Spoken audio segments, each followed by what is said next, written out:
Chapter 1149. Under the bombardment of the powerful thunderbolts summoned by the authority, even someone as strong as Eastham was quickly charred black, emitting a strange smell of meat. But even so, Eastham, with his strong vitality, still managed to resist the attack of the thunderbolts. He finally landed on the surface of the sea and plunged into the water. Boom! The thunderbolts that followed after him struck the sea, creating a huge splash. At this time, Seito, who temporarily had no power to use, moved his mind. A unique power of the domain instantly spread out from Seito and enveloped the giant beast Eastham. Then, Seito moved his mind and a huge Taoist Dharma idol wrapped around Eastham's body. Die, you beast! Because of the existence of the Dharma idol, Seito, who was of the same size as Eastham, swung the divine blade celestial clouds that was also enlarged and slashed towards Eastham. Roar! Eastham roared in a weak voice. At the same time, he forced himself to stay alert and fight against the guy who killed his master. For Seito, other than Eastham's sharp eyes and the possible poison on its tail that he needed to be careful of, the only thing that gave him a headache was its impenetrable hard skin. But now, other than the eyes on Eastham's head and some parts of its body that were relatively undamaged, the rest of its body had already been destroyed in the process of defending against the rainbow beam cannon.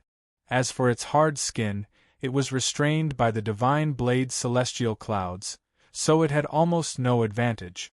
In addition, it was heavily injured and was no match for Seito, who was strong in close combat. In just a short while it was covered in wounds. It's about time to send you on your way. Seito, who had taken a step back, looked at Eastham, who was completely blinded. Eastham, whose limbs were slightly twitching and body trembling, exuded an extremely weak aura, said. Then, with a flick of his wrist, he once again stepped towards Eastham, who had no strength to resist or dodge, and swung the divine blade at Eastham's neck. Puff! With a muffled sound, Eastham's enormous head was quickly separated from its body. After chopping off Eastham's head, Seito turned around and thrust his celestial clouds sword into the huge wound on Eastham's head. Still not dead. Seito, who could still feel the life aura from Eastham's head, frowned. With that thought in mind, Seito threw Eastham's head into the air with his katana. Then, he quickly waved his celestial clouds to destroy Eastham's head. Ding! Accompanied by a soft sound, a pitch-black spherical crystal instantly flew out from Eastham's completely destroyed head. Seito took it into his hand. The legendary magical beast's core? Ito-sei looked at the ink-colored crystal ball in his hand and guessed inexplicably. However, with the appearance of this crystal ball, Seito indeed felt that Eastham's aura had completely disappeared from its body. Seeing this, Seito moved his mind and put Eastham's body into the Rubik's Cube world. Rubik's Cube, what is this? Seito, who still maintained his Dharma form, asked as he fiddled with the black crystal ball in his hand. Mental crystal. The product of highly purified mental energy. Is that so? Does that mean that I also have this in my head? Seito asked with interest. Yes. However, because the host did not godize the mental crystal in his body, it still exists in the space of consciousness and cannot form the crystal in the host's hand. Seito's expression changed slightly. He asked in a serious tone, "You mean this thing in my hand should have undergone preliminary godization?" "Yes." "Does that mean that this thing can also retain the consciousness and soul of its original owner?" Ito-sei, who had only seen the Godhead once, asked in a deep voice. He had seen the evil god's possession of the body. "Yes." "How do I destroy this thing?" Seito, who was no longer in the mood to keep this scourge around, asked. "The flame of spirit can destroy it." "Tell me how to use the flame of spirit," Seito ordered. In the next moment, a mental message quickly flowed into Seito's mind, transmitting the so-called method of using the flame of spirit to Seito. The so-called flame of spirit was a special flame produced by the rapid friction of spirit through a special process. In terms of its nature, it was somewhat similar to the divine fire created by the power of faith, so it could be used to destroy special substances like Godheads. However, the disadvantage was that it consumed a lot of spirit. As for how much, Seito, who had not tried it yet, did not know. Just as Seito was about to put away Istrom's mental crystal, a huge amount of world force suddenly appeared above his head and poured into Seito's body like an hourglass. At the same time, an inexplicable feeling suddenly emerged from the bottom of his heart. This feeling. After carefully feeling this feeling, Seito's expression changed. He quickly waved his hand and set up layers of powerful defensive boundaries around his body. Then, he withdrew his Dharma idol and sat cross-legged in the sea.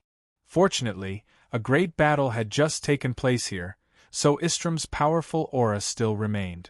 Therefore, for the time being, no monsters appeared in the vicinity, which made Seito feel a lot more at ease.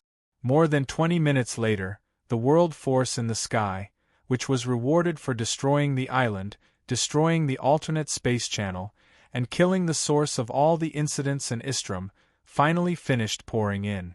But even so, Seito still did not come out of his meditative state.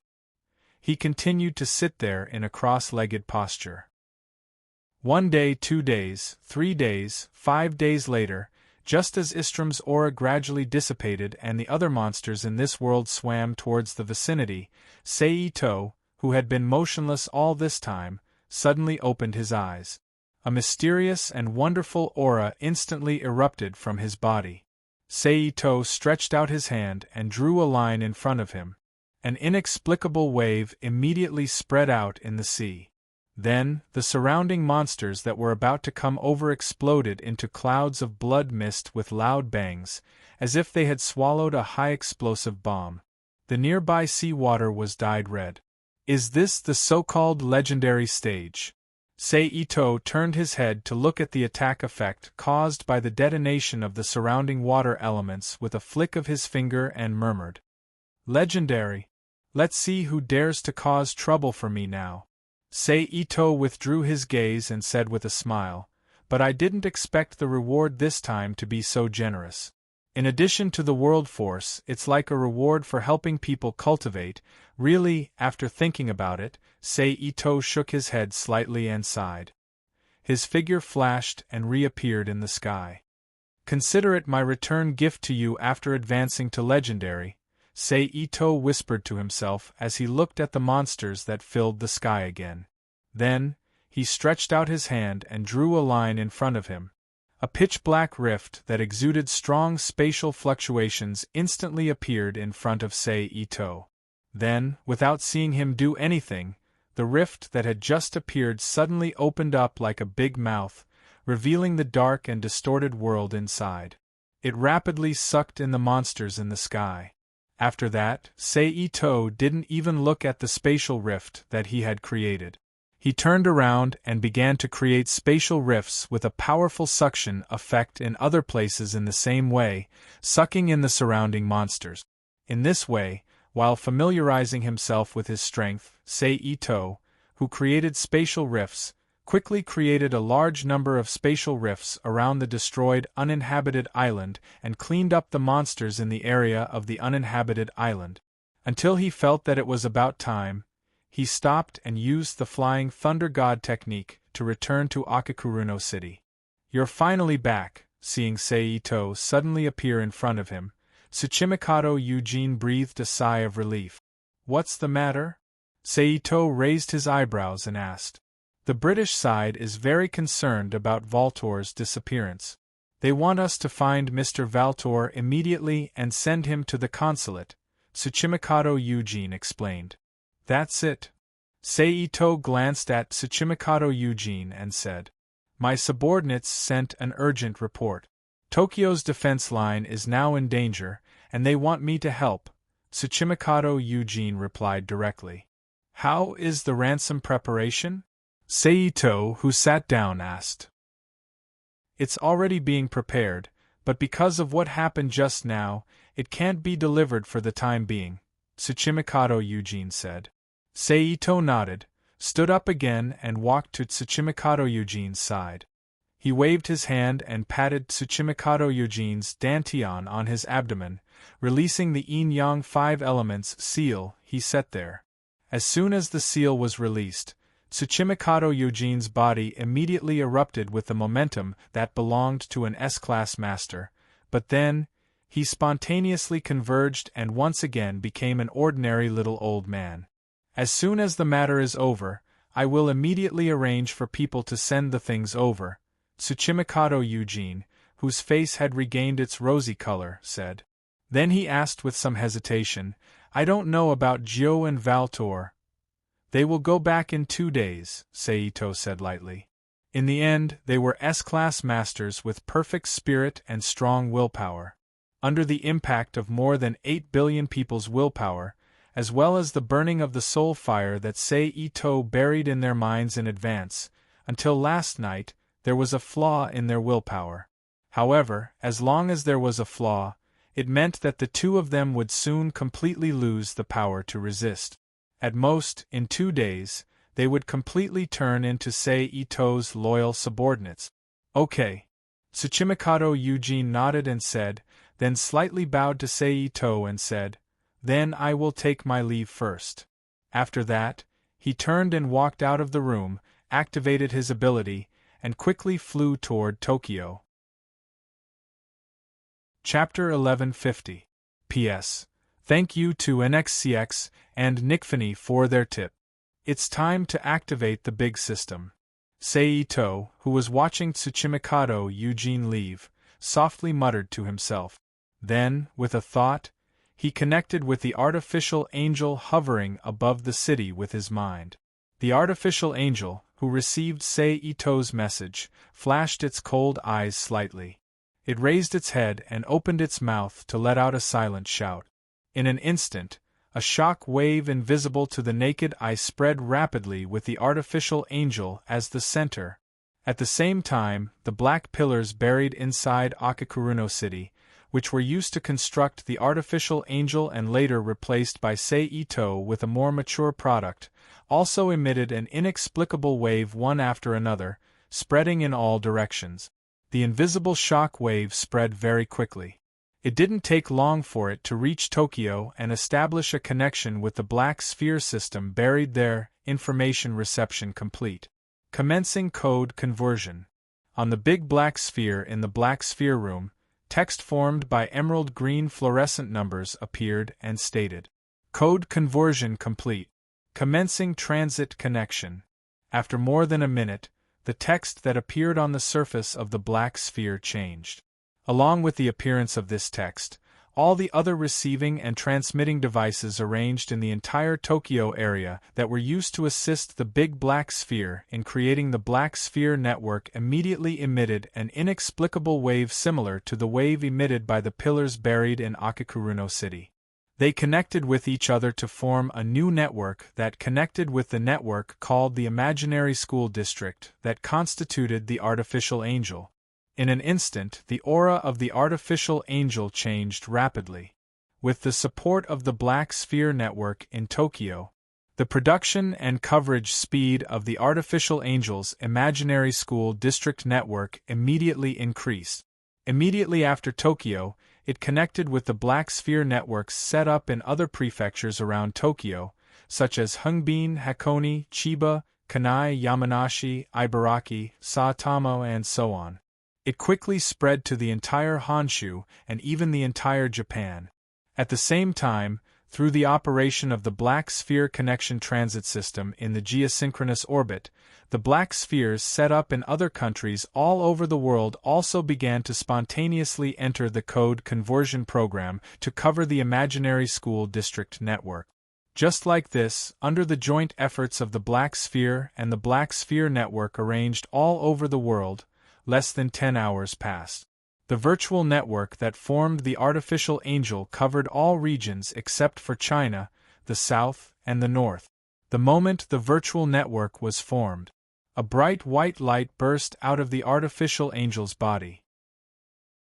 A milky white energy halo appeared on top of the artificial angel's head, making the artificial angel look even more like the legendary angel. Legendary? Demigod? Or is it something else? Seito guessed as he quietly observed the artificial angel's transformation from midair.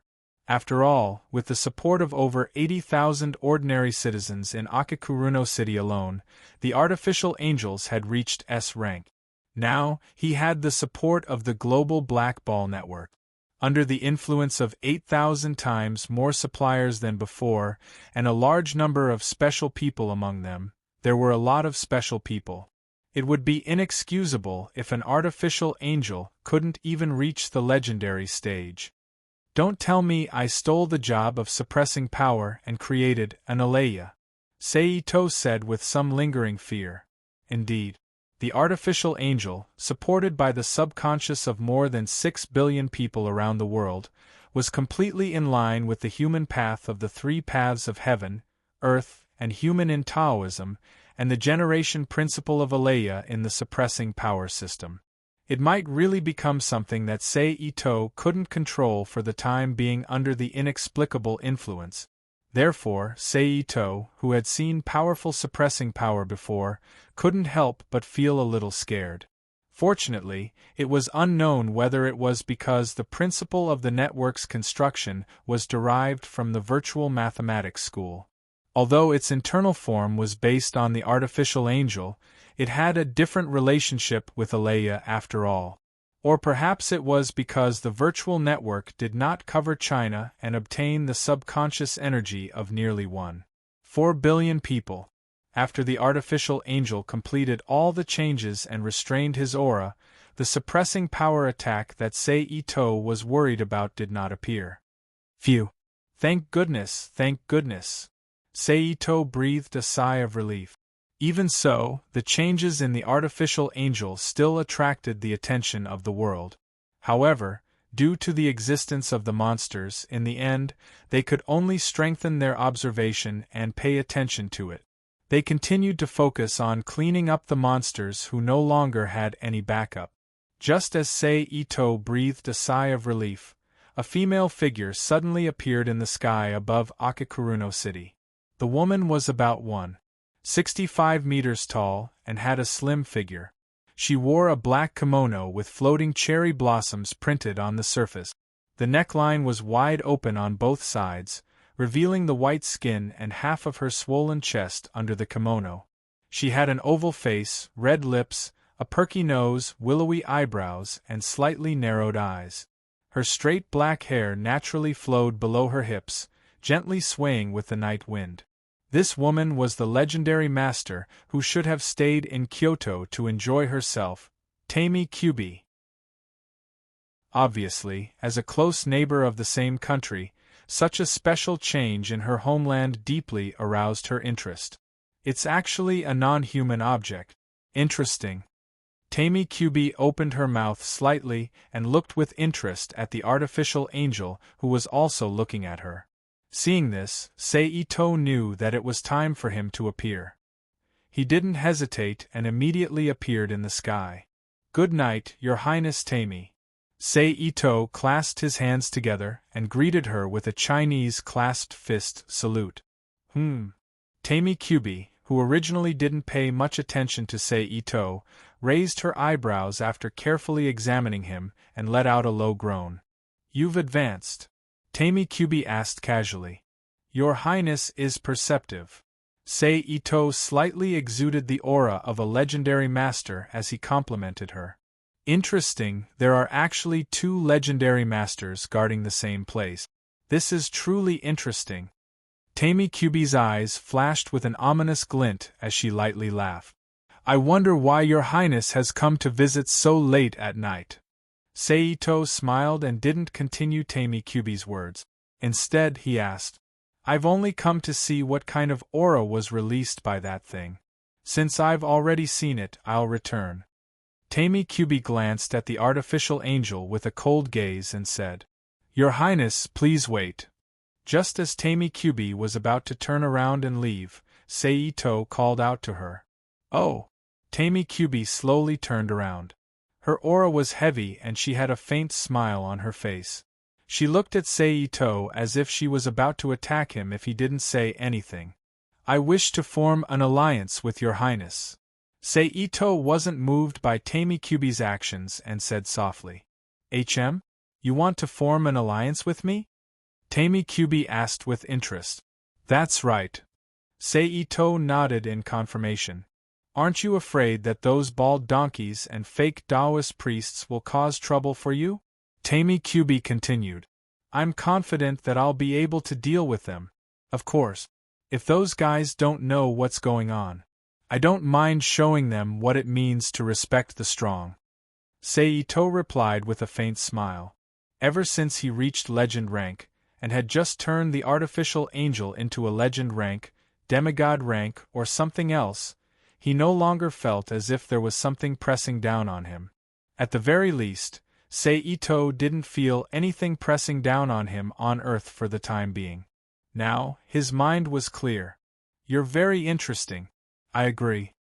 Tamikyubi looked at Saito from head to toe. She then looked down at Akakuruno City and nodded as she spoke softly. After saying that, she no longer paid any attention to Saito and turned into a blur. Gradually, she disappeared into the night sky. Phew! Although I don't know if Tamikyubi will abide by this so-called alliance, at least my home is completely safe. Saito looked up at the night sky and sighed softly. Then, he waved his arm, and a large amount of electromagnetic waves quickly gathered in front of him.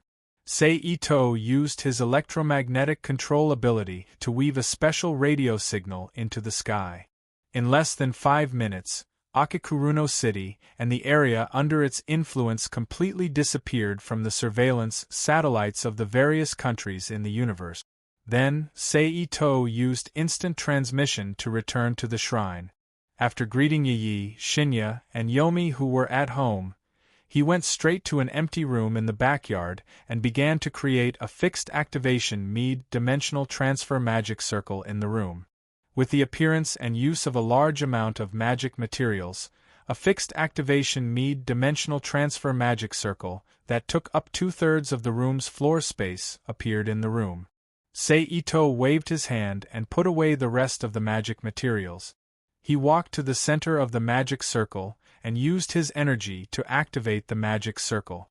Then, the magic circle suddenly emitted a bright white light and disappeared from the room. He arrived in the half-plane that currently had no buildings other than the newly cultivated farmland and the newly built farm.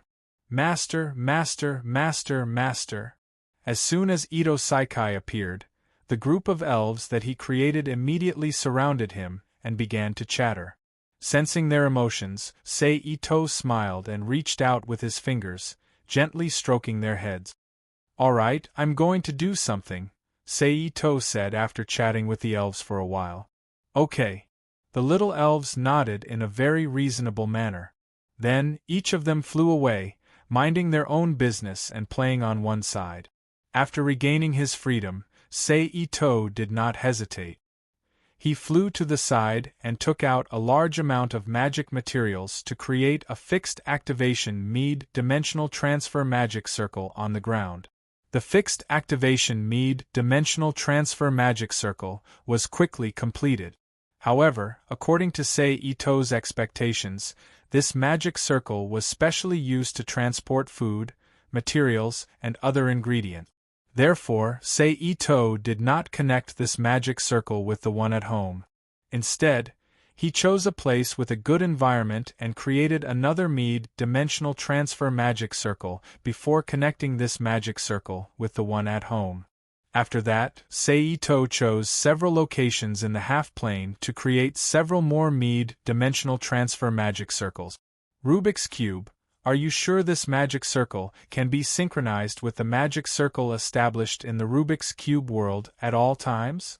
On a relatively wide plane in the half-plane, Saito, who was standing in front of a newly created fixed activation mid-dimensional transfer magic circle, asked with a frown.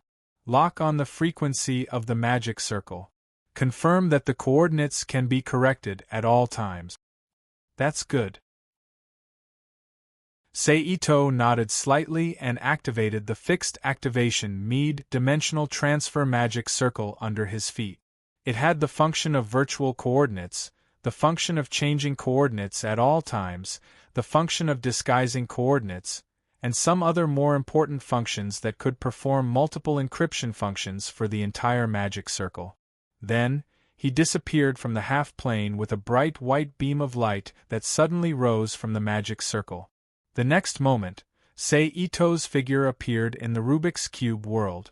Seito instantly connected his mind to the Rubik's Cube and confirmed his location. He clenched his fist and said, "Phew, success." Then, with a thought, he appeared in the void of the Rubik's Cube world and browsed the entire Rubik's Cube world. "Let's go to this island." After a while, Itosei's mind fell on a huge island and he thought.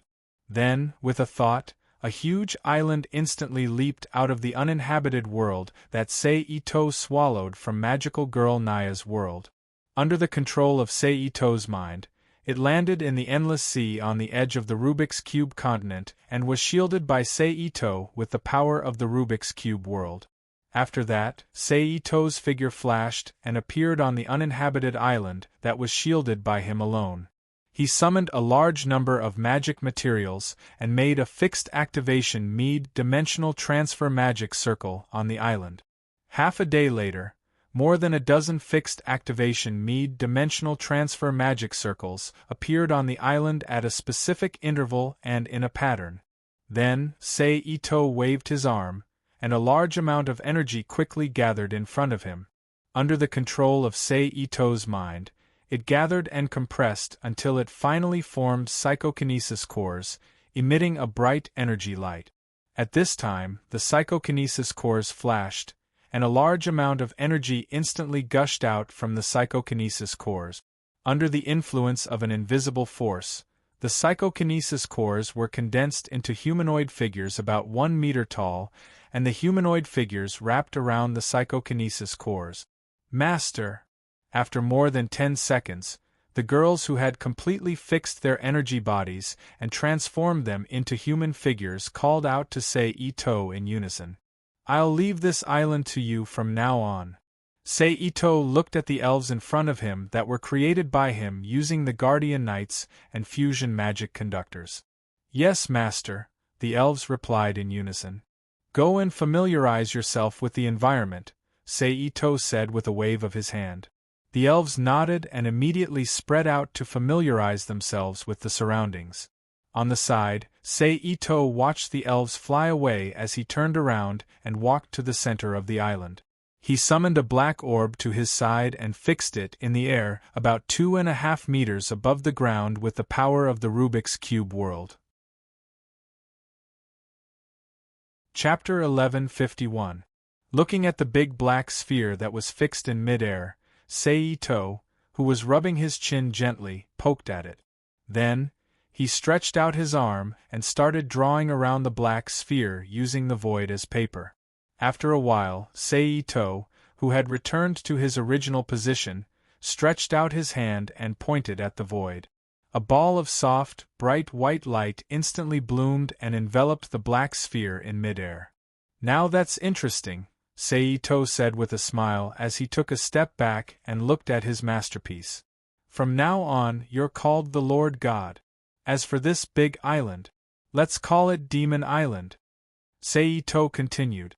After saying that, Seito opened his mind and entered the two names into the minds of the elves who were familiarizing themselves with the island's environment. He then selected one of them to be responsible for the inquiry and explanation of the Lord God. "Let's try out the abilities of this demon island now," Seito thought to himself with great interest as he turned around and walked toward the fixed activation mid-dimensional transfer magic array that he had set up earlier. About half a minute later, Seito stood in a dimensional transfer magic array. "This is just a test. Let's just return to the Gundam world then," Seito said with his head lowered in thought. After thinking about it, Seito immediately activated the dimensional transfer magic array under his feet and disappeared from the Rubik's Cube world amidst a burst of light that shot into the sky, The next moment, Seito's figure appeared on a small island as a mid-dimensional transfer magic array suddenly appeared. It's been a long time since I've experienced the feeling of being suppressed by the entire world. After emerging from the dissipating magic light, Seito silently sensed the state of his body. He thought to himself, "It seems that although this method of dimensional transfer directly through coordinates is successful, because there is no camouflage of the power of the world, the fluctuations generated by the dimensional transfer magic array can easily arouse the attention of the world itself, resulting in law suppression and other situations. Sure enough, some improvements are still needed to be made to popularize it on a large scale and achieve the true infinite space mode. But since it's law suppression, there should be no problem if I don't use power that violates the law of this world and use power that belongs to the same system of the world system." Then, Seito deduced, at least when Karen used the Red Lotus Sacred Heaven Baji style to cause havoc on the plant's colonial satellite, I didn't feel the existence of law suppression at all. Then, Seito's telekinesis. It was released.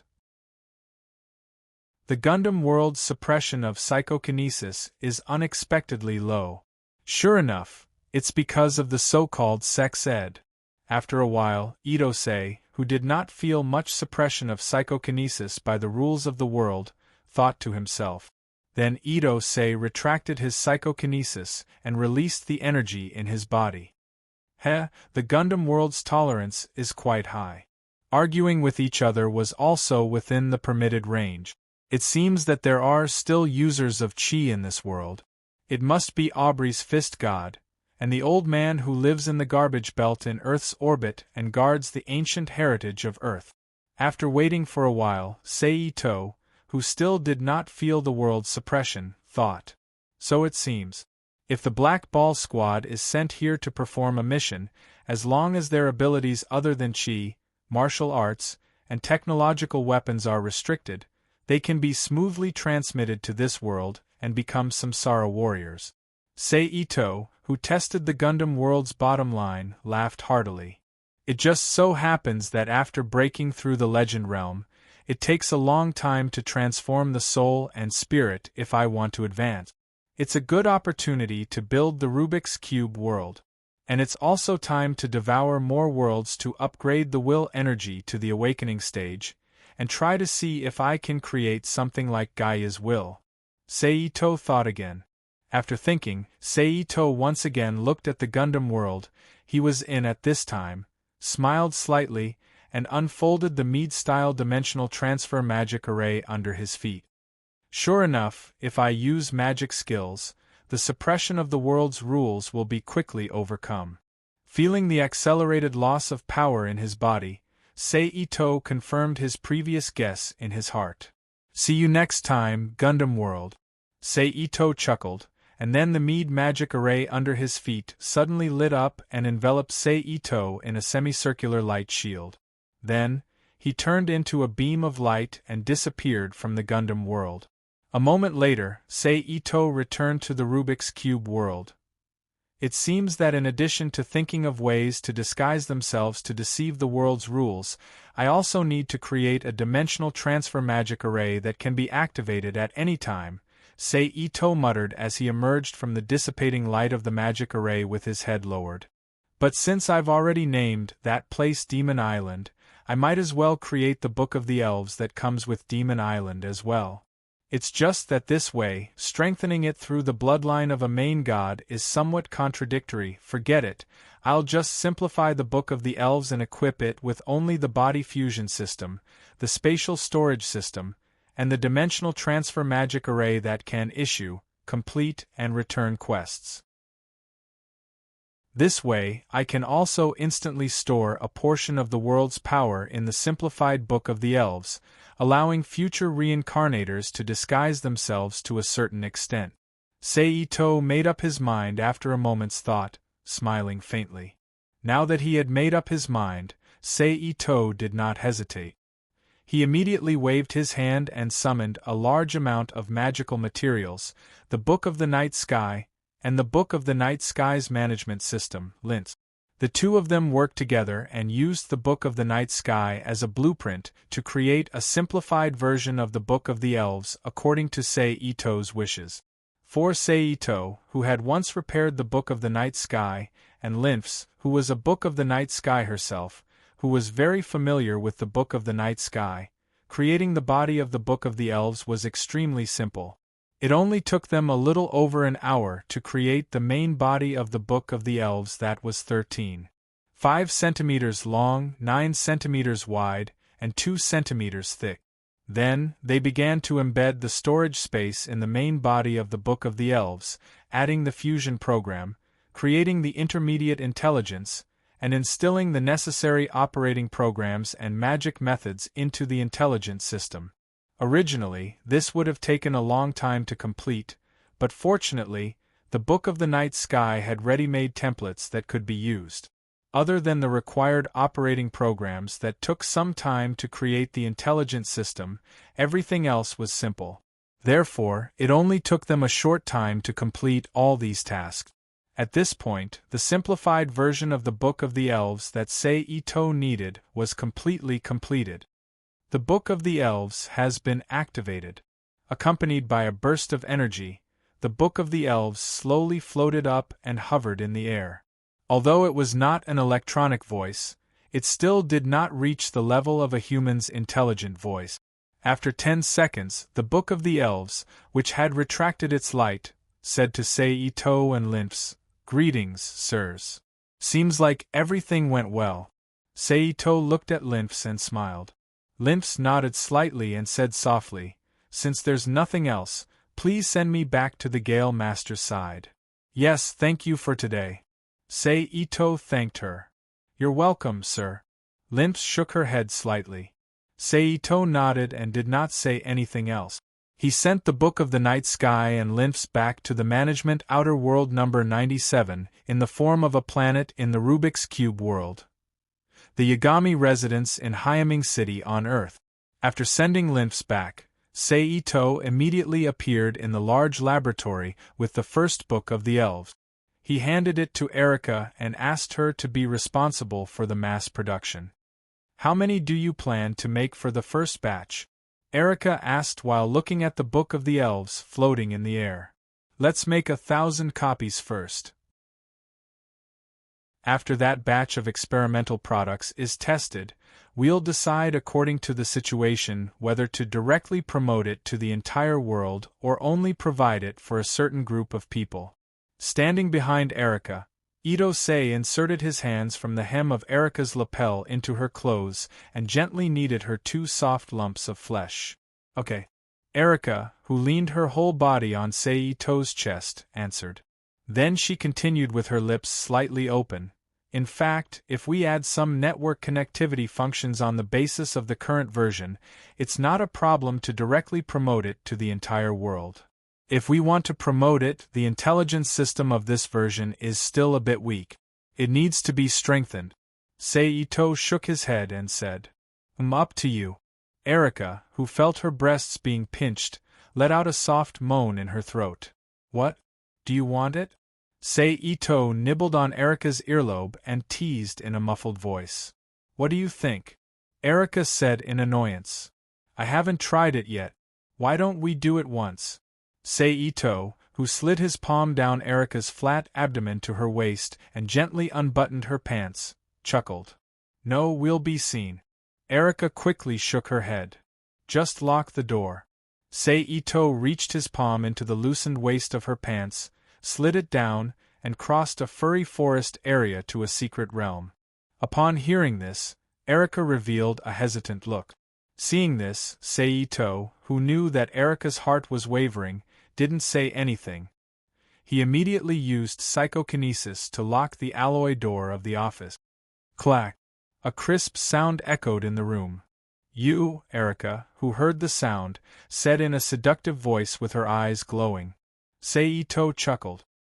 His hands dexterously and quickly took off Erica's clothes and his own clothes. While he continued to slide his hands gently on Erica's body, he stuck his head out and kissed Erica passionately. After his fingers were covered with sticky water in front of the secret realm, he gently pressed Erika's body down. With both hands on the edge of the desk, he rushed into the secret realm that was completely exposed in front of his eyes. Chapter 1152. Ah! After a long time, with a loud moan, Erika collapsed powerlessly on the messy desk, panting heavily with slightly closed eyes. It does feel good. Motionless, Itose, who was still kneading Erika's breasts with his palm, asked with a frivolous smile. Hearing that, Erika, who was sore all over, rolled her eyes at Seito and ignored him. Next time, let's find a more exciting place to do it again. Itose, who slowly stepped back, pulled out his weapon, and summoned the water spirit liquid to clean up his body, continued to tease. Erika still couldn't be bothered with him and didn't say anything. A minute later, Seito, who had cleaned his body with the water spirit liquid, wrapped Erika's body with his telekinesis and lifted her into the air. Then, he summoned a large amount of water spirit liquid to help clean Erika's body. Erika, who suddenly felt a cooling sensation under the stimulation of the water spirit liquid, let out a comfortable moan. 1 minute later, Erika finished cleaning her body in the water of spiritual liquids too. Seito waved his hand and picked up the clothes scattered around. He helped Erika put them on. After helping Erika put them on, he picked up his own clothes and put them on. After the finished product is out, just keep it in that warehouse, Seito, who had placed Erika on a chair with his telekinesis, said. The warehouse that Seito mentioned was a specially arranged dually warehouse.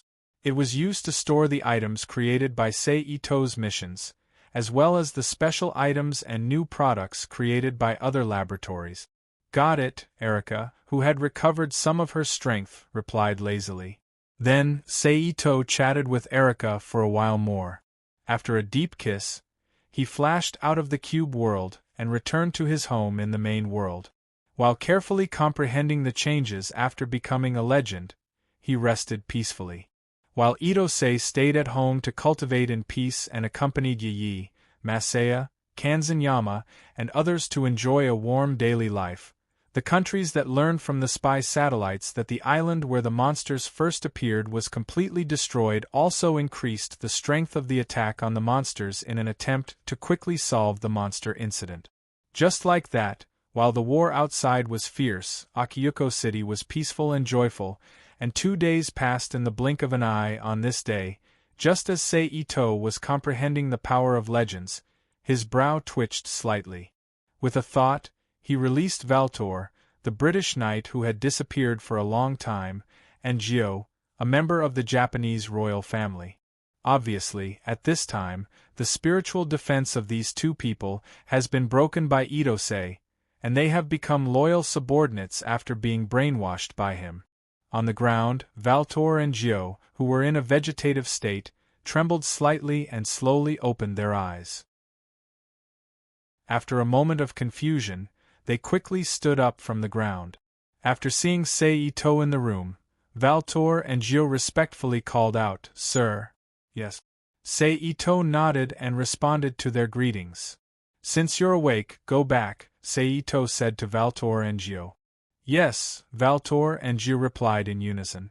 "As for the British side, Valtteri, you know what to say." Then, Itose turned his head and looked at Valtteri. "Yes," Valtor lowered his head and replied respectfully. "Go." Seito didn't ask what excuse Valtor was going to use to reply to the British royal family and directly nodded. Valtor and Gio bowed to Seito and walked out of the room. Just as the two were about to walk out of the room, Seito suddenly remembered something and said, "Also, remember to meet with Tsuchimikado Eugene when you go back."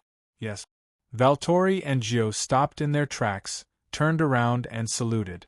After confirming that Itoseiji didn't give any orders, they left the room and used the special flying ability unique to S-Class Masters to quickly fly in the direction of Tokyo. "Come back for a bit."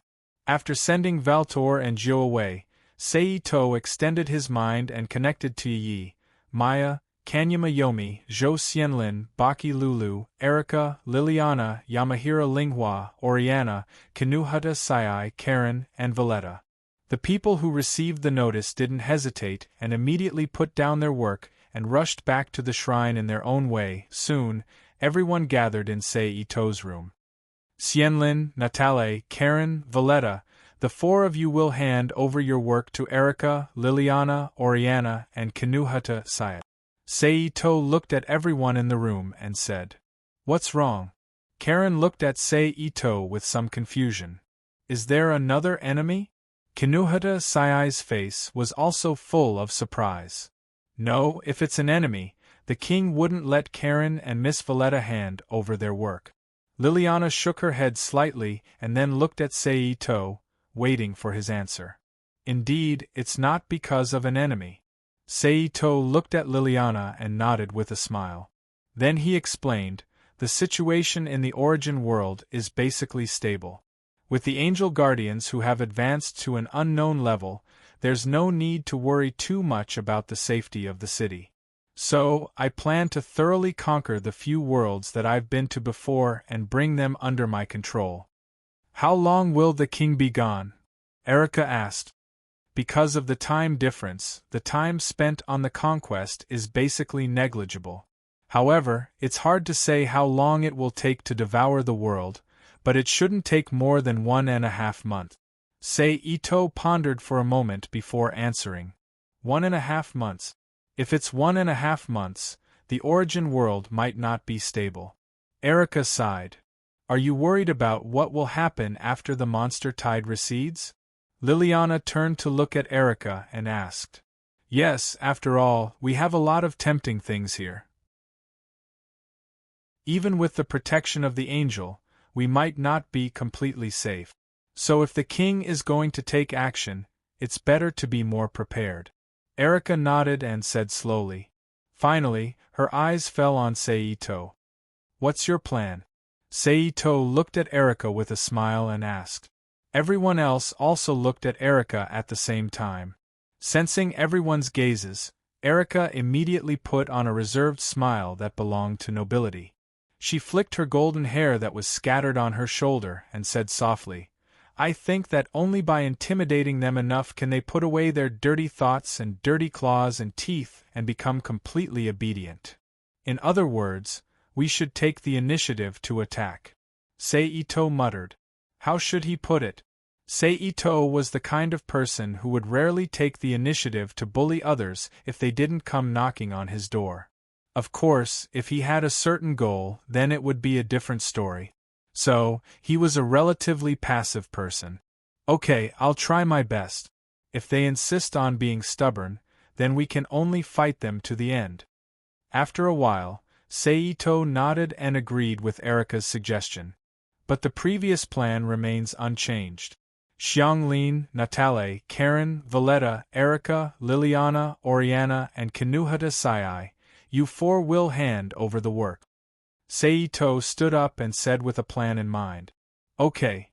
Zhou Xianglin, Natale, Karen, Valletta, Erika, Liliana, Oriana, and Kinuhata Sai all agreed. "Then I'll go and intimidate the rascals." Sei Ito winked at Erika. "I wish His Majesty a safe journey."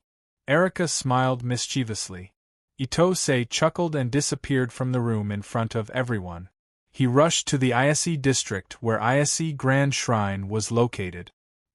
He planned to use the name of Ise Grand Shrine to take down the Great Divine Priest as the beginning of his shocking trip. He couldn't do it because he was the closest to Ise Grand Shrine after taking down Tucumon Eugene Angio. With the exaggerated method of instant transmission, Sei Ito quickly arrived at the Ise region where Ise Grand Shrine was located and appeared above it.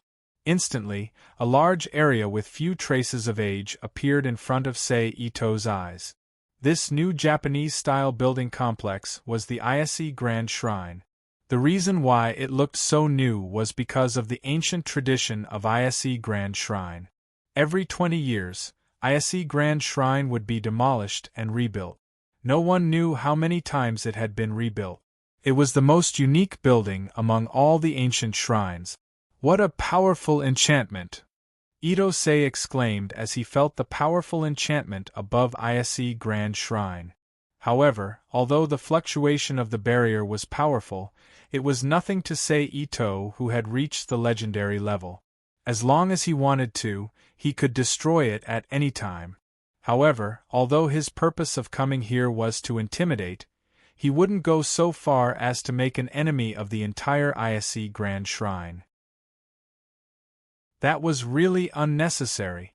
Therefore, Ito's figure flashed, and he directly appeared in front of the gate of Ise Grand Shrine and stepped in. A rather good-looking witch walked to Ito's side and reached out to stop him. "I'm sorry, guest. The shrine has been closed for a period of time and is not receiving guests. My name is Ito. You can report my name to your manager and tell him that I'm here." Ito stopped and said lightly, "Ah." As a low-level witch, she obviously didn't know the importance of the name Ito.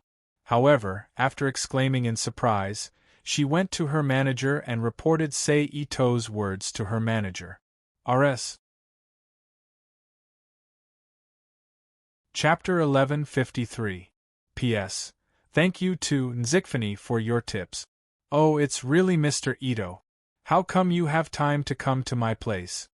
Shortly after the Miko left, accompanied by a slightly cheerful voice, Mingaku in a white priest hunting suit walked towards Ito with a smile, followed by a middle-aged male priest and the Miko who went in to report before. "Please forgive me for disturbing you. I have something to discuss with Mr. Mingaku." Ito also showed a reserved smile on his face and nodded slightly to Mingaku. "Oh? Then please." Mingtaku raised his eyebrows slightly when he heard this.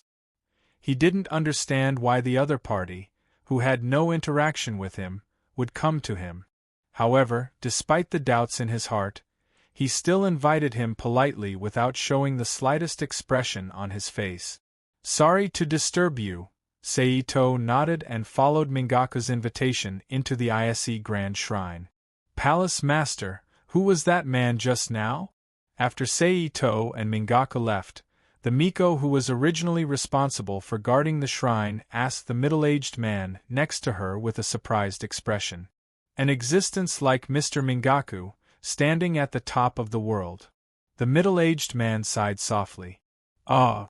Miko-sama gasped in shock. "Well, you continue to guard here. You did a good job this time." The middle-aged man turned his head to look at the Miko who was still in shock and praised her, then ignored her and walked into the shrine. On the other side, under Mingaku's introduction and guidance, they saw part of the scenery inside the Ise Grand Shrine. After walking through a long corridor, the two finally came to an ancient Japanese-style room. Obviously, this was the place chosen by Mingaku to talk. Just as Mingdu turned around and extended his hand to invite Ito to sit down, Ito, who had been maintaining a faint smile, suddenly had a serious expression on his face. At the same time, he extended his arm and grabbed Mingdu's arm. With a thought, he released powerful lightning that was very close to the power of authority to crawl all over Mingdu's body. Crackle!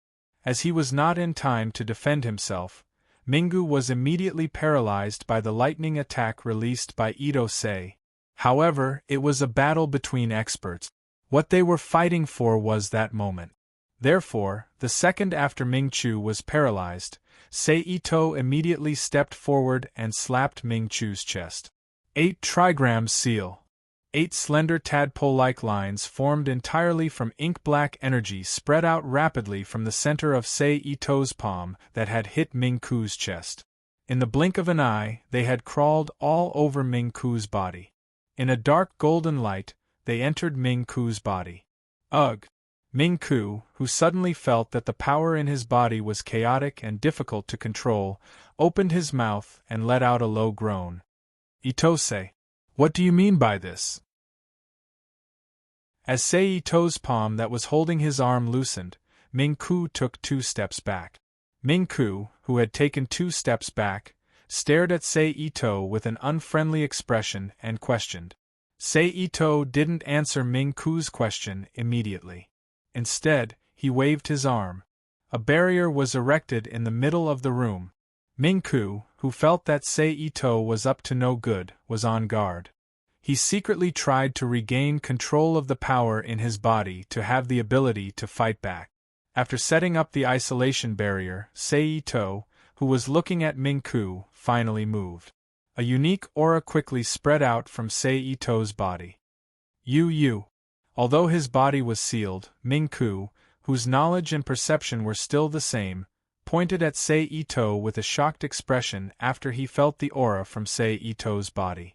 He couldn't say anything for a long time. Obviously, he was shocked by what Sei-Ito revealed at this time. "Tell me the purpose of your visit this time." However, Mingku was an experienced S-level master after all. He quickly regained his senses and asked in a low voice with a gloomy expression. As an S-level master, no one knew the horror of the legendary stage better than him. Therefore, when he found that Sei-Ito had advanced to the legendary stage, he gave up resisting. "Make a great soul oath. From now on, you will be loyal to me wholeheartedly. You will not harm my family and friends in any overt, covert, direct or indirect way," Sei-Ito said calmly. In fact, compared to forcing people to make an oath, Sei-Ito preferred to completely brainwash people to control them. However, at Mingku's level, brainwashing was too troublesome. It was far more convenient and fast than directly making a great soul oath. In addition, the current time didn't allow him to spend a few days to fundamentally change the memories of an expert, so this was the only way. Hearing this, Mingku's expression kept changing like a Peking opera mask. Sei-Ito didn't say anything. He just looked at him quietly, waiting for his choice. "Okay, I swear." After a while, Mingku's expression became serious, and he said firmly. Then he covered his chest with his hand and swore solemnly. "I, Mingku, swear on my soul that from now on, I will be loyal to the person in front of me, Sei-Ito. I will not harm his family and friends in any overt, covert, direct or indirect way. If I violate this oath, you will be burned by the evil of the heart's fire," Sei-Ito reminded him calmly. "If I violate this oath, I will be burned by the evil of the heart's fire," Mingku repeated with an ugly expression. After saying this, a strange wave instantly spread from Mingku's body. In the blink of an eye, it melted into the surrounding space. "Very good." Sei-Ito, who felt that the oath was established, nodded slightly and said. Then he walked in front of Mingku again and slapped Mingku's chest, who didn't resist. In an instant, Mingku's body lit up slightly. The seal symbols that suddenly appeared on his body immediately turned into a cloud of smoke and drifted away from Mingku's body, quickly melting into the air. "I'm leaving." Sei-Ito, who helped Mingku remove the seal, waved his hand to remove the isolation enchantment that shrouded the room and said calmly. After saying that, he didn't wait for Mingku's reaction and turned to walk out. "Bastard!" Mingku, who watched Sei-Ito leave, shouted fiercely, and his aura erupted violently. The entire ancient room was blown into a mess, venting the humiliation and grievance in his heart. Sei-Ito, who hadn't walked out of the Ise Grand Shrine, naturally felt the aura that erupted from Mingku. He smiled slightly, ignored it, and continued to walk out of the shrine with his head held high. After leaving the shrine, he flew up and rushed to the dojo headquarters of the Tiantai sect, Birue Mountain. Because Birue Mountain was very close to Mekong County, where the Ise Grand Shrine was located, Sei-Ito successfully arrived in the sky above Birue Mountain between Kyoto and Osaka in less than a minute. Probably because it was in the mountains and forests and it was close to Kyoto, the demons and ghosts were rampant.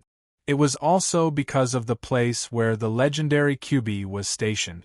The monsters' attacks on this place were surprisingly few, unlike Ise Grand Shrine, which had been besieged since the monsters landed.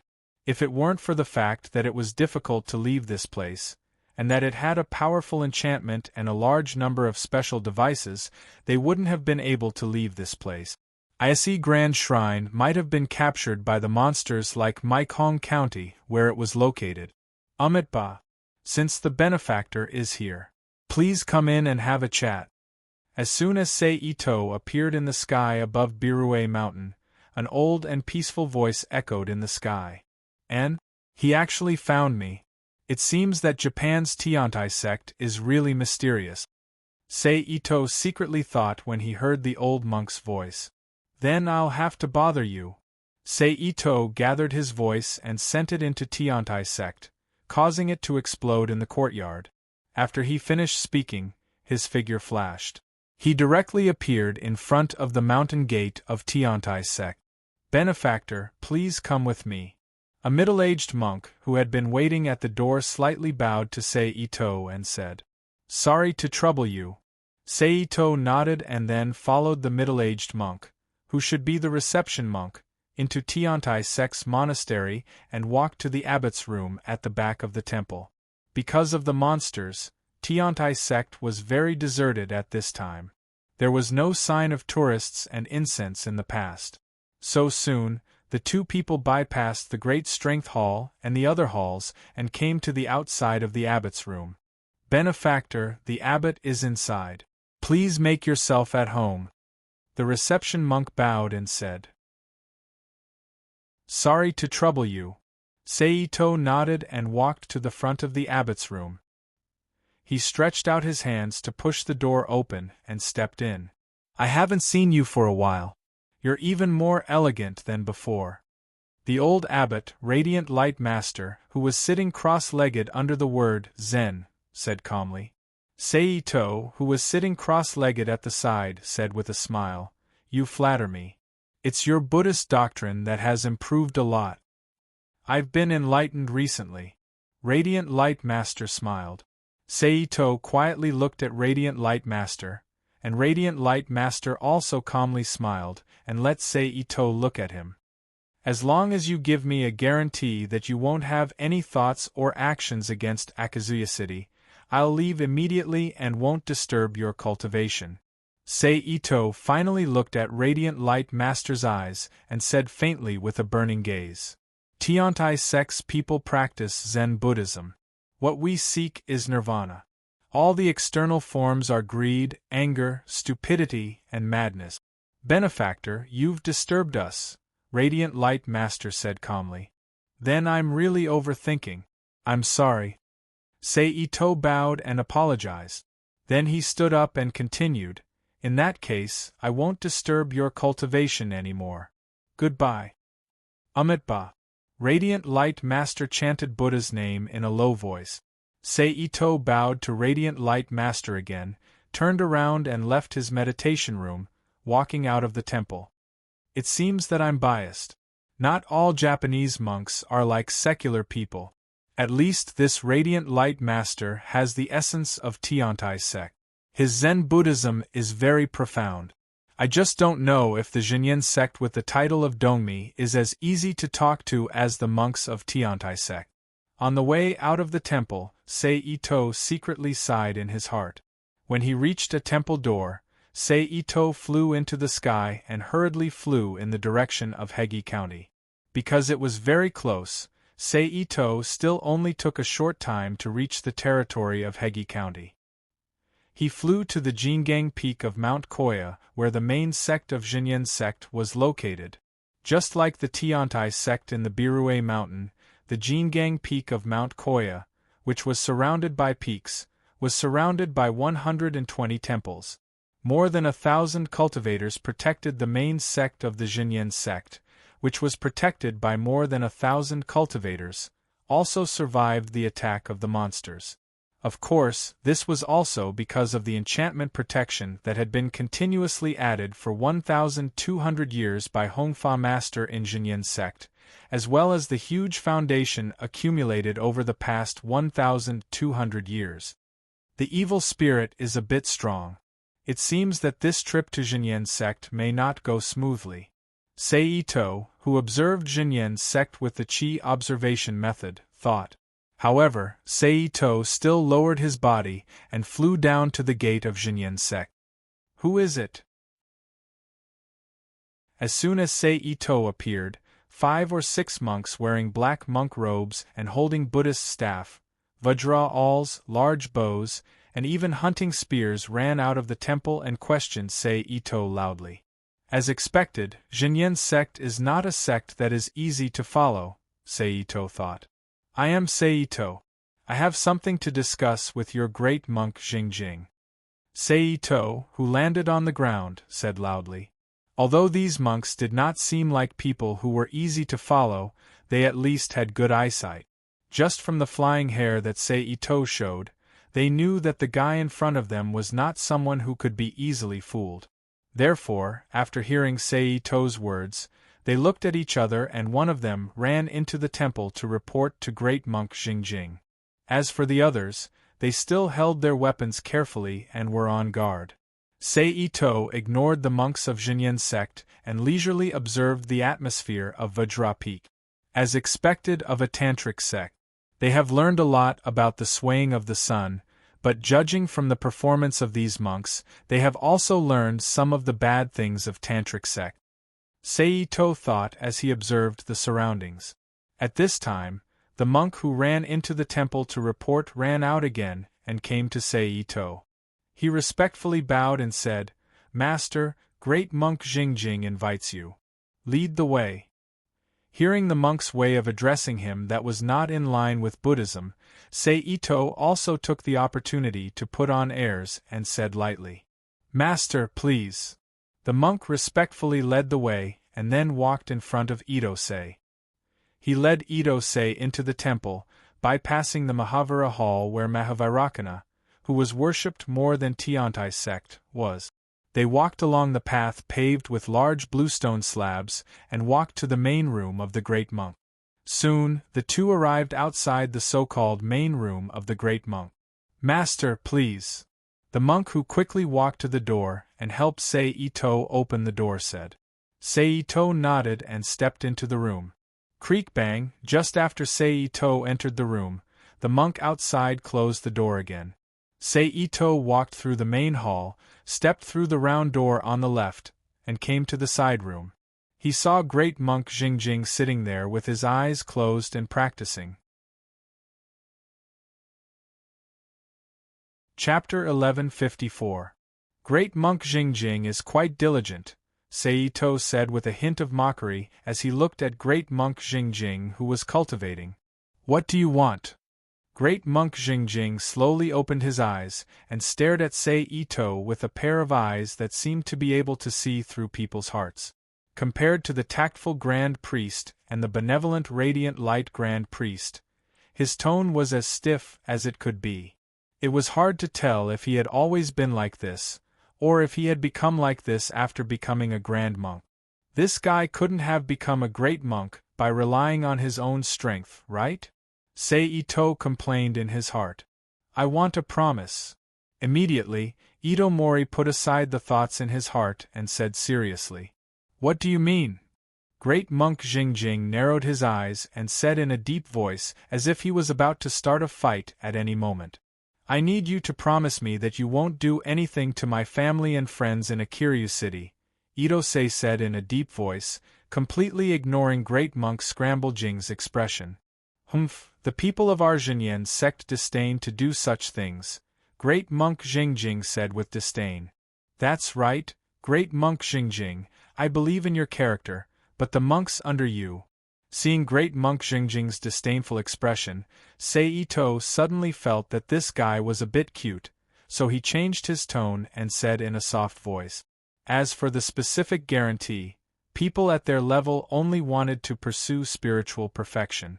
They already disdained to lie and deceive people. Of course, this was not absolute. For example, some people who walked the evil path had no taboos and could do whatever they wanted.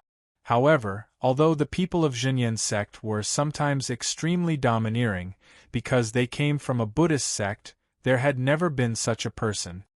I will restrict them appropriately, but if any of them insist on doing something, I will ignore them," Great Monk Jingjing said calmly. "That's fine, but if possible, please tell me. I also hope that you can help me inform the people in charge of the other sects of Jinyen sect and restrict them appropriately. From my point of view, I don't want to have too big of a conflict with any organization, Seito nodded and said again. At the same time, to increase the weight of his word, Seito also released his legend rank aura. Feeling the legend rank aura from Seito's body, Great Monk, striving for calm, whose expression had been stiff all this time, suddenly changed. His pupils shrunk as he stared at Seito. I understand. A moment later, Great Monk Jingjing calmed himself down and said in a deep voice, if that's the case, I won't disturb Great Monk Jingjing's cultivation. Farewell. Itose cupped his fists towards Great Monk Jingjing. I won't see you out, Great Monk Jingjing said calmly. Seito smiled slightly, turned around and left the side market. He passed through the main hall, pushed open the door, and walked out of the main room. After closing the door, he walked out of the temple along the road he came from. After a while, he left the Jinyen Sex temple again. Then he flew into the sky and hurriedly flew in the direction of Hokkaido. Alternately using ultra-long-distance teleportation and 3 times the speed of sound, in less than 5 minutes, Itose arrived in the sky above Hokkaido, which was nearly 1,500 kilometers away from Hegi County. Then, according to the information about Hokkaido's monster clan that he obtained from Tukumon Eugene in his memory, he flew toward the hot spring town where Crow Wolf Tua Masamune lived. Unlike the monsters in Kyoto, who worshipped eating human liver to gain great power, Hokkaido's monster clan, which was ruled by Jingjing hundreds of years ago, was much kinder. At least, they didn't like to eat human organs like the monsters in Kyoto. They all blended into the surrounding social environment in disguise and lived a relatively comfortable life. This could be seen from the very few records of the Monster Clan's Monster Clan in Hokkaido. Therefore, even the residence of Crow Wolf Tua, who was the leader of the Monster Clan, was built in a small town with people living in it, not deep in the mountains and forests. But I really didn't expect that such a ferocious-looking guy could actually abide by the first Jingjing's principle of not letting the Monster Clan and humans have conflicts. It's quite rare. Seito couldn't help but think as he flew to Jingjing's residence. Seito still had a very vivid memory of Crow Wolf Tua Masanzong, who had almost had a conflict with him when he had just passed the S-level disaster. After a while, Seito arrived at Hot Spring Town where Crow Wolf Tua Masanzong was located. He landed in front of a hot spring hotel with the words, Hot Spring House, hanging on the door. TSK, the disguised identity is actually the owner of a hot spring hotel. It's really inexplicable. Looking at the hot spring hotel in front of him, Seito was very speechless in his heart. Immediately, Seito put those useless thoughts aside and walked into the hot spring hotel. Compared to the main island that suffered from the Monster Clan's disaster, the residents here in Hokkaido were still very peaceful and indifferent. They weren't worried about the Monster Clan at all. They still lived their somewhat leisurely lives like before, such as soaking in their favorite warmth. So when Seito walked into the hotel, several men and women in bathrobes entered his sight. Welcome. At this time, a female service staff in bathrobes came to Seito and saluted. I'm looking for Crow Wolf Tua Masanzong. Seito looked at the service staff and said lightly, You're looking for the boss? The female service staff asked in surprise. Yes. Seito nodded and confirmed. Please follow me. The female service staff nodded and said softly, then led Seito to the depths of the hotel. After more than 2 minutes, the two came to a room. Dang dang dang. The female service staff reached out and knocked on the door. Come in. Crow Wolf Tua Masanzong's voice came from inside. Hua, the female service staff reached out and opened the door, saluted and said, Boss, this guest wants to see you. It's you. When he saw Seito's face, Crow Wolf Tua Masanzong's expression immediately changed, and he questioned in a deep voice, What are you doing here? Naturally, I have something to discuss with you. Ito stepped into the room and smiled at Crow Wolf Tuamasanzong, who was hugging and flirting with a human woman. Humph! Crow Wolf Tuamasanzong snorted coldly and pulled his hand out of the woman's clothes. He waved his hand and said, "You two can leave first." Yes. The blushing human woman and the female service staff, who led Ito and answered in unison, then left the room together and closed the door again. The moment the two women left, Ito suddenly stomped his feet and used middle-style magic to set up a spatial isolation barrier, enveloping the entire hotel. "What are you doing?" As soon as the barrier appeared, Crow Wolf Tuamasanzong jumped up from the ground and removed his disguise to reveal his half-man, half-wolf form. His monster aura was wreaking havoc all over his body as he questioned with a murderous glint in his eyes. "Naturally, I'm going to subdue you." Ito raised his arm slightly, and the front half of his arm instantly disappeared from Crow Wolf Tuo's sight and appeared behind Crow Wolf Tuamasanzong. In your dreams, Crow Wolf Tuo, who instinctively sensed danger behind him, roared and turned into a black shadow that instantly appeared in front of Ito.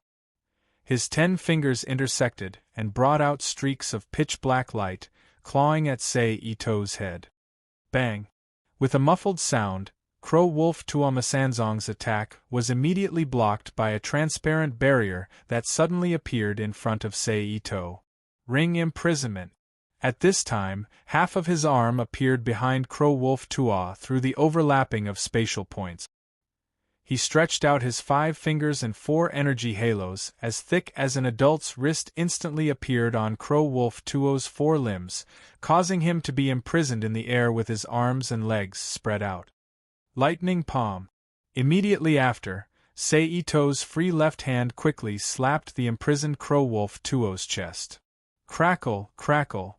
Blue-white lightning with powerful exorcism abilities instantly flashed out and crawled all over Crow Wolf Tuo's upper body. Roar! Crow Wolf Tuo let out a painful howl after receiving this attack. However, under the stimulation of this attack, Crow Wolf Tuo finally broke free from the shackles on his 4 limbs and opened his mouth to bite Ito's neck. Vibrating palm. Ito's arm, which was still on Crow Wolf Tuo's chest, shook slightly.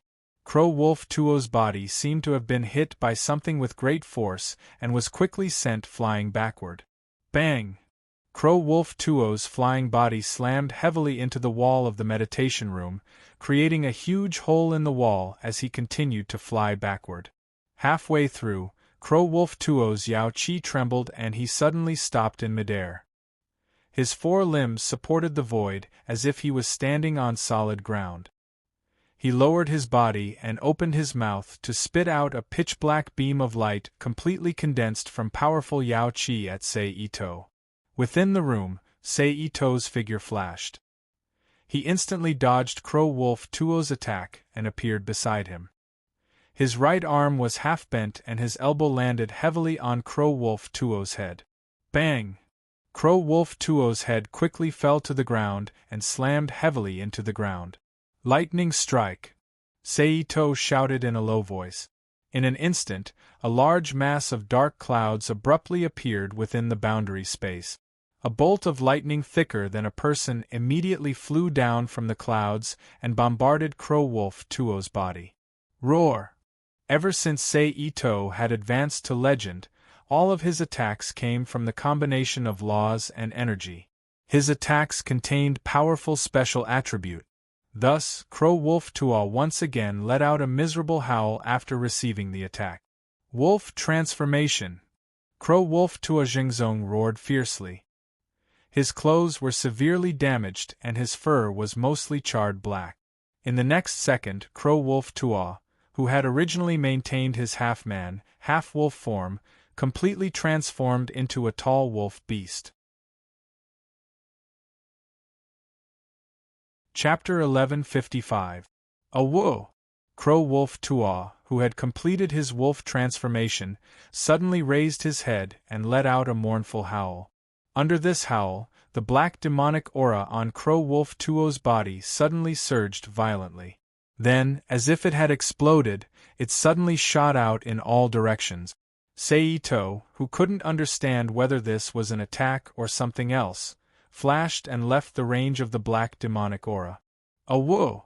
In the next moment, the black demonic aura that had scattered in all directions suddenly trembled and spontaneously transformed into ink-black wolf beasts that were only slightly smaller than Crow Wolf Tuo's wolf transformation, but much larger than real wolves in the natural world. They leaped onto the ground and let out a long howl. When all the black aura had finished transforming, a wolf pack made up of over 50 ink-black wolf beasts directly appeared in the field. Whoa! Crow Wolf Tuo, who was surrounded by the ink-black wolf beasts, raised his head and howled loudly. As soon as this howl sounded, all the ink-black wolf beasts seemed to have received an order and quickly ran, turning into streaks of black shadows and launching a wolf-like attack at Seito together. Lightning Net. Seeing the wolf pack attack, Seito let out a low cry and controlled the lightning energy to form a huge three-dimensional lightning net with himself as the center point, and met the wolf pack that was besieging him. Crackle! In the fierce sound of electric explosions, all the wolf pack was turned into clouds of black smoke by the lightning net. However, in the next moment, the scattered smoke slightly twisted and once again transformed into new giant ink-black wolves, continuing to launch a suicidal attack at Seito. Of course, this kind of attack wasn't completely without consumption. Basically, every time a black wolf exploded into smoke and transformed back into a black wolf, there would be a wisp of black smoke evaporating and drifting away. In other words, as long as he could hold on, he would be able to wipe out all these black wolves sooner or later. Although he noticed this, Seito, who didn't want to fight a protracted battle with Crow Wolf Tuo, snorted coldly and used his mind to detonate the lightning net around him. Boom! Amidst the violent explosion and dazzling white light, all the black wolves were turned into wisps of black smoke by the explosion of the lightning net. At this time, Seito's figure flashed and suddenly appeared beside Crow Wolf Tuomasamune, who had transformed into a giant wolf. His monster fist smashed into Crow Wolf Tuo's head. Boom! Crow Wolf Tuo's head once again smashed into the ground with a loud bang. That tremendous force directly caused a large crack to appear on the ground with the Crow Wolf Tuo's head as the center. Pooh! Crow Wolf Tuo's body exploded, turning into a large amount of pitch-black smoke that spread out in all directions. Comparing range, huh? Seito sneered when he saw this. He directly activated the fire elemental precepts and activated the fire elemental energy within a radius of dozens of meters, turning it into a huge fire. The flames burned fiercely. Whoosh! Under the intense flames, the black demonic aura that Crow Wolf Tutor had released instantly retracted. It transformed into a giant wolf again.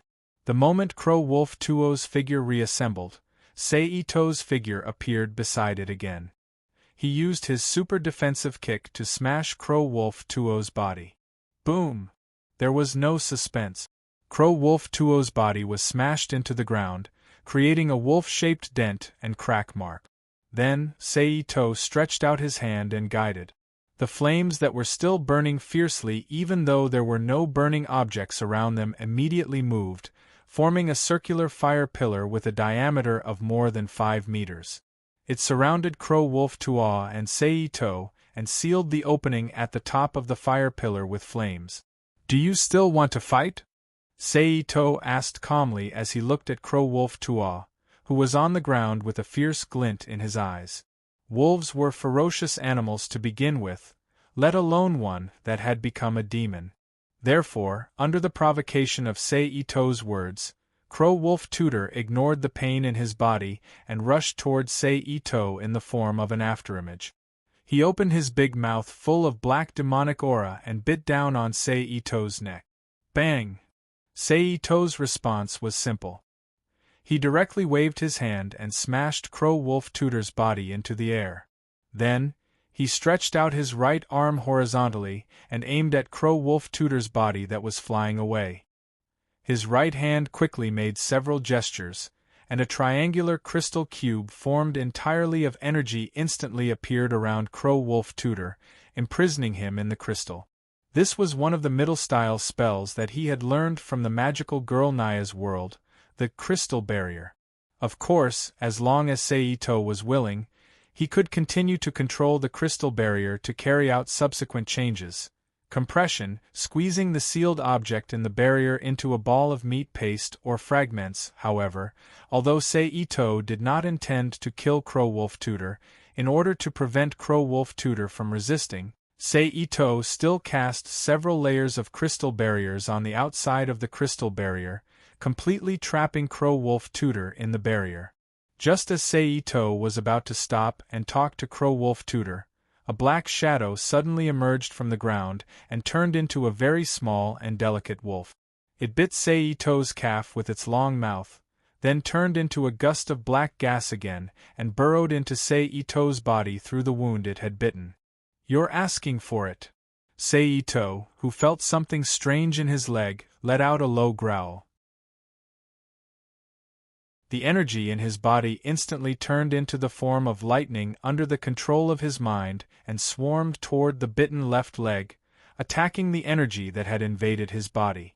At the same time, he waved his hand to summon a lightning ball from the outside and placed it on the wound that had been bitten. Under the pincer attack of the two demon-vanquishing powers, the small gust of black gas was instantly annihilated into nothingness and was expelled from Saito's body through his pores. However, as soon as this attack was over, another dozen or so gust of black gas that looked exactly like that gust of black gas flew out from the ground and rushed toward Saito's body.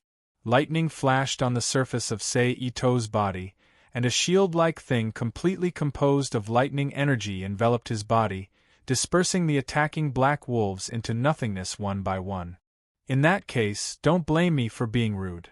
Seeing that there were no more black shadows ambushing him, Saito maintained the lightning shield around his body while pointing at the crystal barrier and using his mind to perform a follow-up compression operation on the barrier.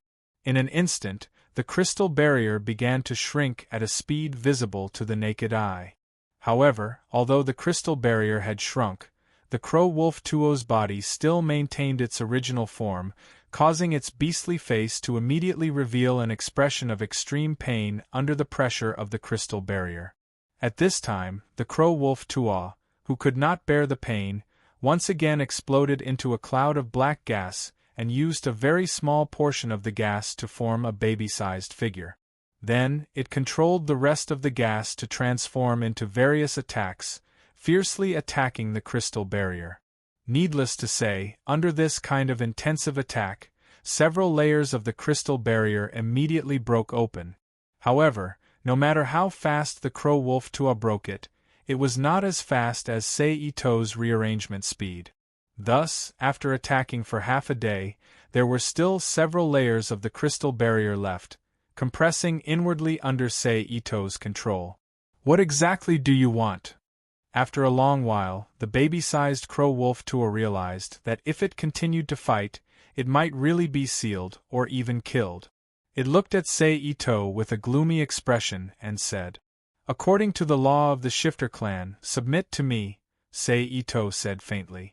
The Crow-Wolf Tuo's expression quickly changed a few times when it heard this. Then, it looked at the crystal barrier that was still shrinking, gritted its teeth, and said, "Fine. Then make a great soul oath." Saito, who stopped the crystal barrier from shrinking, said faintly, "The content must include 2 sentences. Be loyal to me wholeheartedly and will not harm or harm my friends and family in any overt, covert, direct or indirect way. As for the punishment for violating the oath, burn yourself with the fire of your heart." "Fine." The Crow-Wolf Tuo gritted its teeth and agreed. "I, Crow-Wolf Tuo, swear on my own soul that I am wholeheartedly loyal to the person in front of me, Saito. I will not harm or harm Saito's friends and family in any overt, covert, direct or indirect way. If I violate this oath, I will be punished with the fire of my heart." Then, the crow-wolf Tuo pressed one hand to his chest and swore solemnly. In an instant, a strange wave spread out from the crow-wolf Tuo's body and then disappeared in the blink of an eye. Very good. Feeling that the oath had been confirmed, Ito nodded slightly and waved his hand to disperse the crystal barrier on the crow-wolf Tuo's body. The crow-wolf Tuo's body, which had broken away from the crystal barrier, quickly absorbed the surrounding black gas. Almost in the blink of an eye, it returned from its original infant form to its original appearance and used the black gas to once again create a set of intact clothes for itself. Since he had already forced the other party to swear a great soul oath, Ito did not restrain the other party anymore.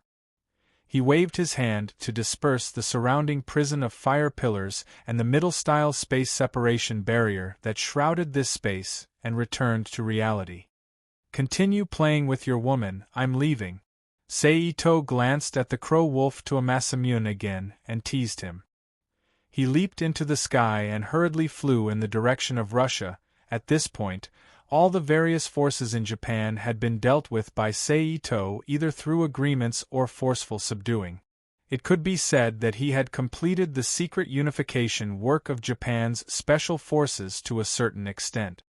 Britain, France, China, the United States, Russia, Germany. China will not care about him for the time being. Moreover, under normal circumstances, they are quite particular about doing things and will not implicate family members. France is a country of mercenaries. At most, I can only intimidate the French government and make them not have any wild thoughts. Britain has Valtor, so they should be able to deal with him appropriately and reduce some of the trouble. In other words, Germany, Russia, and the United States. Ito calculated in his mind as he flew to Russia. On the United States side, the inheritance of the Native Americans has almost been cut off by their ancestors. Germany is descended from the Germans and their inheritance is close to Northern Europe. The system should still belong to the rune system. Russia is a fairy tale. However, judging from the completely technological performance of these three countries, mysterious forces rarely appear on their side. In other words, they have to guard against superhumans and the legendary aliens. Chapter 1156. P.S. Thank you to NXCX and Nikfini for their tip. Now, only the mercenaries and the bounty union are left. Ito rubbed his chin as he sat on a black leather high-back chair. Then, he looked up at the group of U.S. politicians, tycoons, and department heads in charge of dealing with special situations that he had subdued and controlled using special means. Then, he activated the Flying Thunder God and disappeared from the White House. When he first went to Russia, Ito was a little worried about the mysterious aliens and the high-tech weapons they provided or developed by the various countries. However, when he arrived in Russia, he remembered that regardless of whether there were aliens in these countries or whether they developed high-tech weapons based on the technological data of aliens, in the end, it was still human beings who used these weapons. In other words, whether they showed their fangs or not was under the influence of the government's higher-ups. So, as long as he dispelled the covetous thoughts of the various government leaders, he could eliminate the danger of Akizuru City to a large extent. After thinking about this, Ito flew directly to the Komlinhen Palace after arriving in Russia. He snuck in and used his powerful psychic power to hypnotize and control the Russian president who lived in the Komlinhen Palace. Then, Ito controlled the leaders of various key departments in Russia, especially those related to the military and national security, to the Komlinhen Palace. While they were still confused, he also hypnotized and brainwashed them. But because of the political system of a foreign country, it was hard to say when this group of politicians would be replaced, so Ito didn't expect to control them for a long time. He just wanted to make sure that they didn't cause any trouble in the next 2 years. After a year, the construction of Akira City would be completed, and it would have a certain level of resistance, so they wouldn't be able to do anything to Akira City. After dealing with the government officials on the surface, Seito controlled the president to summon the leader of the special department in charge of special affairs and one of the experts. Then, he used his legendary power to launch a sneak attack on them and controlled them. At this point, the problem of Russia was more or less solved. Then, Seito activated the Flying Thunder God technique and left Russia. They appeared in Germany. They used the same method to deal with Germany. Then, he rushed to America. However, unlike Russia and Germany, the composition of the United States was much more complicated. In addition to the White House and the Pentagon, they also had to deal with Congress and Wall Street's big businessmen, rich people, and Jews hiding in the dark side of the United States. That was it. Only part of the process had been completed. Even Seito couldn't make up his mind about the Freemasonry, which was hidden in the depths of the city. After all, Seito didn't believe that there were no cultivators in the Freemasonry, which was a mixture of Honggang and a large number of Chinese martial artists. Converting the legendary level into the cultivation realm, it was equivalent to the peak of the Golden Core stage or the nascent soul stage. Although this was a somewhat profound realm for contemporary cultivators, the Freemasonry, which had a large amount of resources, might be able to create such a realm. Therefore, after dealing with the politicians, big businessmen, rich people, and an expert from the special department, Seito decisively gave up on dealing with the Freemasonry and used the Flying Thunder God technique to leave America and appear in France. As for the so-called Area 51, Seito didn't want to get them out when those aliens didn't show up themselves. As soon as he arrived in France, Seito went straight to the Élysée Palace, sneaked in, and found the French president, who was having sex with a female secretary in the Élysée Palace. He used hypnotism to control the two and then dealt with France in the same way as he dealt with Russia, Germany, and America. In the case of overwhelming power, it only took 2 hours for the French side's problem to be solved. Then, Seito used the Flying Thunder God technique to disappear from the Élysée Palace and appear in a villa. Turning his head and looking around the room, Seito, who didn't see the person he was looking for, instantly unfolded his mental power and searched the entire room. After a few seconds, Seito, who was sure that the person he was looking for wasn't at home, withdrew his mental power, took out his mobile phone, and dialed a familiar number from his address book. Beep, beep, boss. Soon, the phone was connected, and a woman's voice came from the phone. The owner of this voice was the original mercenary who Seito had subdued before and had been left in France to scout for information in the country of mercenaries, the scent ability user Elsie. "Where are you?" Seito asked. "I'm on the Champs-Élysées now. What can I do for you, boss?" Elsie replied. "Do you know Japan's Akikuruno city?" Seito walked to the chair next to him as he spoke into the phone. "Of course, it's the main topic of discussion among the mercenaries and in the chat room of the Bounty Union website recently." Elsie's tone was a little exaggerated. "What? Boss, are you also interested in Akikuruno City?" Elsie asked as if she understood. "Akikuruno City is mine," Seito said lightly. "Oh my God!" Elsie subconsciously exclaimed when she heard that. "Then what do you want me to do, my dear boss?" After a moment, Elsie, who had calmed down, asked, "Use your channels among the mercenaries to spread the news that the owner of Akikuruno City is a legendary level master." Seito spoke as if he was talking about a very ordinary matter, completely unaware of how shocking the content of his words was. "Boss, are you sure you're not wrong? Legendary level?" Elsie asked cautiously after being silent for a few seconds. "That's right, I've already advanced to legendary level," Seito said with certainty. Even though they weren't face to face, Seito could imagine Elsie sucking in a breath of cold air. "Boss, I realized that my decision to be loyal to you back then was the best decision I've made in my life." Elsie's tone was full of emotion. Seito smiled lightly and didn't speak. I understand, I'll spread the news about your advancement as soon as possible. Elsie solemnly promised. Okay. Seito agreed and hung up the phone. Now only the Bounty Union, the Church, and the many dark races under the Covenant of Darkness are left. Seito frowned as he played with his phone in his hand. These three organizations were the same as the Freemasonry. They were all organizations that Seito couldn't deal with and could definitely come into conflict with him. Among them, the Bounty Union covered a wide area and had many members. Moreover, he didn't know where their headquarters were or what their exact structure was.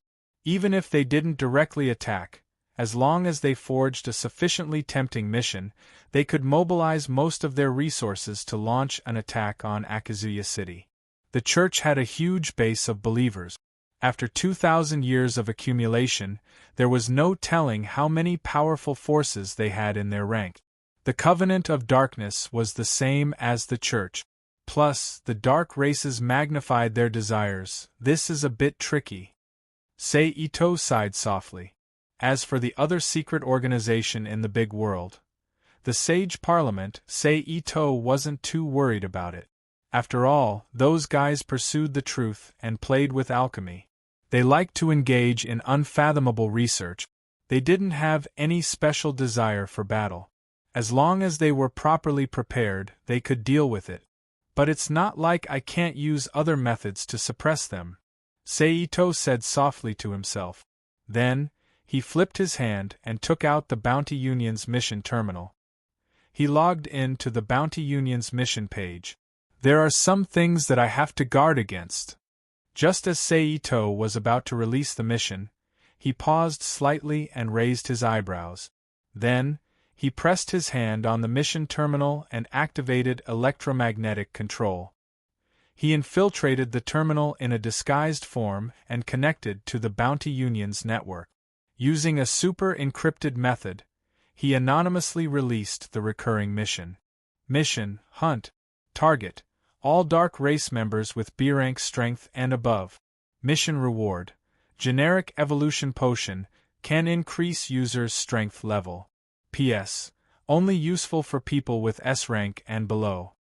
Mission type, non-time limited mission. This way, the Covenant of Darkness and the dark races can calm down a little. Seito smiled as he uploaded a bunch of pictures of the evolution potion and released the mission. He also paid a certain amount of money to have it displayed on the front page. However, while he was smiling, the solo players and mercenaries who were browsing the Bounty Union's mission page were stunned when they saw the mission he released. This was because the reward of Seito's mission was too tempting. It directly hit the hearts of these adventurers. After all, who didn't want to become stronger with power? Obtain more power? It was just that they didn't have that kind of resources before, so they acted muddle-headed. Now that such a clear opportunity had appeared in front of them, it was natural that they would be moved and excited.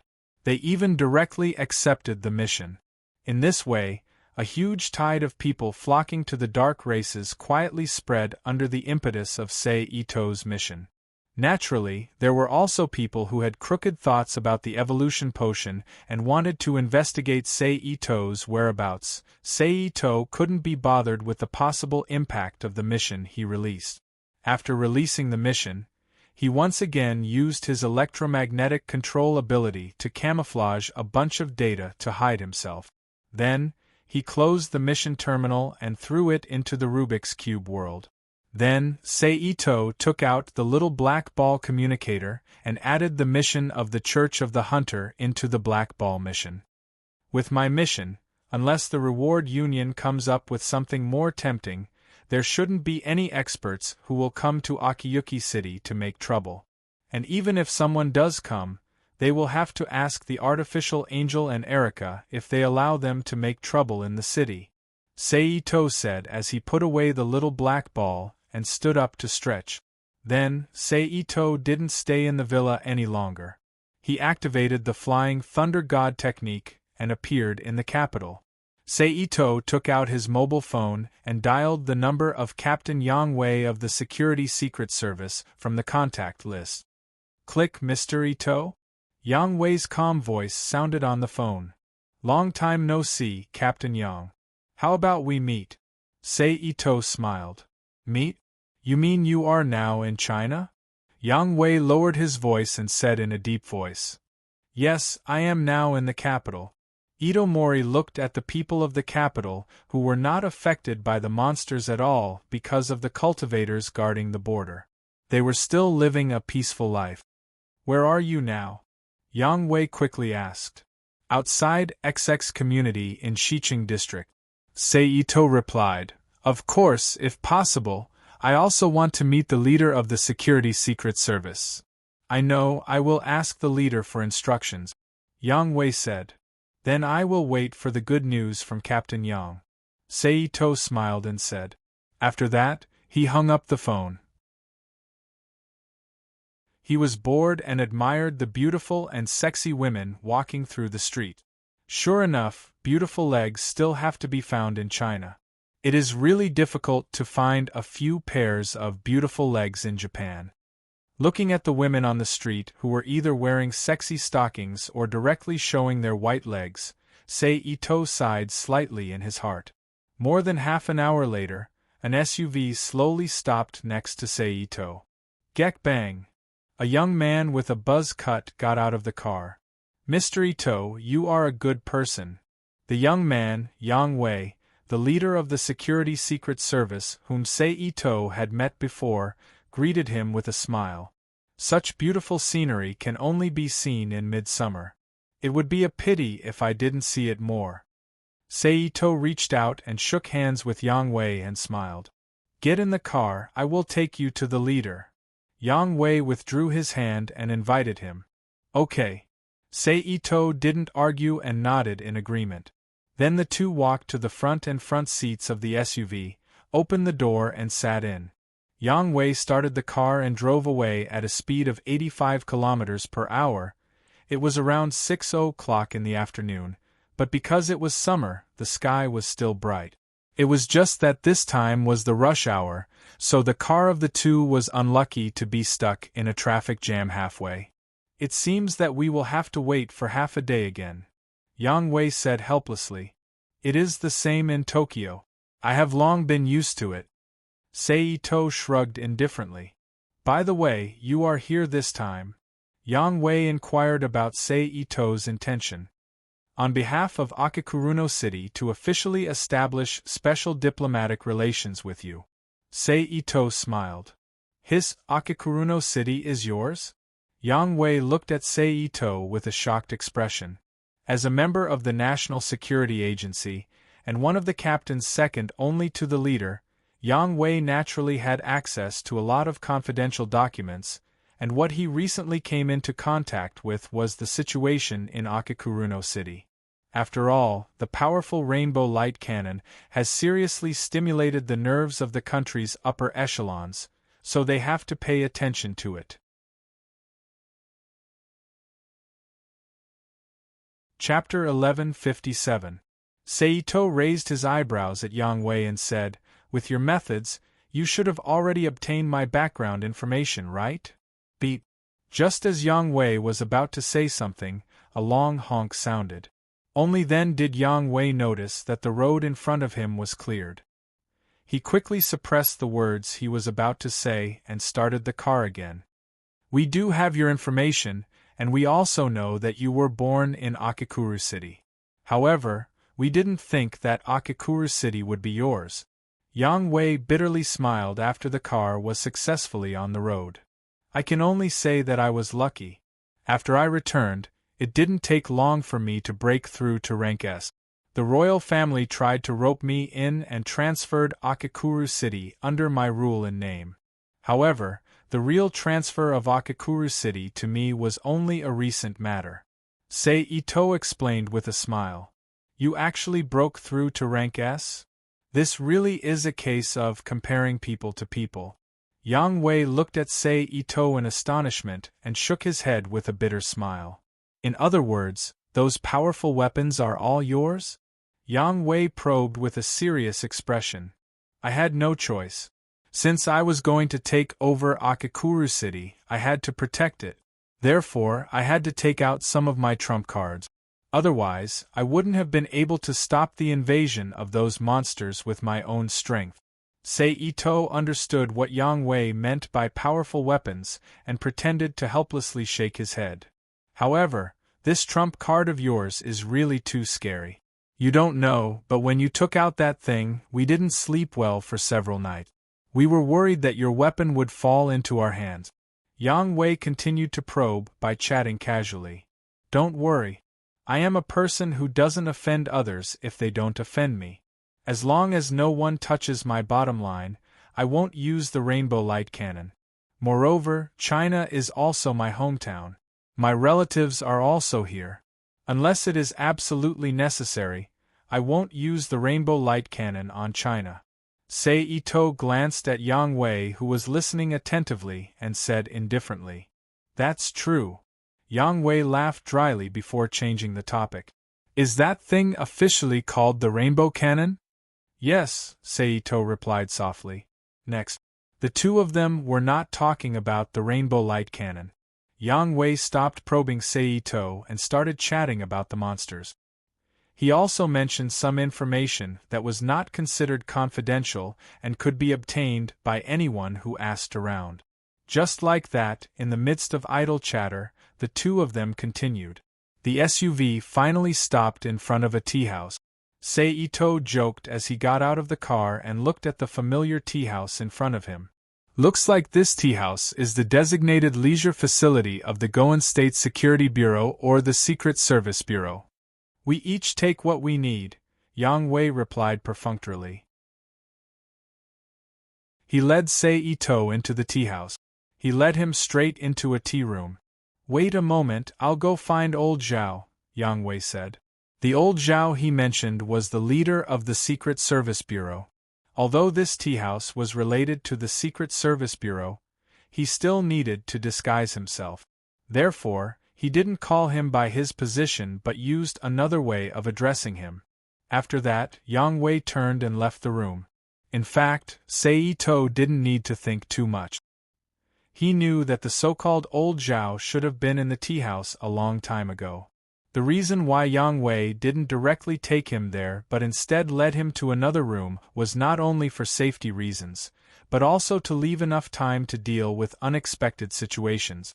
For example, if he wanted to report something, this was the best time to go out and find someone. Although Ito understood this, he didn't say anything. He still pretended to be confused. Sir, this is the Tai Guanyin that gentleman just ordered. At this moment, along with the slight sound of the door opening, a beautiful woman with flesh-colored stockings on her legs and a short skirt on a dark blue background walked in. Her black hair was coiled into a disc behind her head. She was carrying a purple sand teapot and 3 matching teacups on a tray. Oh, put it down. Ito nodded and pointed at the brown solid wood round table in front of him. The female attendant walked to the table and put the teapot and teacups on the table. Then, the female attendant skillfully brewed a cup of fragrant Tai Guanyin for Ito and placed it in front of him. Thank you. Ito picked up the teacup and thanked her softly. Then, he brought the teacup to his mouth and took a sip. In an instant, a faint, astringent and fragrant aroma filled his mouth. Good tea, Ito praised. The female attendant smiled and accepted Ito's praise. Cluck! At this time, along with another soft sound, Yang Wei and old Zhao, the leader of the special task force that Ito had met once before, walked in together. My apologies, I've kept Mr. Ito waiting. The slightly plump old Zhao walked into the room and hurriedly walked towards Ito with a smile on his face. He extended both hands in apology. Not at all, I'm the one who's early.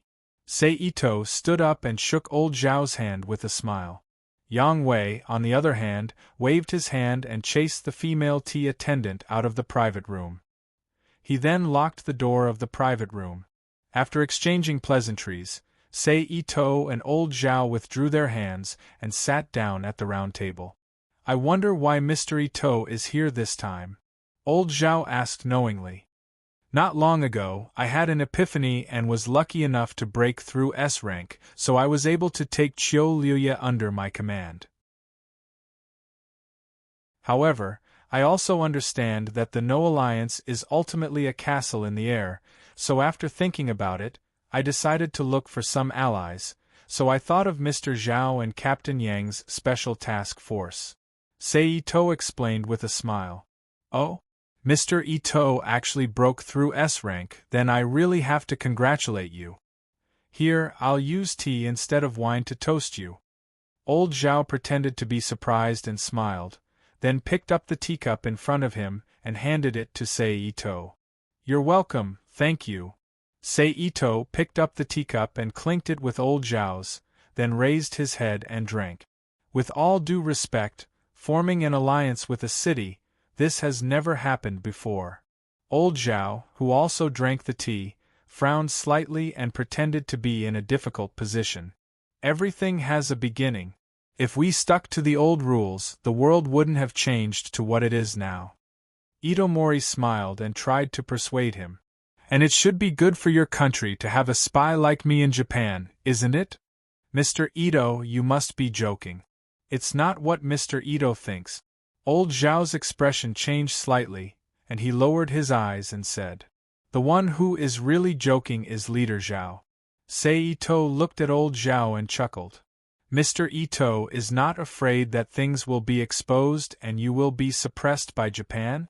Old Zhao and Sei Ito looked at each other for a moment, smiled slightly, and said again, After all, the location of Akakuruno City is not very good. But isn't it the best location? Although it is far away from the center of Tokyo, it is still in the Tokyo circle. There is a large depth between Mie, Waka, Osaka, and Kyoto. As long as it is done properly, Sei Ito said with a smile. There was no need to finish the words, both sides knew what the content was. It seems that Mr. Ito has already thought about it. Old Zhao smiled. Then he put on a serious face and said, I just don't know what benefits we can get if our Secret Service team and your city form an alliance. Alliance itself is the biggest benefit, isn't it? Sei Ito replied with a smile. If that's the case, we'll only have the empty title of an ally, but you'll use it to scare your enemies. If that's the case, I don't mind giving up the title of an ally, old Zhao said without hesitation. And Mr. Ito, don't forget that if we really form an alliance, the outside world will not think of our Secret Service team as an alliance with you, but a country. You will have too much of an advantage. It seems that it is true. So, let's not form an alliance. How about we make a verbal agreement with each other? Sei Ito frowned and thought for a while. What agreement? Old Zhao's eyes flickered slightly and he asked. A non-aggression agreement. We will not take the initiative to provoke each other. Sei Ito said in a deep voice. In fact, this was the real purpose of Sei Ito to see Team Leader Zhao. As for the alliance, Sei Ito didn't expect it at all. He proposed it before to fool people. Of course, if it was really successful, he didn't mind accepting it. Mr. Ito's words are too broad. Old Zhao said with a slight frown. Then I will put it simply. That is, you must not take the initiative to attack my Akira city in any way. Of course, I welcome normal exchanges and learning. Correspondingly, I will not make trouble for no reason in China. How about it? Sei Ito leaned forward and looked at Team Leader Zhao. Mr. Ito, good calculation. Old Zhao, who quietly looked at Sei Ito for a while, suddenly smiled and said. Obviously, at this time, old Zhao also figured out the main purpose of Sei Ito. I'm sorry, I'm afraid I can't promise you. Then, Team Leader Zhao shook his head and said. Is that so? That's really rare. Sei Ito leaned back in his chair, and said with a regretful look on his face. At this time, old Zhao, who poured a cup of hot tea for himself and Sei Ito, suddenly said, Of course, whether it is a verbal agreement or an alliance, it is not impossible. It depends on whether Mr. Ito is willing to pay the corresponding price. Sei Ito, who almost instantly understood Team Leader Zhao's meaning, looked at him with a smile and asked, Rainbow Light Cannon. As long as Mr. Ito is willing to share the information of the Rainbow Light Cannon, I can officially sign an alliance with you on behalf of the leader. Team Leader Zhao gently picked up the teacup and put it in front of his mouth, while gently blowing the steam floating on the teacup.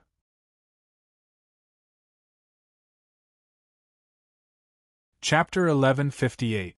Sure enough, this negotiation won't yield any results. After a moment of silence, Sei Ito sighed. Mr. Ito, don't you want to reconsider? Team Leader Zhao, who directly heard the answer from Sei Ito's words, raised his eyebrows slightly and said, No, it's better to hold the life-saving thing in my own hands. Sei Ito replied with a smile. Well, if Mr. Ito changes your mind, you can contact Yang Wei at any time to discuss with me. Team Leader Zhao's face didn't show the slightest change, still smiling kindly. Okay. Sei Ito replied. Then, Team Leader Zhao and Sei Ito chatted about other unimportant things. I don't know what Mr. Ito's plan is? At this time, Team Leader Zhao asked again. I will probably go back to Mr. Chen's place. Sei Ito replied indifferently. Well, then I won't keep Mr. Ito any longer. Let's part here. Team Leader Zhao put the empty teacup in his hand on the table and smiled. Okay. Sei Ito nodded in agreement. Then the two exchanged a few words and walked out of the room one after the other. As for the tea money, it was naturally settled by Yang Wei, the landlord and follower. After leaving the tea house, Sei Ito stopped a taxi and drove in the direction of Mr. Chen's house. This young man is not simple. Standing in front of the window of the tea house, Team Leader Zhao watched Sei Ito leave in the taxi and sighed softly. Indeed, he was promoted to the ranks of Level S Masters at such a young age. But his mood is not violent, nor is he arrogant or complacent. It's really rare. Team Leader Yang Wei, who had been in contact with Sei Ito for the longest time, said with deep feeling. This is just one aspect. Have you ever thought about where he got the so-called rainbow cannon?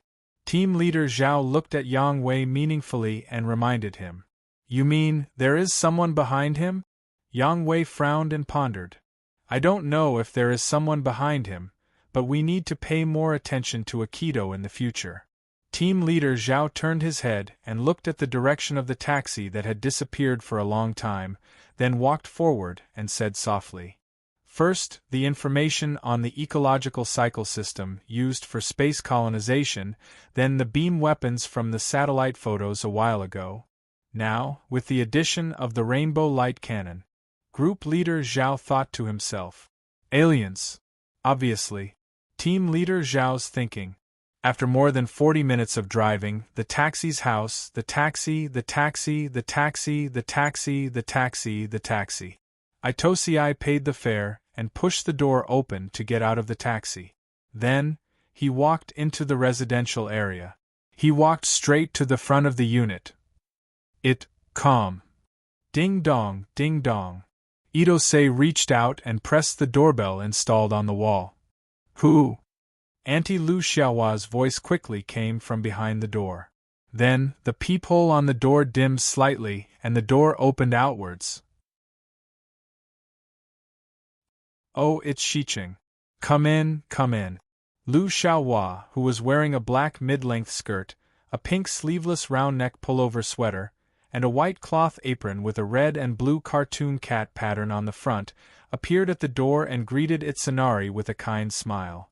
Sorry to disturb you, Sei Ito said politely. What's there to disturb? Lu Xiaohua said in a strange tone. Where's Shiqin? Itosei walked into the room and asked as he took off his shoes and looked around casually. I don't know where she is. She's not back yet, Lu Xiaohua said. Are you alone at home? Sei Ito asked again when he walked into the living room. Lu Xiaohua took out a few fruits and stuffed them into Sei Ito's hands.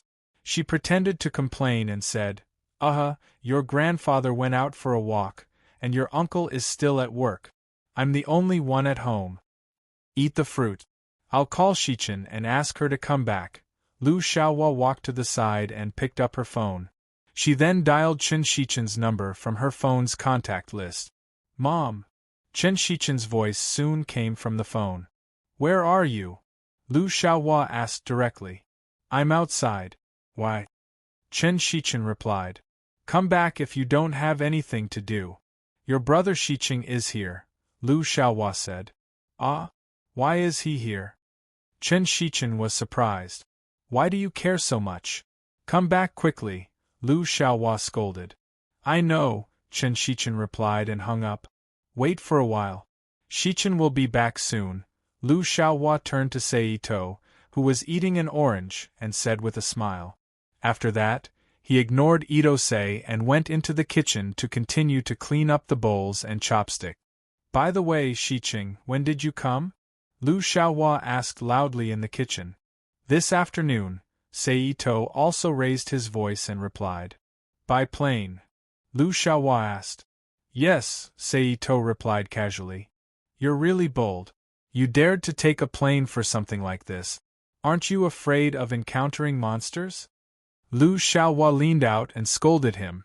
Also, what's so important that you have to run around at this time? Monsters and whatnot aren't that serious anymore. Basic flights are fine. Seito comforted her with a smile. Is that so?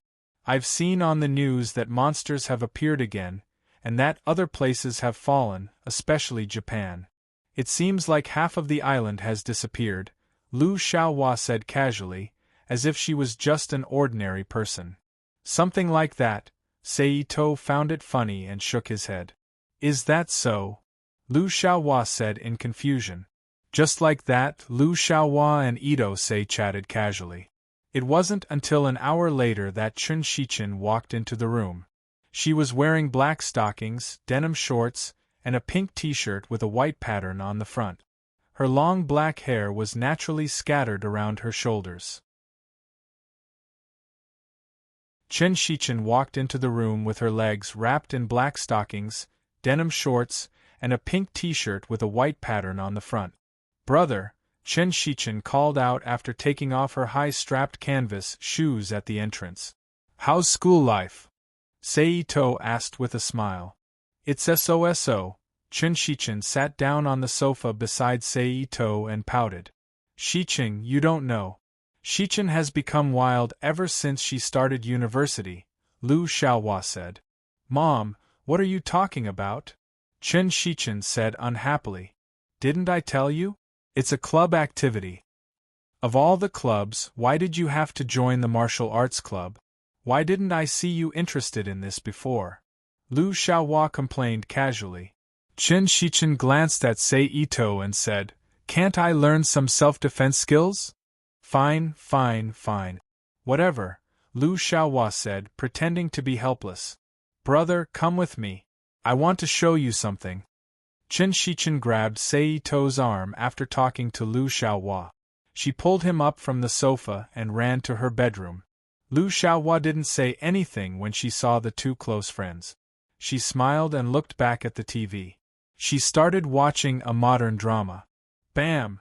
Chen Shichin locked the door as soon as she entered her bedroom. What do you want to show me? Seito looked at Chen Shichin in confusion. It's nothing. I just want you to look at the martial arts I learned and give me some pointers, Chen Shichin said embarrassedly. Okay. Since he was willing to teach others, he naturally wouldn't reject his cousin's request. Therefore, Seito agreed without hesitation. He then looked at the small room and said, Is this place big enough? I don't want to trouble you. I'll have to trouble you to bring me outside, Chen Shichin said with a smile. Okay. Ito-sei pretended to be helpless and said. Then he took out a new pair of white sneakers and handed them to Chen Shichin. After Chen Shichin put them on, Ito-sei took her hand and activated dimensional transfer to take her into the half-plane. Ugh! This is... Chen Shichin said in surprise when she saw the desolate surroundings. Do you know about the Blessed Enclave? Seito looked at Chen Shichen and asked. After Chen Shichen nodded, he explained, "This is the so-called Blessed Enclave. It's a half-plane connected to the world we live in." Wow! Chen Shichen exclaimed in surprise, not understanding what was going on. "Okay, let's begin," Seito reminded her. "Oh." Chen Shichen nodded and took 2 steps back. She took a deep breath and got into a fighting stance. Seito raised his eyebrows as he looked at Chen Shichen's fighting stance and her fighting stance. 2-character pincer goad horse, little idea, Wing Chun?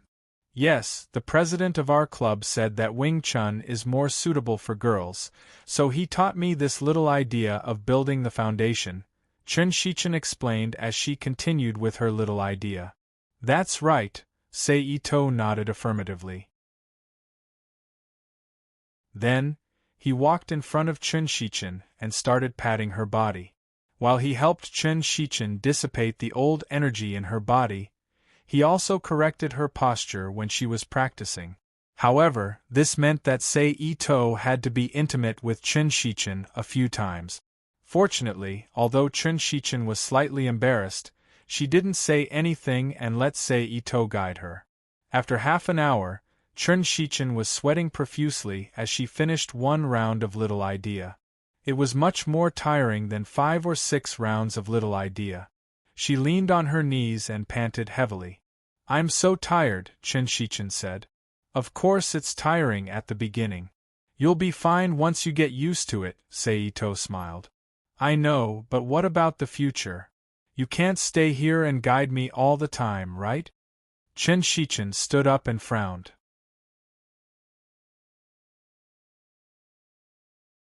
Chapter 1159. P.S. Thank you to Doom ******* M for your precious monthly votes. Thank you to NXCX and Nickfany for their tip.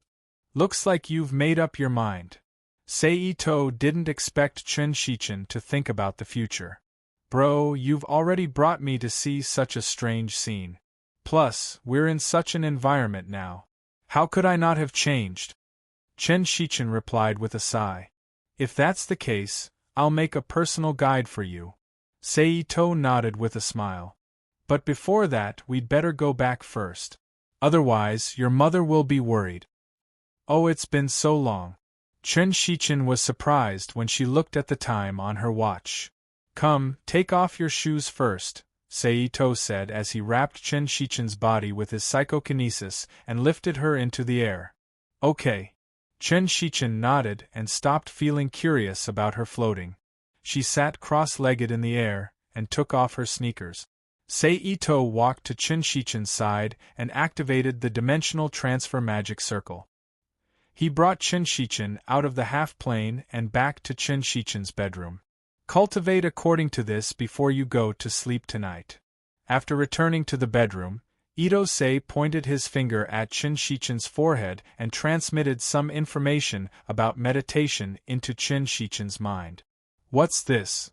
Chen Shichen tilted her head as she recalled the information in her mind. Basic meditation. It can strengthen your mental strength. That way, you won't have to waste too much energy on cultivation and affect your studies. That way, you won't lose anything. After all, if it's possible, I still don't want you to go to the other side of the world. Seito shook his head as he retracted his finger. Oh. Chen Shichen replied absent-mindedly as she suddenly recalled the scene of the man-eating monster near Kyoto. Okay, have a good rest. I'll stay here tonight and help you make your personal guide. Seito didn't say anything else and smiled. Yes. Chen Shichen nodded in response. Then, as if she had thought of something, she passed the sneakers in her hand over. Shoes. I'll give it to you. Seito flicked Chen Shichen's forehead. Just a pair of shoes? Bro, you're too shabby. Chen Shichen put the sneakers aside and joked. What's wrong? You should at least take out something decent for your younger sister. Otherwise, wouldn't you be letting down your status? Even if I give you something good, you won't be able to use it. Seito laughed. Then just hide it. Chen Shichen pouted. But you don't have to say, there is really something that you can use. Ito-say thought for a while and smiled.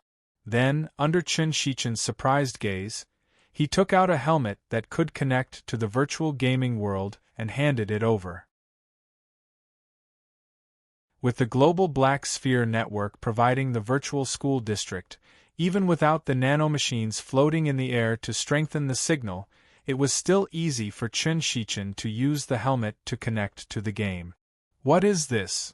Chen Shichen was shocked as she took the helmet and looked at it. A virtual gaming helmet.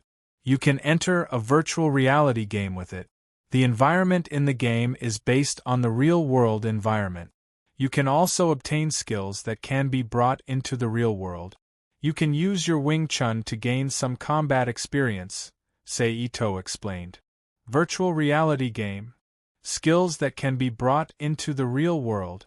Why do I feel like this is becoming more and more unreal? Chen Shichen muttered with a face full of shock. Remember, keep this to yourself. Don't tell anyone. Or else it will bring danger to you and your family, Sei Ito reminded her seriously. I understand. Chen Shichen nodded with a serious expression. Okay, I'm going out. Continue to practice the meditation technique I taught you before you sleep. If you want to play games, remember to lock the door, Sei Ito nodded. Okay, Chen Shichen replied obediently. Sei Ito didn't say anything else. Chen Shichen walked him out of the bedroom. Then, Elder Chen's figure appeared in Sei Ito's sight. Obviously, the old man had returned from his stroll. Grandfather, Chen Shichen greeted. You're here. Elder Chen nodded and looked at Sei Ito. Sei Ito nodded. How many days do you plan to stay this time? Elder Chen asked again. I'll leave tomorrow, Sei Ito replied. Old Master Chen frowned when he heard this. His face revealed a look of displeasure, but he did not say anything. You'll be staying at home tonight, right? Lu Xiaohua saw the opportunity and quickly asked. Sorry to trouble you, Sei Ito nodded and said politely. Hey, we're all family. It's no trouble at all, Lu Xiaohua said. Then she stood up and walked to the guest room as she said, I'll go tidy up your room. However, as soon as Lu Xiaohua left, the room fell silent again. Chen Shichen, who was standing at the side, felt a little uncomfortable. She gave Ito-Kari a "you're on your own" expression before saying goodbye to Elder Chen. She quickly walked back to her bedroom and locked the door. She walked back to her bed and put on the virtual game helmet. She activated the helmet according to the instructions that suddenly appeared in her mind and logged into the virtual game. Since there was only one novice village in the game, Chen Shichen naturally appeared in the novice village together with the residents of Akikuruno City. Fortunately, the game itself still used mental energy and consciousness energy, so all communication was considered a spiritual exchange. Under the influence and help of the game system, there was no language barrier. Naturally, there was no possibility of being isolated or treated differently. So, very soon, Chen Shichen gained a basic understanding of the game under the spirit of not being ashamed to ask for help. In the real world, after spending half an hour in silence with Elder Chen, Lu Xiaohua, who was tidying up the guest room and preparing the bedding, returned to the living room. She told Sei Ito to take a look at the room.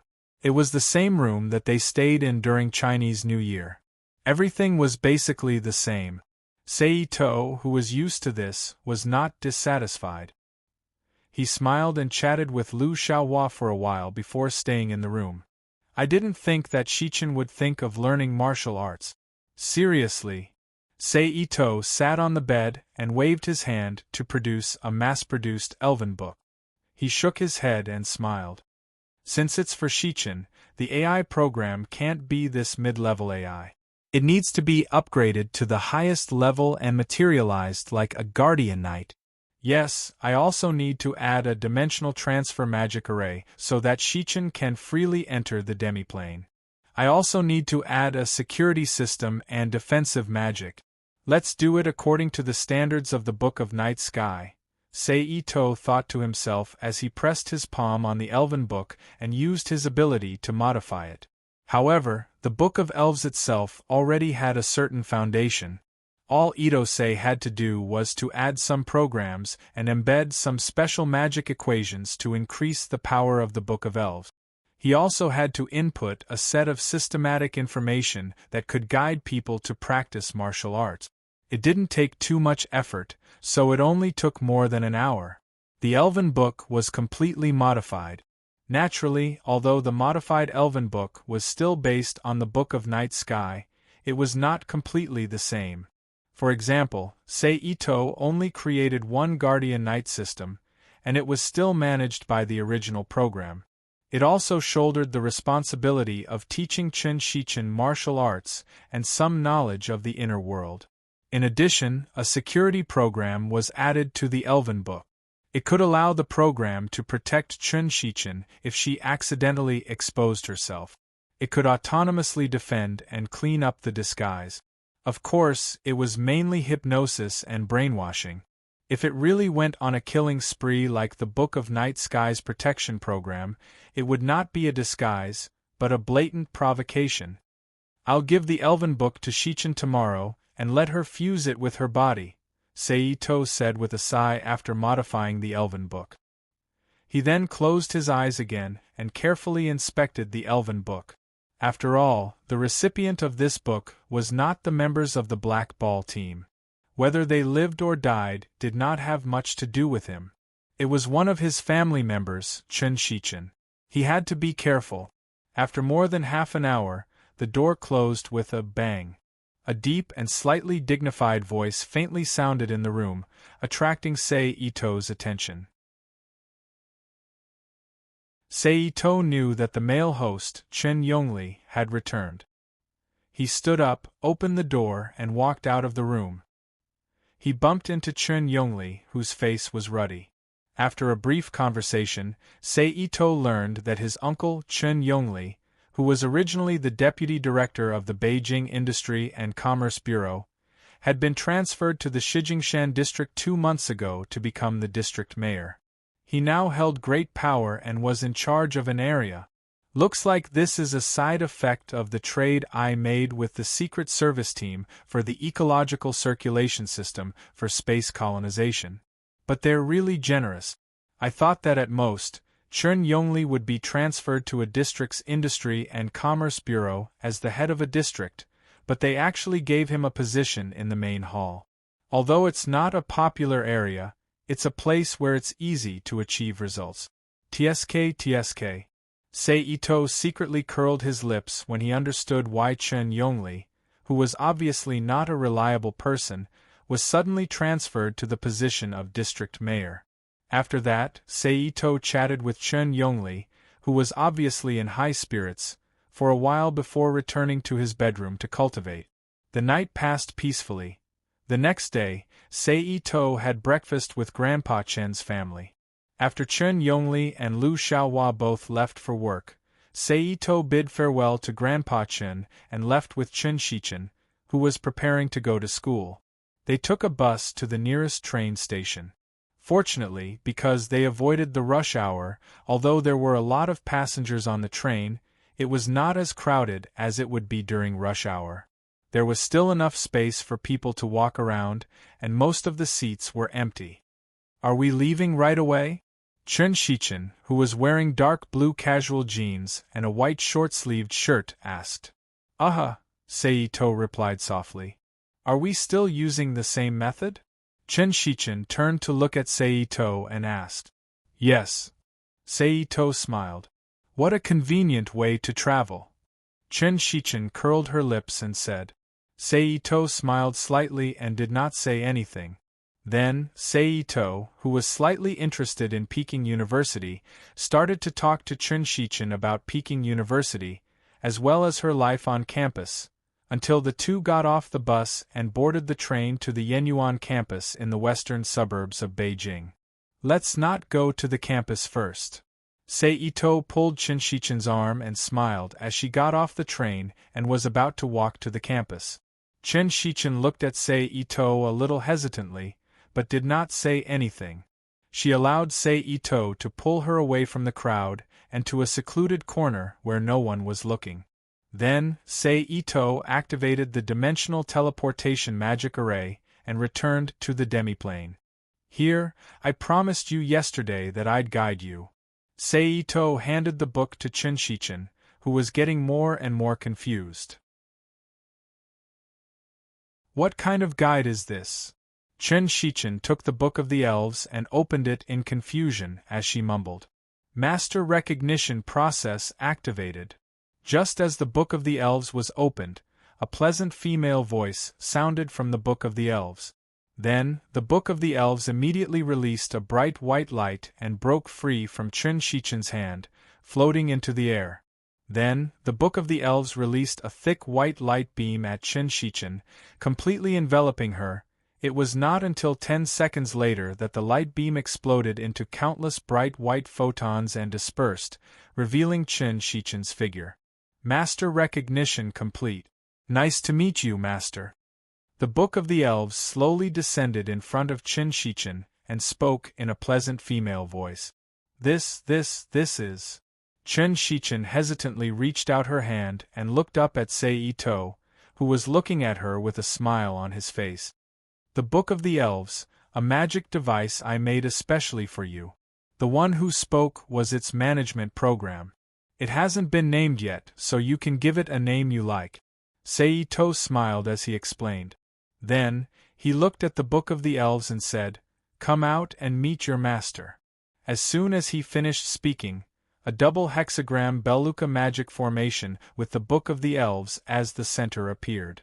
A female figure with long black hair and black eyes, who looked similar to nymphs, wearing a tight black top and tight black shorts, appeared from the magic formation. Master. The female figure looked at Shichen and called out, Shichen looked at the female figure who suddenly appeared in front of her in shock, unable to speak. She's the personal guide I arranged for you, Sei Ito introduced with a smile.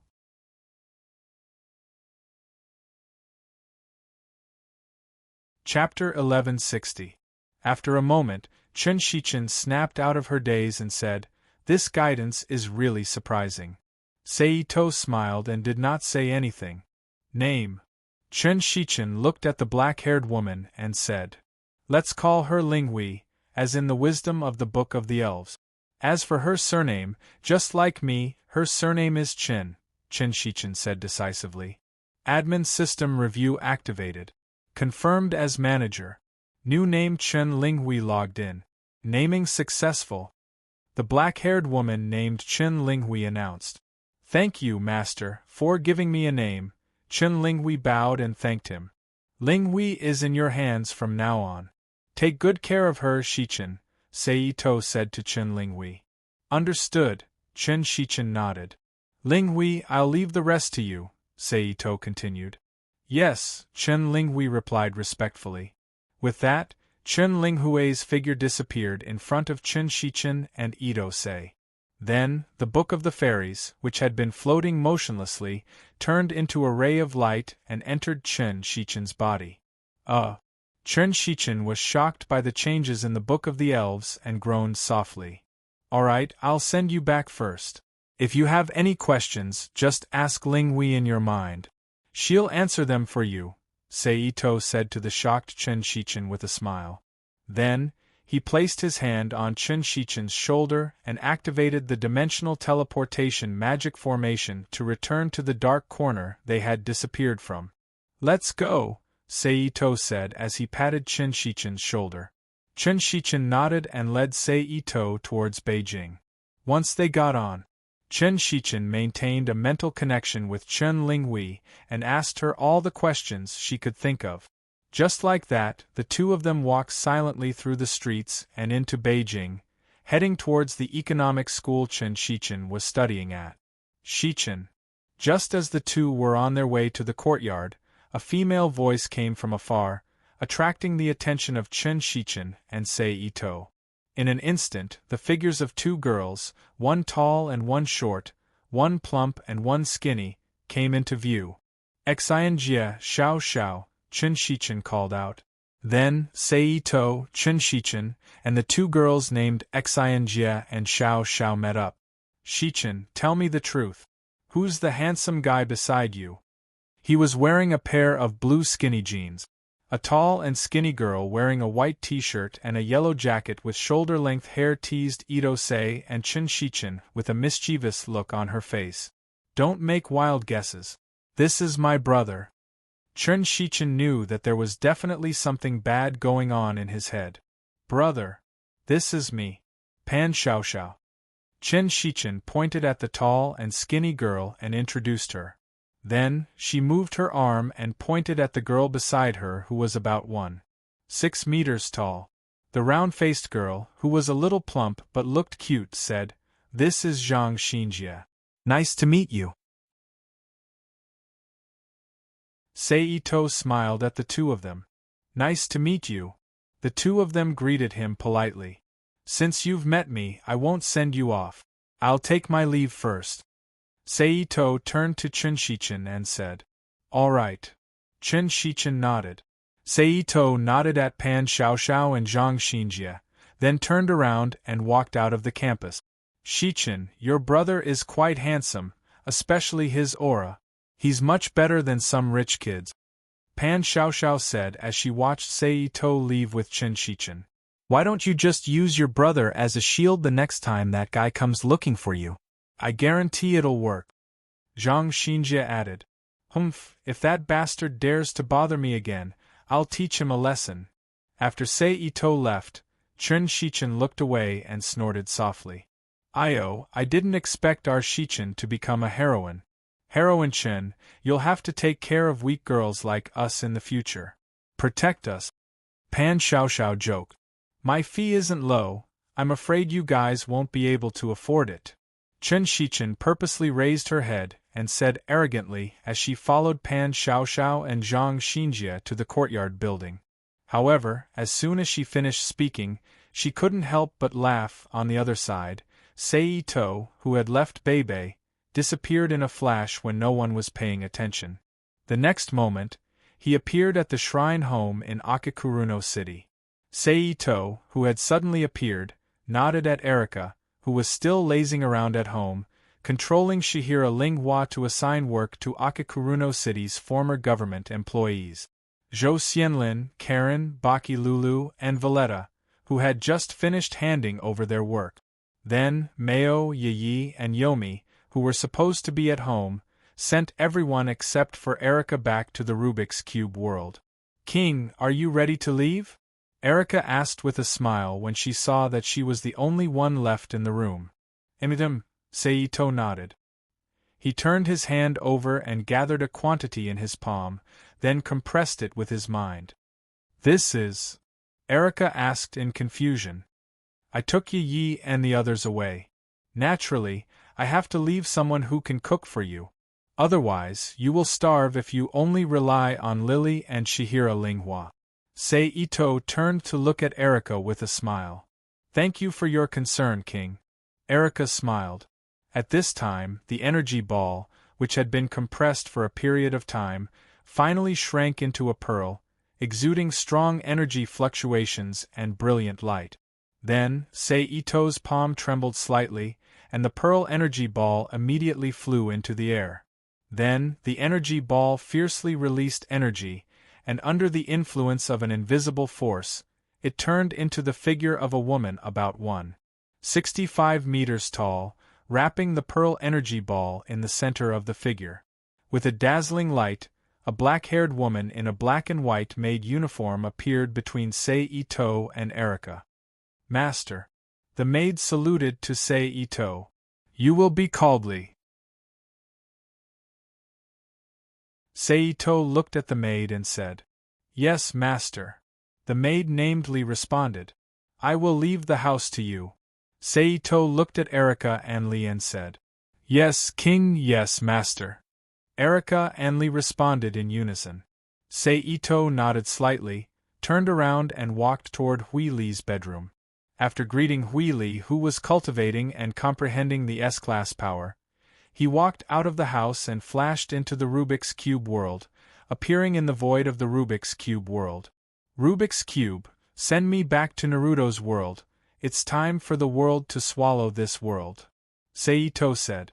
As soon as his words fell, a giant black vortex emerged from the void of the Rubik's Cube world, rotating at high speed and sucking Seito, who was standing under the vortex, into it. Then, like a bubble, it disappeared from the center of the vortex. Crackle! Accompanied by the familiar sound of glass breaking, Seito's figure once again appeared in Naruto's world.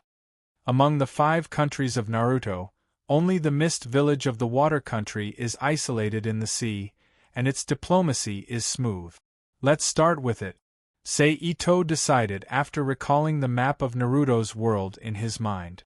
After thinking about it, Seito stretched out his hand and drew a line in front of him, and a narrow space channel that was enough for one person to pass through immediately appeared in front of him. Itomori took a step forward and disappeared with the long and narrow space channel. On the sea a few kilometers away from the Land of Fire, a space crack opened, and Ito-sei walked out of it. Then, he stretched out his hand again and walked into a newly opened space crack, and in the next moment, he appeared outside the mist village of the water country. At this time, Seito's thoughts moved, and the 9 Tomo with the seal of 9 instantly appeared in front of him, quietly floating. Then, Seito waved his hand again, and a piece of white paper quickly flew in front of him, spontaneously folded into 1,000 paper crane, flapping its paper wings and flying towards the mist village. It penetrated the mist village's detection barrier and headed towards the Mizukige's office. A few minutes later, the paper crane flew into the Mizukige's office through the open window. Mizukige Heart. Seeing the paper crane suddenly flew into the office, a middle-aged male ninja wearing a black kimono with a black eye patch on one of his eyes threw a kunai that penetrated the paper crane's body and nailed it to the wall on the side. This person was Ching-won, the Mizukige guard with a Byakugan. Oh! The paper crane that was nailed by the kunai burned in an instant, and Seito's voice came out of the burning paper crane. Terumi Mei, if you don't want your Mizukige village to be destroyed, come out alone. I will wait for you in the forest south of the Mizukige village. If I don't see you in 5 minutes, I will immediately attack the Mizukige village, and you will bear the consequences. After that, the paper crane was completely burned into a pile of ashes and drifted to the ground. Arrogant, Ching said after listening to the paper crane's message.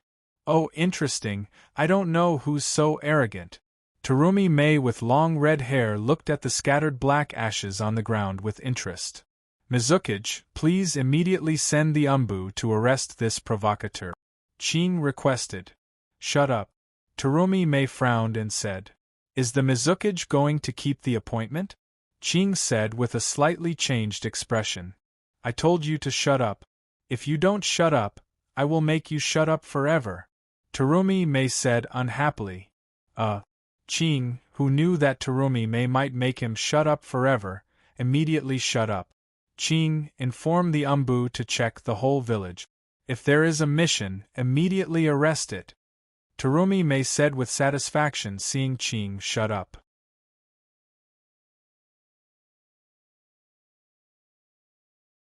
Chapter 1161.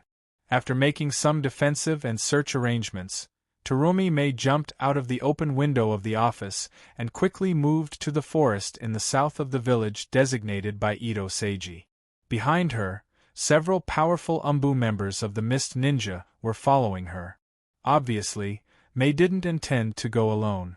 She wanted to pretend to go alone, and then let the Umbu behind her and the Umbu she sent to surround the southern forest to capture Seito, who dared to provoke her.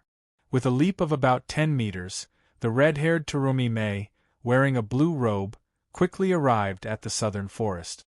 She saw Ito-sei with 9 crystal blue tomo floating in front of him, standing quietly in the same place. Whoosh! Mei quickly landed on the ground. Are you the one who provoked my mist village? You're really bold. Mei looked up and down at Seito and said. You didn't come alone as agreed. It seems that you don't want the mist village to have an easy time. Seito, who sensed the presence of others, said indifferently. Nope, I came here alone, Yizichin replied. Mei's heart tightened when she heard Seito's words.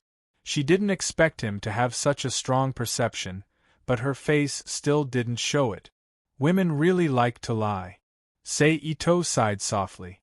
Little brother, do you want to be melted by me? Mei narrowed her eyes slightly. Seito didn't speak. He directly raised his hand and flicked the 5th crystal blue tomo in front of him. Seeing Seito's action, Mei made several ninjutsu hand seals in front of her. She launched ninjutsu, water whip. In an instant, a rope formed by water quickly flew to Seito's side under Mei's control and wrapped around him. But before the water whip could do anything, the tomo that was flicked by Seito trembled slightly. Ripples visible to the naked eye instantly spread in all directions with the trembling tomo as the center. Then the giant Biju Goku suddenly appeared in the field. Boom! Its huge body made a huge muffled sound at the moment of landing, stirring up a lot of dust. After that, there was no need for Itose to move. The water whip that was about to wrap around his body dissipated under the unique power of Gobi's control of the 5 elements and disappeared. Biju. Looking at the sudden appearance of Goku, Mei's face changed slightly. Goku. Clean up the surrounding insect. Seito, ignoring Mei's words, said lightly. Roar! Goku roared. His 5 huge tails quickly danced, forming an attack of earth, fire, water, wind, and lightning attributes, flying down toward the forest, attacking the Umbu hidden in the forest. Who the hell are you? Mei, who didn't care about the Umbu, asked in a deep voice. Seito. Seito replied. Then looking at Mei, he continued. Now I'll give you a choice. Surrender immediately. Surrender after I break through the village with my Biju. You want me to surrender? Dream on. Mei refused very simply. Lava release. Melting monster technique. Mei's hands changed in front of her again, and she opened her mouth and spat out a large amount of viscous green liquid, like an unfolding curtain, pressed down on Seito. Seeing this, Seito smiled slightly, and instantly disappeared with the 9 tomo and appeared behind Mei. He reached out and pointed at the back of her neck, releasing a powerful lightning energy. Crackle! Under the attack of this lightning energy, Mei's body instantly turned into a snow rabbit and disappeared from the place. Kirigakure substitution technique. Seeing that his attack failed, Seito wasn't annoyed, and he leisurely flicked the tomo in front of him. In an instant, the familiar tremors and ripples quickly spread out, and then a huge red-haired gorilla with 4 tails appeared on the ground, beating its chest with both hands and roaring loudly. Attack the Kirigakure. Seito ordered the newly appeared Yanbi. Roar! Yanbi roared and jumped in the direction of the Kirigakure. Water release. Water formation pillar. Seeing Yanbi's action, Mei no longer cared about hiding and immediately released a powerful ninjutsu to attack Yanbi, trying to attract its attention to herself. In an instant, a large amount of water was suddenly spat out from Mei's mouth, like a high-pressure water gun, hitting Yanbi's body and knocking it to the side. Roar! Yanbi, who was attacked, turned his head to look at Mei and roared. Execute the mission. Seito, who used instant transmission to appear behind Mei and continued to release lightning attack with his finger, ordered Yanbi. Seito's order was absolute for Yanbi, who was already a Shikigami. After roaring, Yanbi rushed to the Kirigakure again. However, at this time, the Kirigakure Ninja Gate also sensed the seriousness of the matter from the surging chakra in the sky. Under the organization of Auha elders, they formed a combat force to meet the Yanbi in front of the Kirigakure and fought fiercely with Yanbi. Mei, who used body flicker jutsu to avoid Seito's attack, opened her mouth again and spat several balls of green viscous liquid at Seito, flying towards him like a meteor. Seito didn't make any hand seals, but he pointed in front of him, and a water barrier instantly appeared in front of him, blocking the balls formed by lava release. Then Sei Ito's left hand grabbed the side, and Mei's figure instantly appeared in front of his palm, and Sei Ito tightly grasped her throat. Obviously, Mei, who thought that Sei Ito's spacetime ninjutsu might be similar to the strange man with a mask on his face, was caught by Sei Ito's instant transmission. Her body was tightly restrained by the space reinforcement barrier formed by the same space force around her, and she couldn't move at all. Boiling release. Mist jutsu. Mei, who didn't give up resisting, used her other Kekkei Genkai ability. In an instant, a large amount of strong corrosive mist sprayed out from Mei's mouth and pores, spraying towards Sei Ito's head and face, and corroding his hand that grabbed her throat. However, immediately, it was blocked by Sei Ito's invisible barrier formed by the same space reinforcement method, and it wasn't corroded by the mist at all. Now, I'll give you a chance to lead your entire existence to surrender to me, or let me break through your village with absolute strength. Sei Ito looked at Mei in his hand and said lightly. At this time, Gobi, who finished the umbu in the forest, also ran outside the Kirigakure and cooperated with the Yanbi to attack the Kirigakure. You, in the end, what do you want to do? Terumi Mei asked with difficulty. Unify the entire shinobi world and bring peace to the world, Sei Ito replied lightly. Is this your way of bringing peace? Mei said with a mocking expression. If I don't show enough power to the world, how can people like you be willing to surrender to me? Sei Ito sneered and retorted. Just like when I asked you to surrender at the beginning, how did you choose? Mei was speechless. My patience is limited, hurry up and tell me your answer. Sei Ito frowned and forced her again. Last question, in each of the 9 tomo, is there a biju sealed in each of them? Mei turned her head slightly and looked at the 9 crystal blue tomo floating in front of Sei Ito. That's right. Ito-sei replied softly. 9-tailed beasts. Although she had some guesses in her heart, Terumi was still calm after hearing Ito-sei's answer. Her pupils shrank as she whispered softly. Then, she sighed softly and said, Okay, we surrender. Then let's be a villain first, then a gentleman. Sei Ito nodded and said lightly, then raised his right hand, and his 5 fingers slightly bent into a tiger claw. Red, black, and blue light instantly appeared on Sei Ito's fingertips, and he turned his hand and pressed it on Mei's lower abdomen. Yin-yang 5 elements seal. Humph! Mei, who felt the chakra in her body suddenly become chaotic and powerless, made a muffled groan. Then, Sei Ito raised his sword finger and quickly tapped on Mei's body in the Hyuga clan's way, completely cutting off the last bit of chakra in her body that could be used. It wasn't until this point that Sei Ito dissipated the surrounding space energy and let Mei go. Let's go and order your villagers to surrender. Sei Ito said as he put one hand on Mei's shoulder and used instant transmission to appear on top of the Gobi King's head, and made the 2 biju stop attacking. Mizukage-sama. Seeing Mei suddenly appear on top of the Gobi's head, the mist ninjas were shocked and surprised. Mei, who knew that it was her turn, looked at the villagers and ninjas who loved her and looked at her with hope.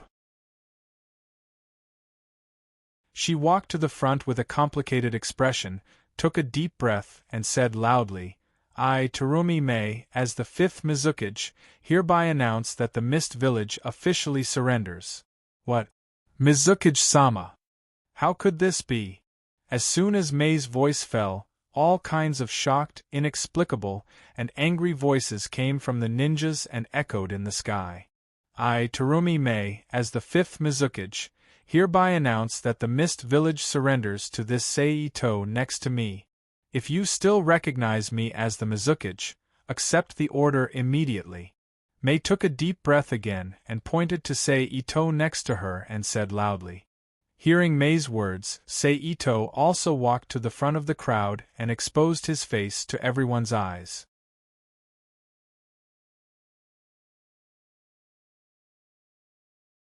Chapter 1162. Mizukage-sama, are you sure you're not joking? When the ninjas in the field were silent because of the appearance of Itose, an old man who looked like an elder slowly walked to the front, followed by a middle-aged ninja and a young ninja, looked up at Mei and said gloomily, "What? You want to object?" Mei narrowed her eyes slightly and asked in a low voice, "I don't dare." The elder bowed his head and said respectfully, then he turned around and said to the other ninjas who were hesitating and didn't know what to do, "Put down your weapons and surrender." The old man was obviously very prestigious in the village. As soon as his voice fell, the ninjas who were still hesitating immediately put away their weapons and retreated to the side with basic vigilance. "Who is that old guy?" Looking at the back of the elder, Sei-Ito asked softly. "The elder of the Mist Village's elder group, Yagi." Mei replied in a low voice. Sei-Ito nodded and didn't speak. With a thought, Yagi's figure instantly disappeared from the ground and appeared on top of the Gobi King's head. Then Sei-Ito waved his arm, and Yagi's head exploded like a watermelon. With a muffled sound, it exploded like a broken watermelon. Fortunately, Ito was prepared in advance, so he was not stained by the splashing blood and filth. Seeing Sei-Ito's action, Mei's eyes shrank instantly. "Ah! Elder Yagi! Damn it!" Hearing the muffled sound, the ninja who saw the scene of Elder Yagi's death changed greatly. They all shouted angrily, "Take me to the village!" Sei-Ito ignored the angry ninjas and directly appeared on the ground with Mei using instant transmission. Terumi Mei didn't resist and walked to the front with Itose to the village. Although the ninjas on the side were unwilling, they still spontaneously made a path for Terumi Mei, who was still a Mizukage, to lead Itose into the village. "Don't you want to put away your bijou?" Mei, who was walking in front, asked. "Oh, without the threat of the tailed beast, you and the ninjas around you will fight me to the death," Itomori said with a sarcastic look on his face. Mei didn't speak. Obviously, she acquiesced to Sei-Ito's guess. The two of them had their own thoughts. Under the gaze of the ninjas around them, they walked into the Mist Village. Mizukage-sama. At this time, a young man with a pair of eyes on his face, who looked like a child who had not yet grown up and carried a strange broadsword on his back, Chojuro and another consultant, Aoi, greeted them under the escort of several ninjas. Called out. Terumi Mei nodded slightly to the two of them. His eyes fell on the ninjas behind the two of them. Then she shouted, "Do it!" After saying that, Terumi Mei immediately kicked her legs and rushed forward with her powerful taijutsu. At the same time, Chojuro turned his hand and took off the katana on his back. Together with the other ninjas, he launched an attack on Itose. However, the main attacker was still Chojuro himself. The other ninjas, except for 2 or 3 who were responsible for assisting, all ran to the side and prepared to set up a barrier. "Mei, do you think these things are really useful to me?" Sei-Ito, who was cut by Chojuro's sword, appeared beside Mei. He put one hand on her shoulder and sent lightning energy to her body, and said with a sarcastic tone, "Humph!" Mei, who was wrapped in lightning energy, made a depressed groan. As for the other ninjas who wanted to attack Sei-Ito, they also stopped after Mei was caught again. Sei-Ito coldly snorted and put away the lightning attack and let Mei go. This time, Mei, who was a little more honest, didn't wait for Sei-Ito's order. She dragged her numb body and continued to walk to the Mizukage office building. After a few minutes, Sei-Ito and Mei entered the Mizukage office building. "Go and summon all the elders of the village." Sei-Ito, who was sitting on the Mizukage seat, said to Mei, "Come." Mei was also straightforward and immediately turned her head and shouted, "Mizukage-sama." The next moment, a mist ninja pushed the door and came in. "Go and summon all the elders of the village." Mei ordered. "Yes." The ninja bowed his head and immediately left the room and went to the meeting place where the elders met in an emergency to convey the news. "Give me your scroll of seals." Sei-Ito looked at Mei and said, "It's there, but it needs a special method to open the seal." Mei pointed to a place with decorations in the room and said. Seito looked at the place where Mei's finger was pointing. After carefully observing for a few seconds, he found that there was a very hidden barrier fluctuation there. He immediately stood up and walked to the barrier and carefully observed it with his spiritual force. Seeing that Ito Seiji didn't ask about her hand seal, Mei was naturally happy and didn't speak. She just stood there in a daze. At this time, Seito, who had been motionless, stretched out his arm, and the front half of his forearm disappeared from Mei's eyes. Then, a scroll appeared in the palm of Seito. Seeing this, Terumi Mei's eyebrows slightly raised. Seito walked back to his original position with the scroll of seals in his hand and sat down. He opened the scroll and looked down at it with the secret language jutsu. Just like the Book of Seals of Konoha and Earth Ninja Village that he obtained before, it still records various kinds of special ninjutsu in the village, experimental records of various taboo experiments, and some taboo conjectures of experiments that have not been carried out. For the current Itosei, it is not of great use. It just adds some collection and inspiration to reverse the 5 elements of Taoism. After browsing silently for a few minutes, along with the sound of hurried footsteps, 7 of them were either blinded in one eye, missing an arm, or completely unharmed. The old men and women with gloomy faces pushed the door and walked into the Mizuki's office. Seeing Seito sitting in the seat that originally belonged to the Mizuki, the 7 people frowned together, but in the end, they were all old guys who had experienced the accident, and none of them rushed to blame Seito. Is everyone here? Seito turned his hand and threw the scroll of seals into the Rubik's Cube World Library and looked at the old men in front of him and asked Mei. Except for Elder Yagi, who you killed, everyone is here. Mei replied in a low voice. Hearing that Yagi was killed, the 7 old men's faces changed slightly, and they looked gloomy. Presumably, you already know what happened outside, so I won't talk nonsense with you and sign this contract. Seito nodded and waved his hand on the table in front of him. It was a combination of God Slayer's Promise Magic, Taoist's Soul Curse, Witch Priest's Dark Curse, Contract Magic of the Main World, and other spells. He said with the contract scroll made from the skin of the deceitful beast in Yamaroshi.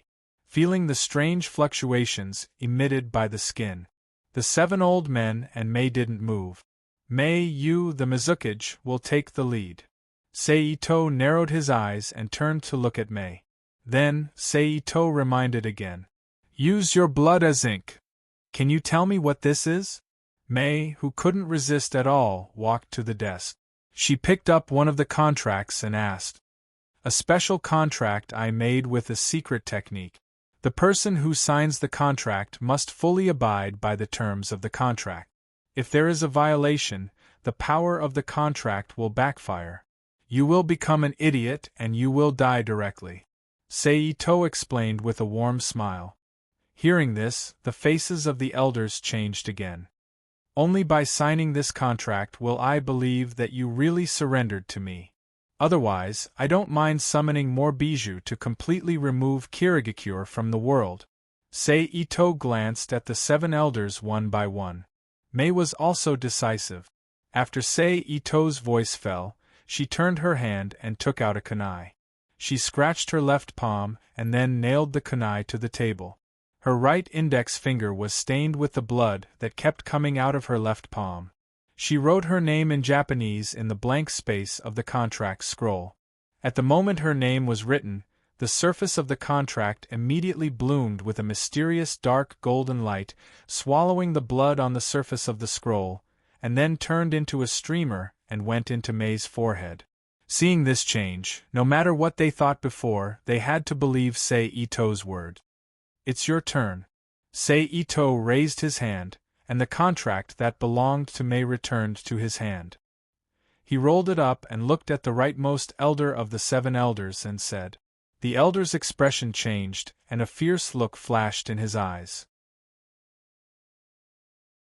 However, at the moment when he instigated the chakra in his body to use the body flicker technique to appear beside Itosei, Itosei's figure also appeared behind him along with a burst of blue and white lightning, and as if he was caressing him, he gently pressed his palm on Itosei's back and used the heart destruction palm. Puff! The elder's expression changed, and his eyes widened, and he spat out a large mouthful of blood, and then fell to the ground powerlessly. Plop! The elder's lifeless body fell heavily on the ground. Who else wants to resist? As if he had just done a trivial thing, Itosei, who put away a blank contract scroll, looked at the remaining 6 old men, and said in a low voice. The expression of the 6 elders changed a few times, but no one moved. Since no one resists, then sign it for me. After a few seconds of silence, Ito coldly snorted. Although their hearts were full of unwillingness, the 6 old men didn't refute at all. They walked to the desk and cut their bodies with the kunai that Terumi Mei inserted on the desk. They used their fingers to write their names on the contract with their own blood.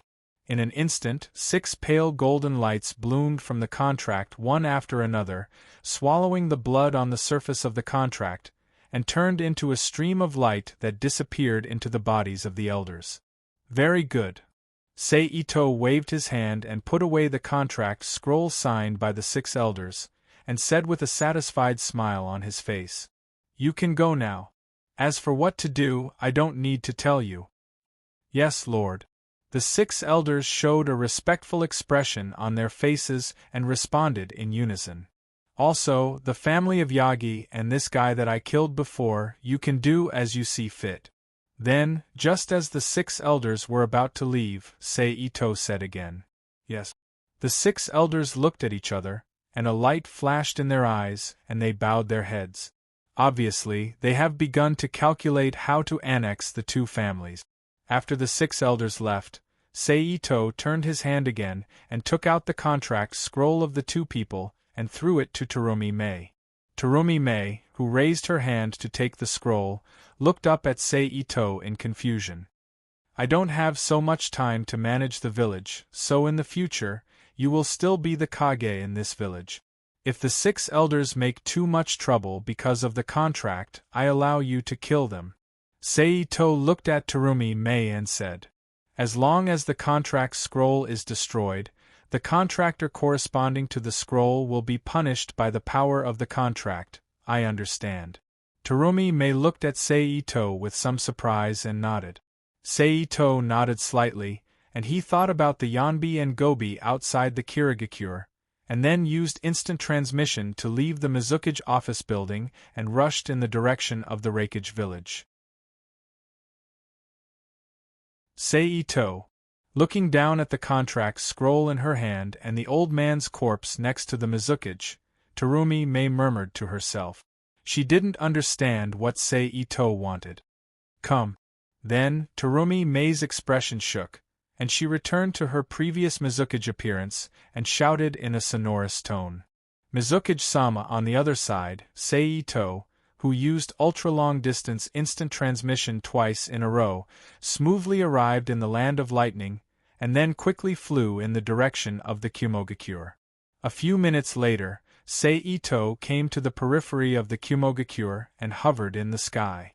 In the sky, Ito raised his right arm high, and his 5 fingers spread out, as if he was supporting something. Immediately, a large amount of fine dust violently surged, and quickly gathered in the sky above Ito's palm. Within a few seconds, a ball of earth the size of a tennis ball was gathered, and it continued to expand. In less than a minute, it expanded to more than 2 meters in diameter. However, at this time, Ito still didn't stop his gathering action. He continued to use the earth element in the air to gather the earth element in the huge earth ball, making it expand in a bigger direction. As the earth ball became bigger and bigger, the shadow and light changes caused by it finally attracted the attention of the ninjas and residents of the Kumogakure below, and their faces showed a panicked expression.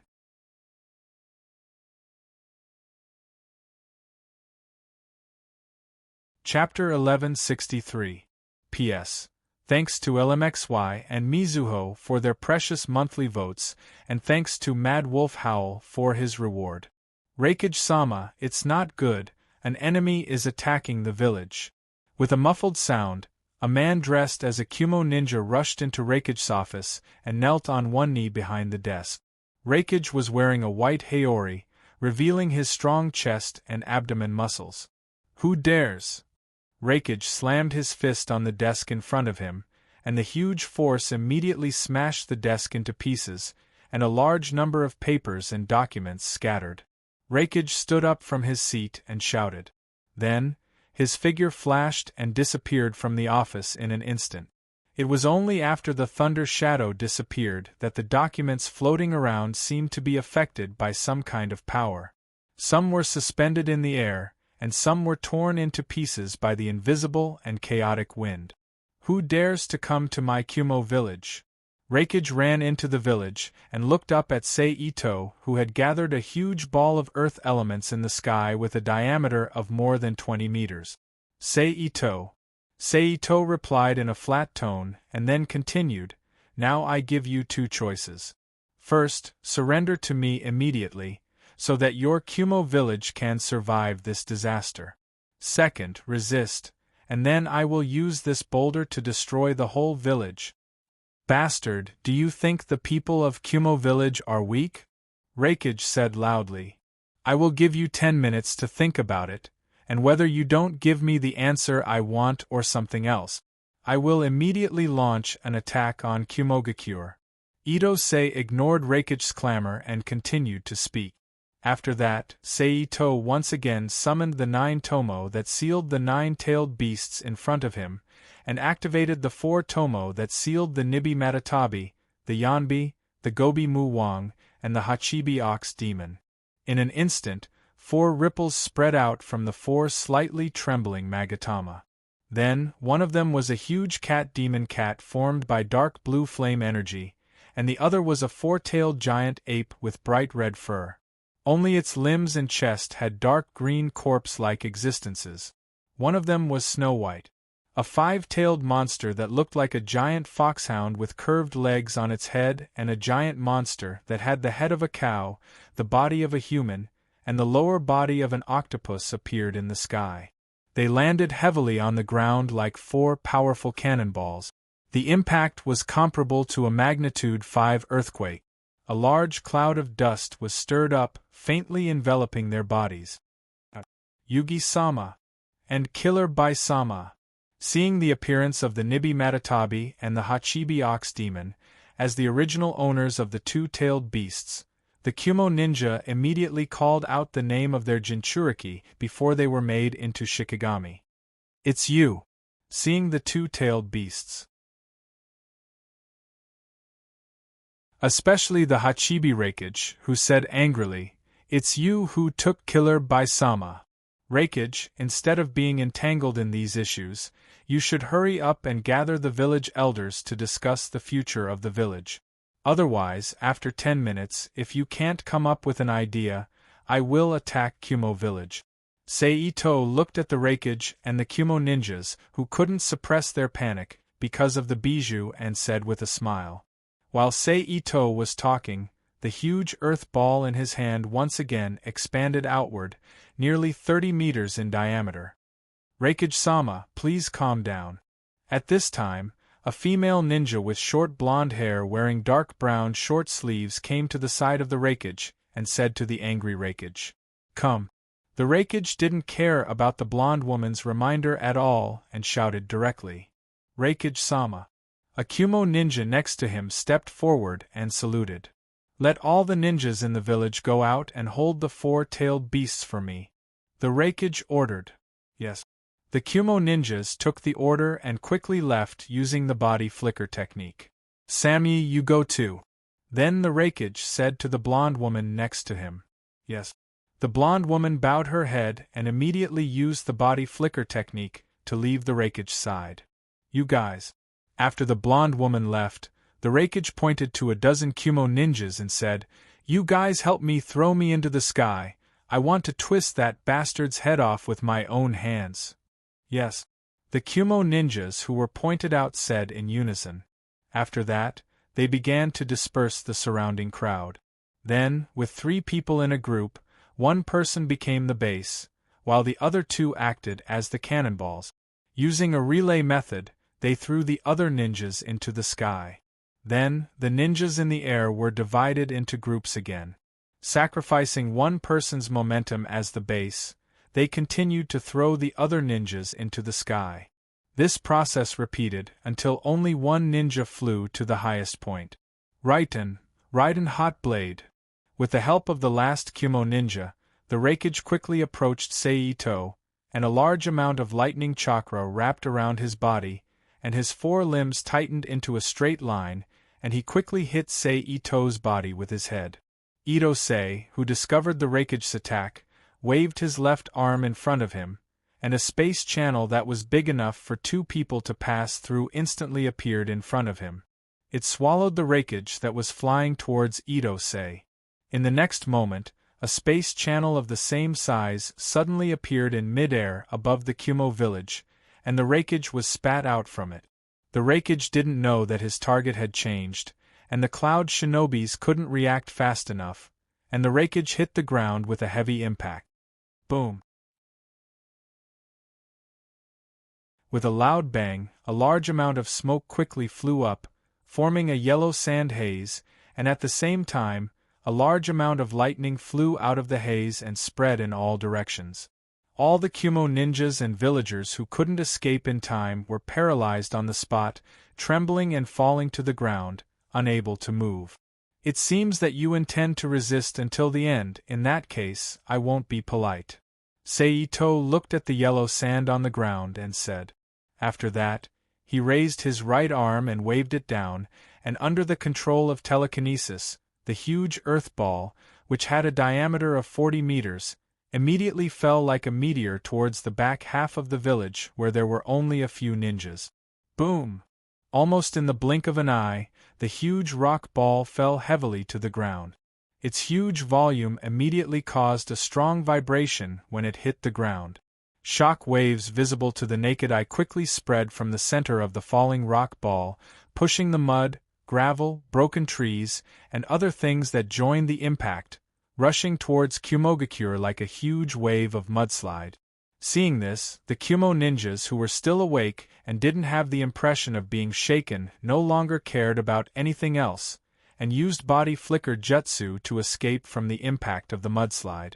As for the villagers who didn't have the ability, the merchants from various countries who happened to be in the Kumo village preparing to issue missions, and some ninjas who fell to the ground in the shock, or who were too close to the impact wave, they were all submerged by the impact wave and became an insignificant part of the mudslide. Fortunately, Seito's position was not particularly high from the ground, and the acceleration of the falling earth ball was not the greatest.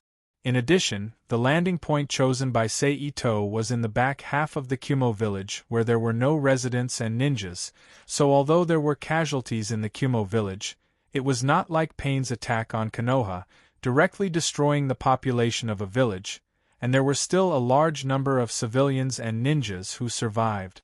It's just that they all looked miserable. Seeing the changes in the village, the ninjas who had just organized to attack the Bijou immediately lost their mind.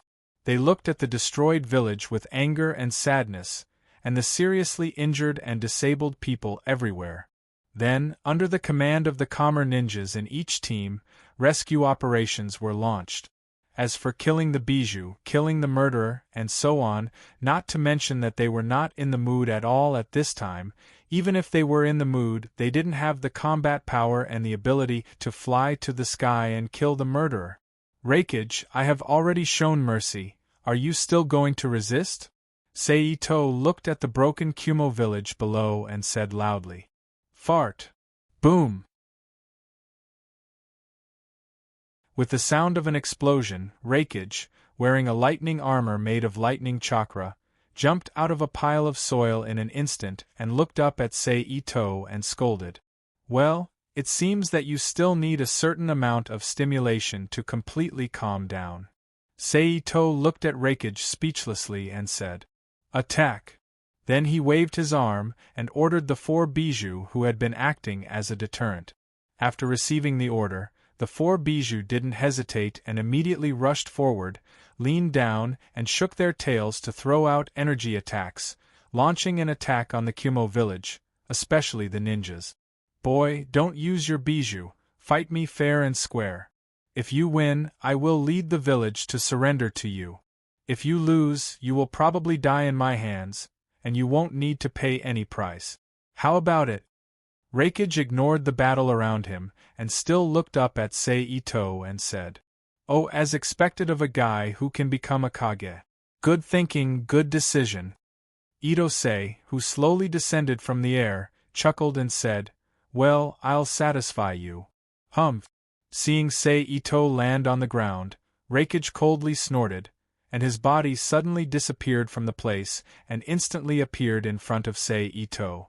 He used his palm as a knife wrapped in powerful lightning energy to stab Sei Ito's chest.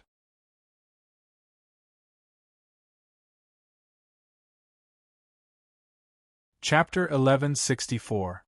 Ninjas are really a group of guys who don't play by the rules, even Kage is the same. As this thought flashed in Ito Sei's mind, his body suddenly exploded and turned into countless fine lightning from the left and right sides of Reikage to behind him, then gathered together and once again changed into Ito Sei's appearance. The newly formed Ito Sei waved his arm and threw out a super monstrous strength fist. Although Reikage's reaction speed was very fast, Sei Ito's fist still fell on Reikage's body. Boom! In an instant, there was a loud explosion as the Thunder God armor behind Reikage's back was shattered by the power of the punch. The remaining power fell on Reikage's body and sent him flying. Ouch! Reikage opened his mouth and spat out a mouthful of blood. Obviously, even with Reikage's body that has been tempered by lightning for many years, he still couldn't bear the power of the monster fist. Super Monster Punch, what's your relationship with that woman Tsunade?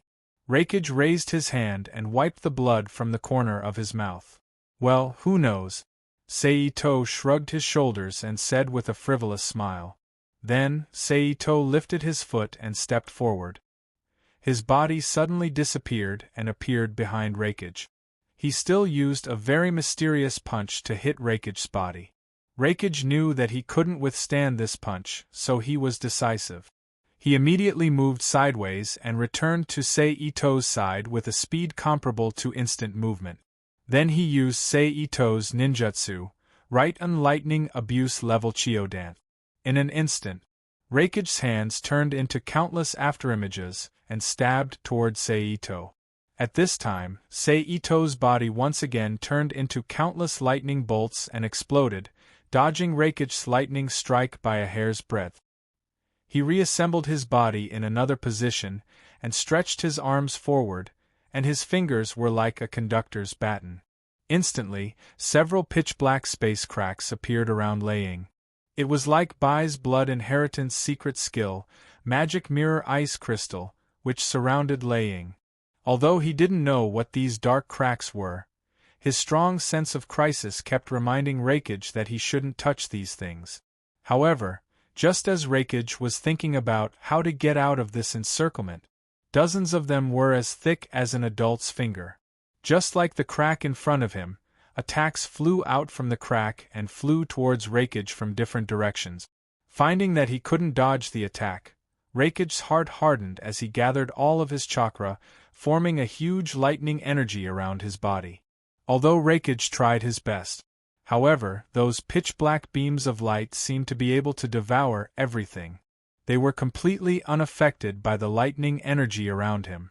While devouring the lightning energy, they continued to fly towards Reikage's body. The next moment, an attack hit Reikage's body. A fist-sized hole suddenly appeared on Reikage's body, and a large amount of blood gushed out from that hole, and then it was instantly evaporated by the lightning armor around Reikage's body. Then, the other attacks hit Reikage's body one after another, devouring his flesh and blood. Plop! After this round of attack, except for the head, which was not damaged by the space energy attack, Reikage fell heavily on the ground. He struggled to get up from the ground, but he was immediately suppressed by Ito Sei, who used the yin-yang 5-element seal to seal all the energy in Raikage's body. Raikage didn't even have a single piece of flesh on his body.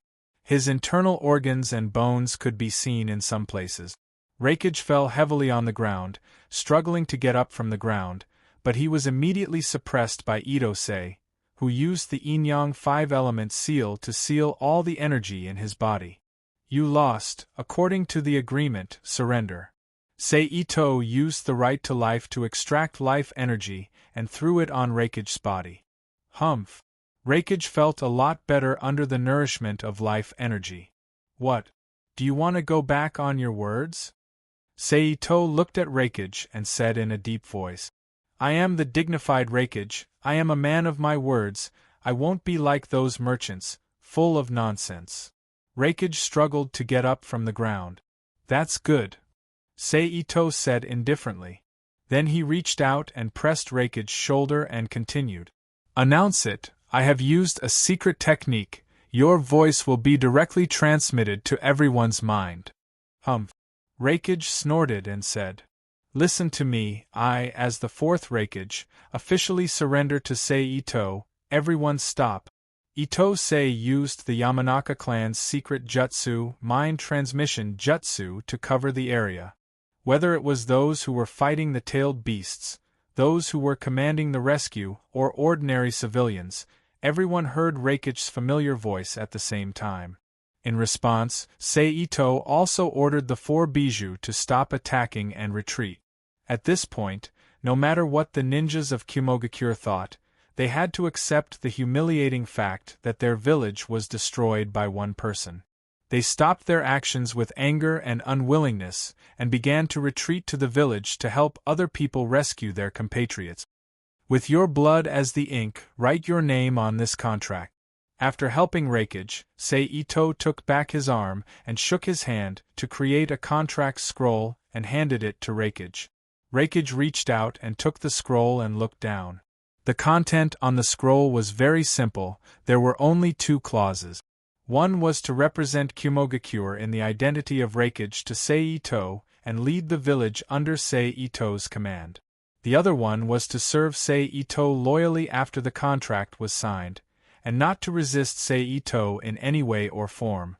The latter part was the description of the punishment for violating the contract. You want me to surrender, but you want me to lead the village under your command? Dream on. Raikage threw the scroll to Ito and said coldly, This is not your choice. If you don't surrender, the village will be destroyed. There is no other choice. Itosei narrowed his eyes slightly, retracted his momentum, and said to Raikage in a low voice, Okay, I'll sign it. In the end, Raikage was the Kage of the village. He existed for the sake of the village. If he didn't have the village, then he wouldn't be a Kage anymore. He would just be an exaggeration. Therefore, under the threat of destroying the village, Raikage, as the Kage of the village, gritted his teeth and agreed. Raikage reached out and took the contract scroll that Ito gave to him, and because he didn't have Raikage's armor, he wrote his name on the contract. The moment he finished writing his name, a mysterious dark golden light suddenly bloomed and absorbed the blood on the contract scroll and turned into a light that went into Raikage's forehead. Very good. Itosei casually took the scroll thrown by Raikage and put it away. He smiled and nodded. Then he recalled the 4-tailed beasts and waved his hand, and the yin and yang 5 elements seal on Raikage's body was immediately released. Ito didn't pay attention to Raikage beside him and used instant transmission to disappear from his sight and rush to Iwagakure in the Earth Country. On the map of Naruto's world, Kumogakure in the Land of Lightning and Iwagakure in the Land of Earth are basically on opposite sides of the border. The distance can be said to be very far. Itosei used ultra-long-distance instant transmission several times in a row to reach the Land of Earth. Kirigakure has internal discord, and it experienced a big rebellion more than 10 years ago, so its strength is very weak. It's basically supported by the 5th Mizukage, Mei. So, as long as I can subdue the Mizukage, it can be considered as subduing Kirigakure to a certain extent. On the way to Iwagakure, Ito Seijin thought, on the other hand, Reigakure is the opposite. Not only is it united internally, but the atmosphere is also different from the other 4 villages. It uses a full military management, and the environment makes the people very tough. It's not an exaggeration to say that everyone is a soldier. So, only by hurting them and injuring them, it's possible to make Reikage surrender.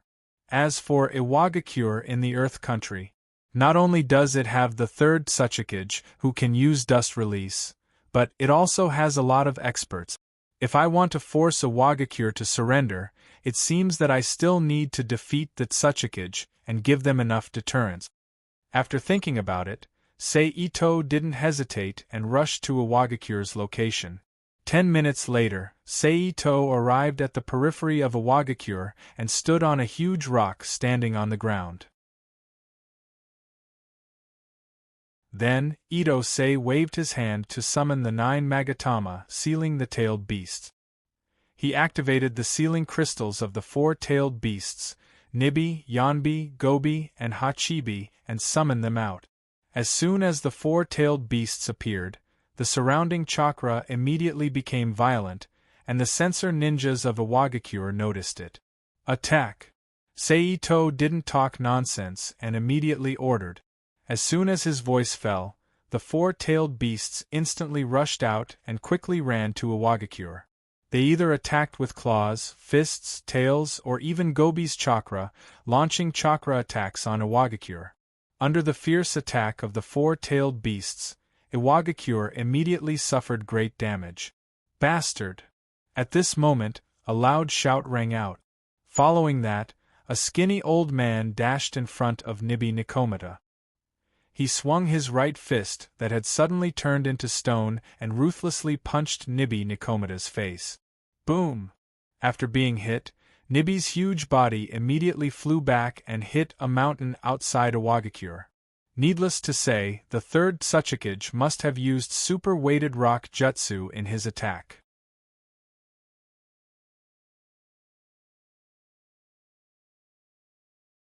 Chapter 1165. P.S. Thanks to AHA, and Where the Soul for their precious monthly vote. Thanks to NXCX and Nikfini for their rewards.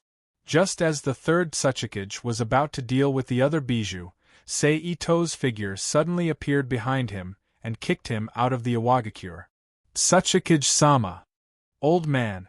Seeing the 3rd Tsuchikage being kicked out of the Iwagakure, Anoki's granddaughter, Kuratsuchi, shouted. At this time, Ito, who had finished his attack on the 3rd Tsuchikage, flashed again and suddenly appeared in front of Anoki, who was quickly flying towards the Iwagakure. He pressed one hand on Anoki's head and used his mind to communicate with the surrounding water element, forming a huge water ball and wrapping Anoki. Water release. Water prison jutsu. Anoki, who was suddenly surrounded by the water prison, immediately choked on the water in the water prison. Then, Anoki quickly closed his mouth and held his breath while glaring at Ito outside the water prison. He quickly made several hand signs in front of him. Dust release. Primordial world detachment jutsu. In the next second, a cube composed of white energy appeared in an instant, enveloping Ito. A ball with dazzling white light appeared in the ball, quickly expanding, annihilating everything in the enchantment composed of white energy. At the same time, with a soft sound, the water prison jutsu outside Anoki's body was officially broken. Humph! Anoki, who was very confident in his dust release, snorted coldly. Dust release is worthy of the name of Kekkei Genkai. It's really powerful. With a somewhat joking and exclaiming voice, Ito's figure appeared again beside Anoki and put one hand on his shoulder. Then, without waiting for Anoki's reaction, he immediately released a powerful thunder energy through his palm and spread it all over Anoki's body, stimulating his body. Walala! At the next moment when the lightning energy bloomed, Anoki's body suddenly turned into the color of mud. He shattered in the surge of lightning energy and fell to the ground. Earth escape, earth substitute. Immediately after, a huge ball of wind that could only be seen distorting the air shot towards Sei-Ito from the ground. Wind escape, great vacuum jade.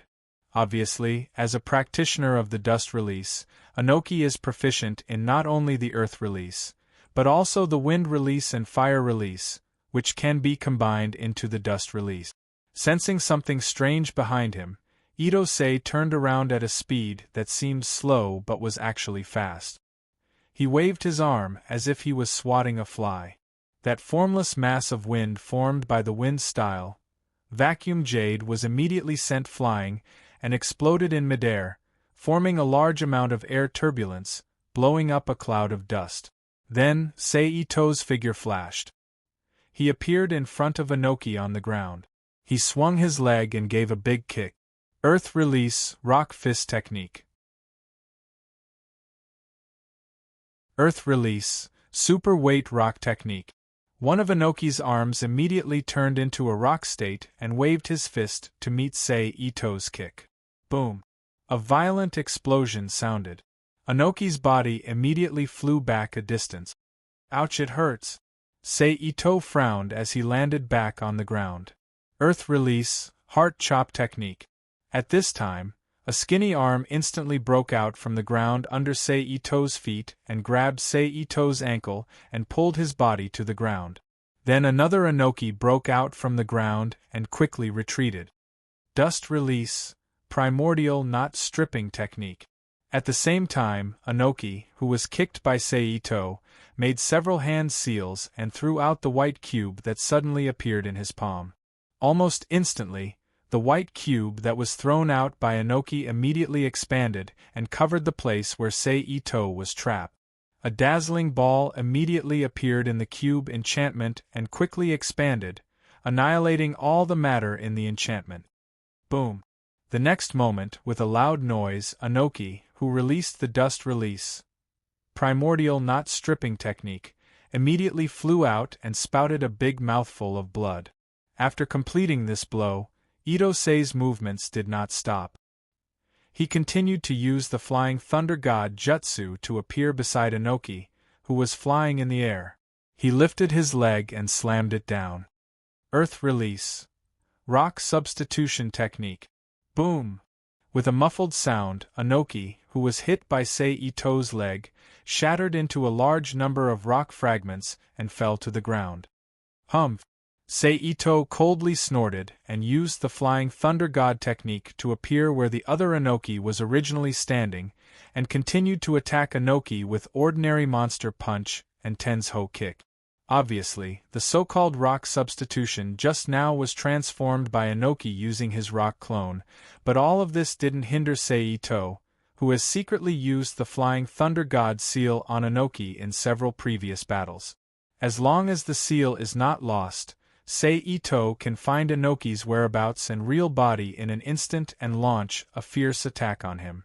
Therefore, after a few attacks, Anoki, who had the super light rock technique to resist and reduce the damage, still couldn't help but be heavily injured.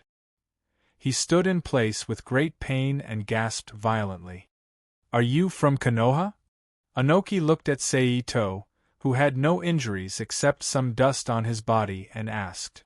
"I've been in Konoha for a few years," Sei-Ito said with a smile. "To be able to learn Tsunade's Monster Punch and Yandame-sama's Flying Thunder God technique, you can't just be a gangster," Anoki said in a deep voice. As the most senior Kage, Anoki has participated in 2 shinobi world wars, and fought against Sannin and Yandame-sama. It can be said that these 2 techniques are still fresh in Anoki's memory. So soon, he judged the origin of Sei-Ito's jutsu from Sei-Ito's actions. "I can only say that I'm doing well." Sei-Ito shrugged indifferently. "What, Konoha is finally not dormant. Are you going to start a shinobi world war?" Anoki said with a deep voice. "It seems that you misunderstood, then I'll clarify. I'm Sei-Ito, Konoha's rebellious ninja." Ito turned his hand and took out a Konoha forehead protector with a horizontal pattern engraved on the surface. Now let's talk about some things, otherwise, even if your son and granddaughter are excellent, it's impossible to protect the village from the siege of the four-tailed beasts. Itose didn't do anything, but Konoha's rebellious ninja headband in his hand burned instantly, and it fell heavily to the ground, making a crisp sound. He looked at Anoki and smiled. "Tell me your purpose," Anoki asked in a deep voice. "Lead your village to surrender to me," Ito said in a low voice. "Don't even think about it." Anoki refused very firmly. "It seems that the pressure on you is not enough." Ito had expected that Anoki, this eccentric old man, would refuse him. He didn't care about it at all. Then, he waved his hand and summoned the 9 Magatama that was used to seal tailed beasts. Activating the Ichibi, Sanbai, 6-tailed, and 7-tailed Magatama. "How long do you think Iwagakure can survive if 4 more Bijou join the attack?" Ito looked at Anoki's face and chuckled. "You've gathered all the tailed beasts?" He looked at the 9 crystal blue Magatama floating in front of Ito's chest. Anoki, who had a bad feeling in his heart, asked in a deep voice. "Of course. If not for this, how would I dare to challenge an entire village by myself?" Ito smiled. Then, he slightly turned his head and ordered Ichibi Shikaku, attack Iwagakure. Roar. Shikaku, who received the order, cheered. It quickly rushed to Iwagakure in the distance. "Anoki, I'll give you 3 minutes to think about it. In less than 1 minute, I will send another Bijou to attack Iwagakure.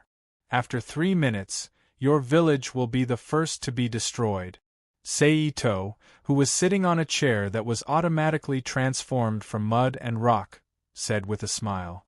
"Little guy, don't push me too far," Anoki said with a gloomy face. "Anoki, time waits for no one." Ito turned his hand and took an apple in front of his mouth and took a big bite, laughing. That leisurely look stimulated Anoki's forehead.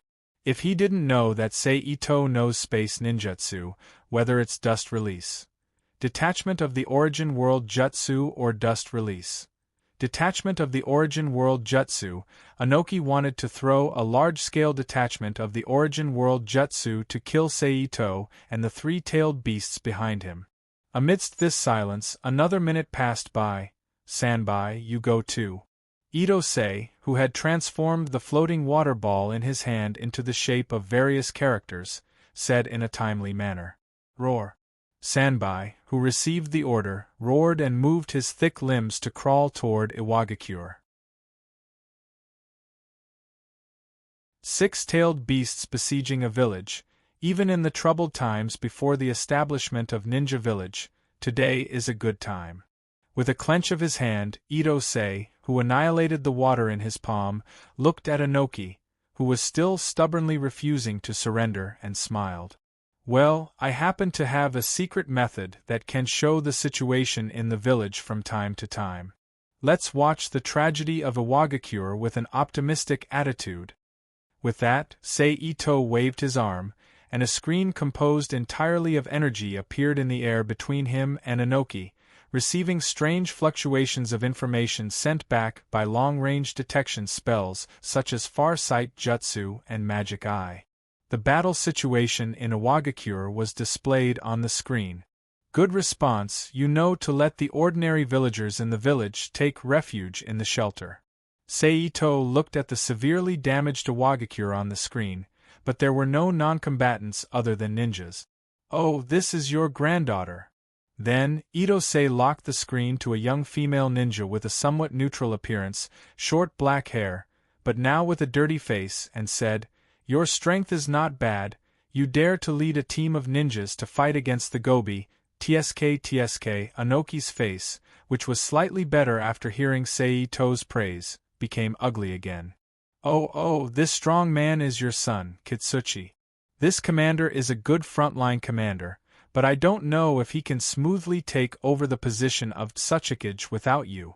Then, Seito turned the screen to a fat ninja who commanded many Earth ninjas to launch a joint ninjutsu to sink the sandbai that had just arrived. In the next moment, the gobi's 5 tails all emitted a different light, and then the gobi jumped and landed heavily on the ground. A huge vibration comparable to a magnitude 7 earthquake spread quickly with the gobi as the center. The Iwagakure immediately fell to the ground, and the houses in the village were destroyed and collapsed. Good. Seito nodded with satisfaction. How about it? Anoki, have you thought about it? Seito asked Anoki. Okay, we surrender. Anoki stared at Seito with a fierce gaze and said while gritting his teeth. Then sign this contract. Seito, who finally got a satisfactory answer, threw a contract scroll to Anoki and said, Sign it with your blood. Anoki reached out and took the contract, then looked down at the contents of the contract scroll. The content was basically the same as the contract obtained by Kumogakure's Reikage.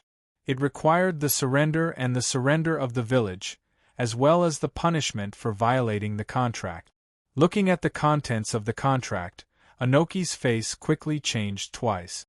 He didn't want to sign it, but when he looked up and saw Iwagakure suffering heavy losses under the attack of the 6-tailed beasts, Anoki bit his right index finger and signed his name on the contract with his blood. In an instant, a mysterious dark golden light bloomed from the contract scroll, swallowing up Anoki's blood on the surface of the contract, and then a stream of light flew into Anoki's forehead, who had no way to dodge at all. Wise choice. Seeing Anoki sign the contract, Seito stretched out his hand, and the contract scroll flew back to his hand. Seito put it away with a smile. Then he stood up from the scattered stone chair, put away the rokubi and nanabai behind him, and instantly disappeared with Anoki and appeared on top of the Gobi King's head. Announce it. Seito glanced at Anoki beside him and said. Looking at the 6-tailed beasts still maintaining the attacking posture, Anoki knew that it was impossible to stop the attack without officially announcing it to the villagers. He took a deep breath, dragged his seriously injured body, and used Earth Release. Super Heavy Rock Jutsu to fly into the sky and announced, All ninjas of Iwagakure listen to my order, retreat.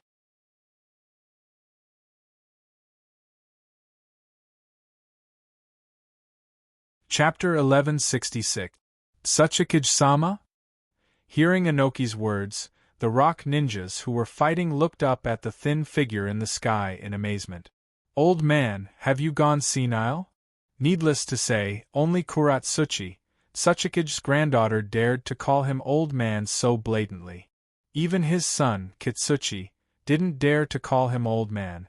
Of course, if the original Tsuchikage's land Deidara was here, then, don't talk nonsense. Kitsuchi, who was beside Kuratsuchi, reached out and pressed her head. Anoki, who was already accustomed to his granddaughter's antics, looked at Kuratsuchi awkwardly and then ignored her. He bowed his head and continued to announce, I, Anoki, as the third Tsuchikage, formally surrender to Seito. All rock ninjas immediately stop attacking and retreat. In response, Itose also used his mind to inform the 6-tailed beasts to stop attacking and retreat a distance away from the rock ninjas. Tsuchikage-sama? Some of the rock ninjas still couldn't believe it. Old man, you really are senile, Kuratsuchi said loudly. Who is Seito? Kitsuchi turned around and frowned, thinking about who Seito was while searching for Seito's figure. Soon, Huang Tu saw a young man standing on the head of the slowly retreating 5-tailed reverend king with a warm smile on his face. I remember, it's Konoha's special ninja. After hearing Kitsuchi's words, a ninja who should be in charge of intelligence said with some hesitation. What? You don't think I'm a Tsuchikage anymore? Anoki, who was still hesitating, shouted angrily. Seeing that Anoki was angry, and the Bijou stopped attacking, the rock ninjas looked at each other and retreated. Even Kuratsuchi, who was unhappy, was dragged by Kitsuchi to join the rock's team. At this time, Seito, who knew it was time for him to appear, suddenly appeared beside Inoki and suspended in the sky. Seeing Seito's strange movement, the rock ninja's pupils shrank as they whispered, "It's a space ninjutsu. I am Seito, your new leader." Seito released his momentum, stirring the world's vitality around him to form a substantial pressure on the rock ninjas below. Under Ito-Sei's powerful pressure, Iwagakure's ninjas felt like they were in a quagmire with little air. They had difficulty breathing, their faces turned purple, and drops of sweat gradually appeared on their foreheads. They couldn't speak at all. "Damn!" Kuratsuchi, who had a strong personality, cursed in a low voice. She didn't know if she was cursing herself or Seito. "But I don't want to manage the village, so the Kage of the village will still be the Sandaime Tsuchikage. I won't intervene in your village's affairs, but as long as I give orders, you must obey and execute them unconditionally. If anyone disobeys, they will be killed." As soon as Seito's voice fell, the pure pressure suddenly changed, and became overflowing with killing intent. Many young ninjas couldn't help but tremble and fall to the ground.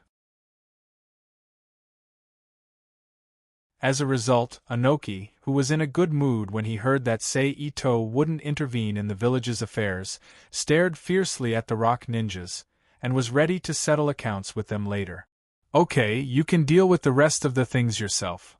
Ito-sei slowly withdrew his murderous aura and put away the six-tailed beasts, including Ichibi, Nibi, Sanbai, Yanbi, Gobi, and Hachibi, and turned to look at Inoki with a dark face and said, "You don't need to tell me that."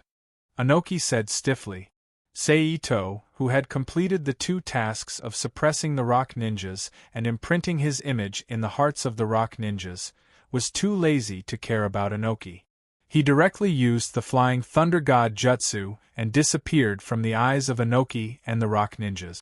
The next moment, he appeared in a bedroom in the Sand Village. "She's not here." Seito turned his head and looked around the room. He didn't see the owner of the room, Temari, and sighed. He turned his hand and took out a small black ball and sent the message of his arrival to Temari.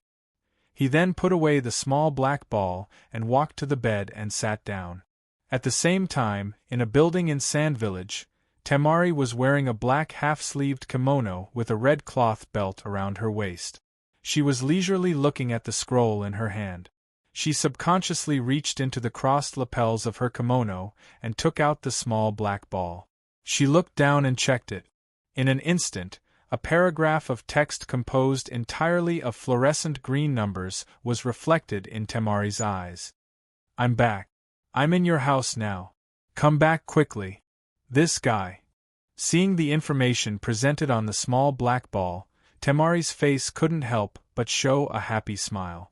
She pretended to be dissatisfied and muttered.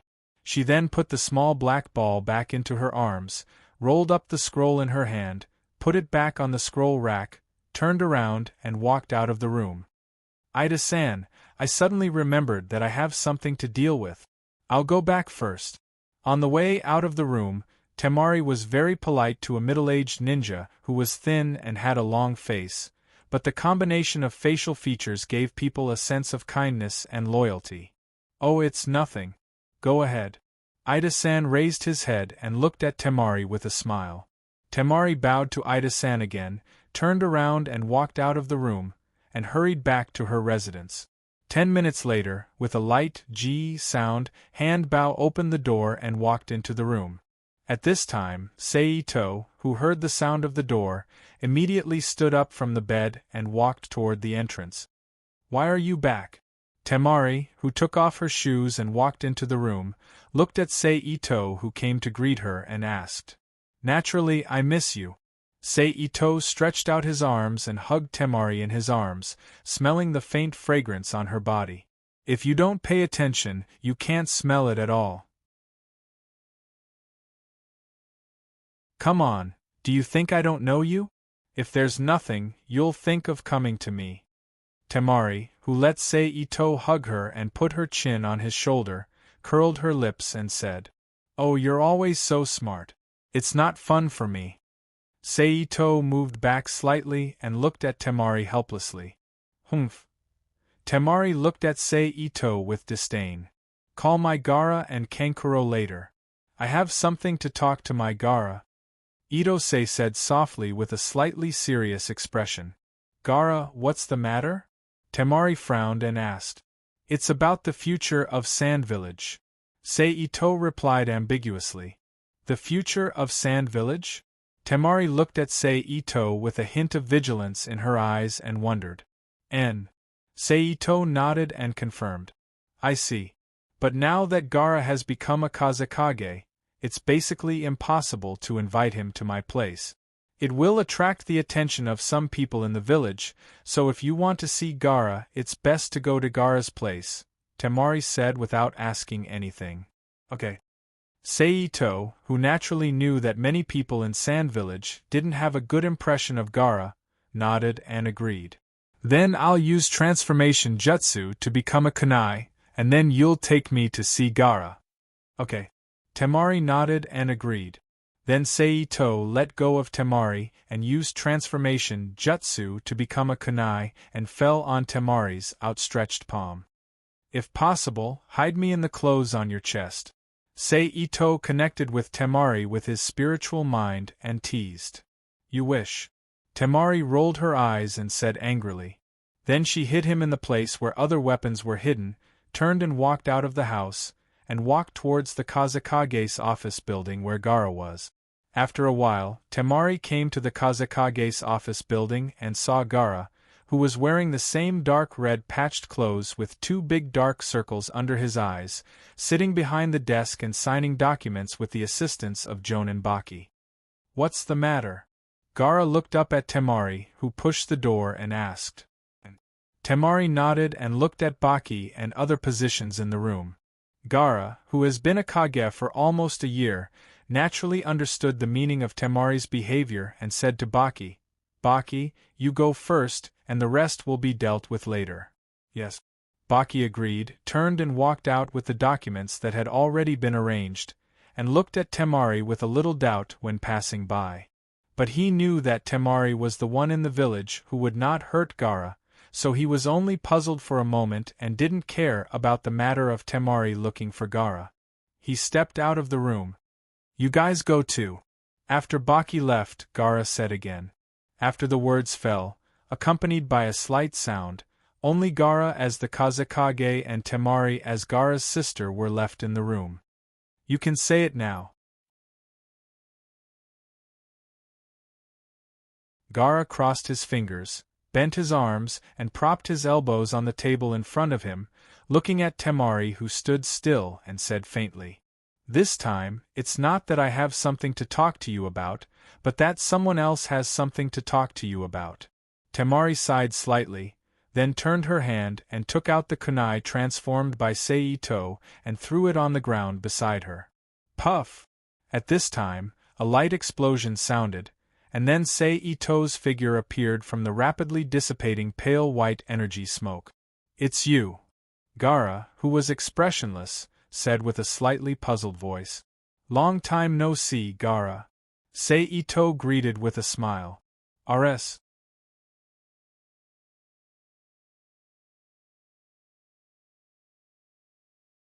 Chapter 1167. What are you looking for me for? Gaara, who is not good at pleasantries, asked directly. I want the power of Sand Ninja, Seito said in a low voice.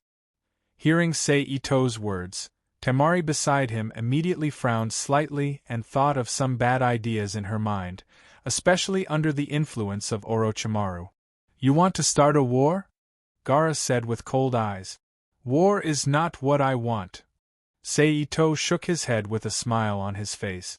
Then what do you want the power of Sand Ninja? Gaara asked with a cold look. Bring peace to the world, and then get the world. Seito replied in a low voice. This time, Temari's face changed completely. Do you want to use my hand to provoke the ninja world war? Gaara asked in a cold tone. I said, war is not what I want. Seito ignored the sense of oppression in the air, and said with a smile on his face. Then he waved in front of him to summon the 9 crystal blue magatama that sealed the 9-tailed beasts and asked, "Do you know what they are?" Temari and Gaara looked at the 9 magatama floating in front of Seito's chest, and did not speak. "Shikaku is sealed here." Seito raised his hand and pointed to the leftmost magatama. "Shikaku?" Temari exclaimed subconsciously. On the side, Gaara's pupils shrank sharply. "Yes, it's the tailed beast that was sealed in your body before. I took it from Akatsuki's hands." Seito skillfully threw the blame on the Akatsuki organization that had been scattered. "There are 9 magatama, you mean? There are 9 tailed beasts sealed here?" At this time, Temari, who recovered from the shock, changed her face. She pointed to the 9 magatama with a shocked face. "Yes." Seito nodded with a smile on his face and confirmed, "So if I want to start a war, I can do it alone.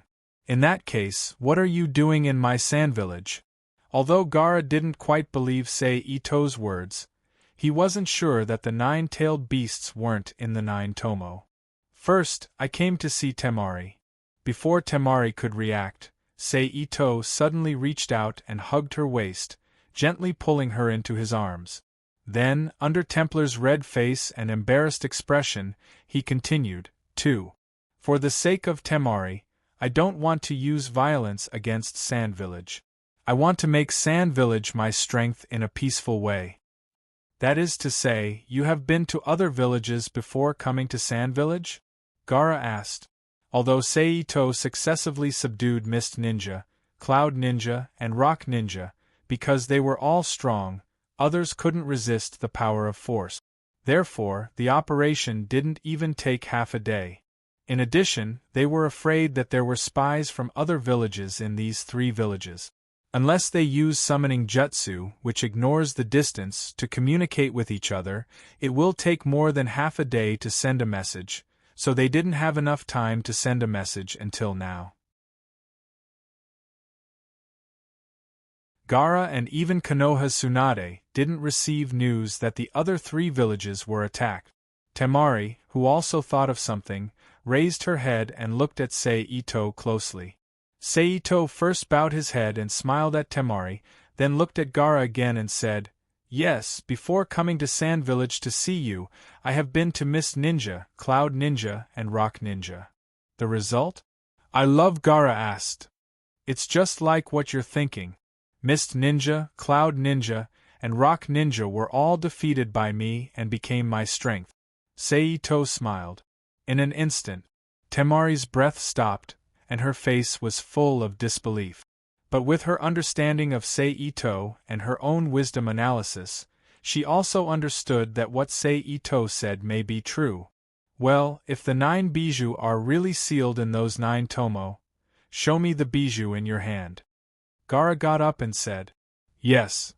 Seito nodded and then launched his instant transmission ability. He directly disappeared from the Kazekage office building in Sand Village with Temari and Gaara not far away and appeared in a desert far away from Sand Village. "Space ninjutsu." Looking at the strange environment, Gaara said with narrowed eyes. Itose smiled slightly and acquiesced to Gaara's guess. Then, with a thought, 4 shadow clones of Itose appeared beside him in an instant.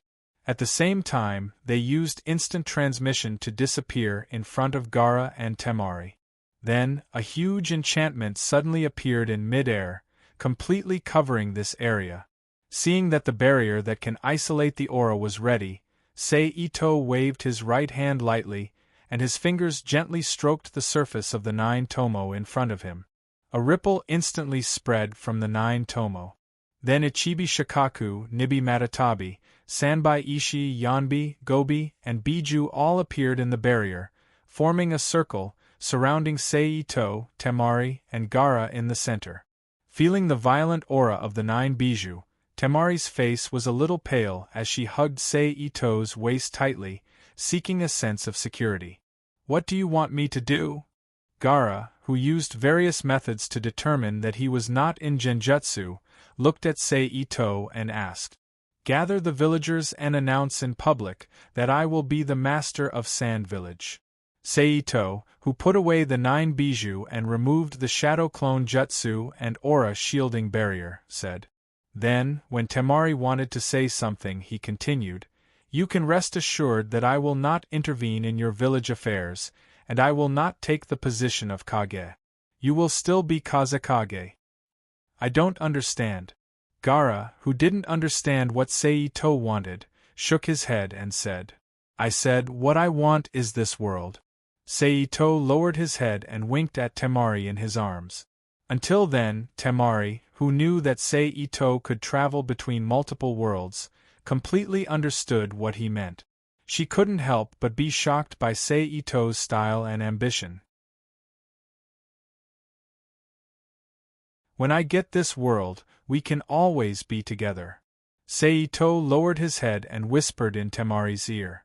After that, he deliberately opened his mouth and sucked Temari's earlobe. Temari, whose sensitive area was attacked, immediately blushed and lowered her head like an ostrich. Although he felt a little confused about Temari's performance, Gaara nodded and said, "I know. Well, if you announce it directly, it is likely to cause chaos in the village. I think the best way is to use force to settle the elders in the village first, and then announce it in public. Even if some ninjas feel unacceptable, they can minimize the impact of the matter under the comfort of other elders, so that they can smoothly accept the fact that you are the other leader of Sand Village." Just after Gaara's voice fell, Temari quickly suppressed the shyness in her heart and said, "Of course, in the process, it is indispensable to summon those bijou again to deter the villagers." Gaara looked at Seito, obviously letting him make this decision. "Then do as Temari said. After returning to the village, Gaara, you call a meeting of the elders in the village and take them down," Seito decided. Then Seito launched instant transmission again and returned to the Kazekage's office in Sand Village with Temari and Gaara. Then, Seito used transformation jutsu again to transform into Kunai's appearance and was carried by Temari.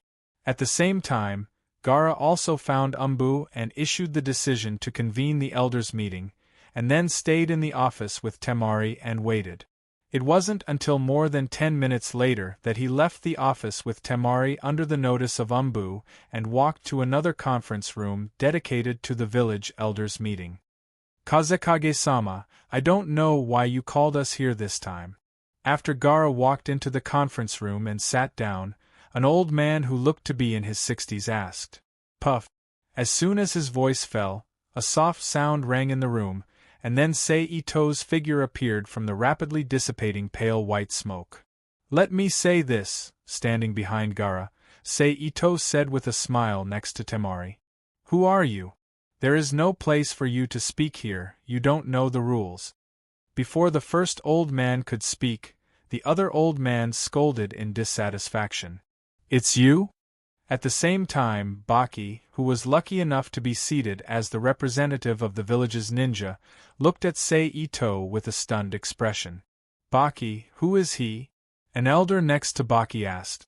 "Konoha's A-class fugitive ninja, Seito," Baki replied, and at the same time, he turned his hand and took out a kunai, stood up, and put on a posture that was ready to attack at any time. "Forget it, let's get you guys under control first." Seito, who shook his head slightly and sighed, suddenly turned into a flash of light and disappeared from the place, and then reappeared a second later.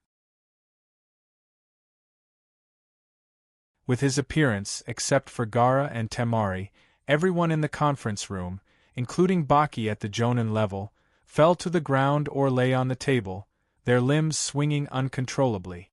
Tsunade's medical ninjutsu scatter body technique.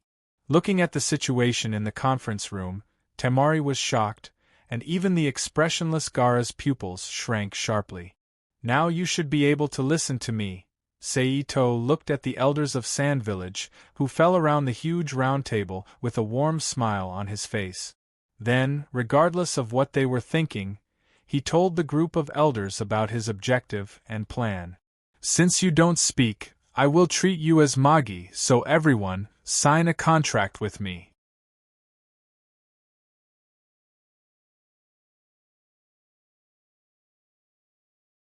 Chapter 1168. P.S. Thank you to Carlsonks for your precious monthly votes, and thank you to NXCX, yay 7 kills, and Nickfany for their rewards. Temari, tell me their names one by one, Seito said as he walked towards the soft sand ninja elder with the contract scroll in his hand. Oh, okay. Temari was stunned at first, then nodded, and then looked at the elder that Seito walked towards and said, "The one next to you is Elder Daigo Nakamoto." Seito nodded, shook his hand, opened the contract scroll in his hand and put it on the table, reached out and grabbed Daigo Nakamoto's arm, pierced the other party's finger with sword energy, and forcibly dragged Daigo Nakamoto's arm to write the name on the contract scroll. In the next second, a mysterious and dark golden light instantly bloomed from the contract scroll, sucking up the blood on the surface of the contract scroll. Daigo Nakamoto's face changed wildly, Gaara's pupils shrank, and Temari's face was shocked. A beam of light shot into Daigo Nakamoto's forehead. Continue.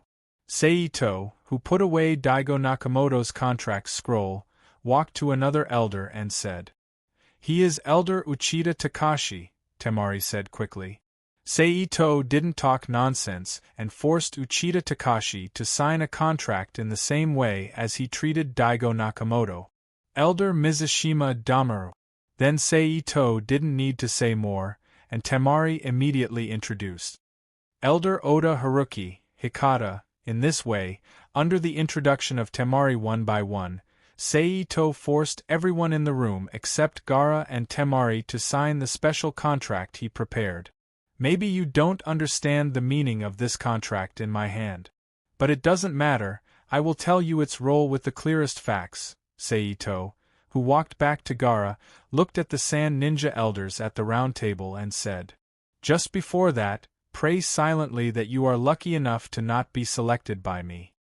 After that, Seito raised his hand and gently threw the contract scroll, letting it fall freely on the table, then closed his eyes and grabbed a contract scroll from the table.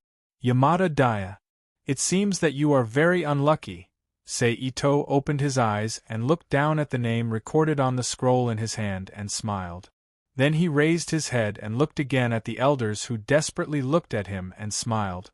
Next is the moment to witness the miracle. Pa. In an instant there was a soft sound, and the contract scroll in Ito-sei's hand immediately exploded under the invisible force, turned into a dozen fragments of varying sizes.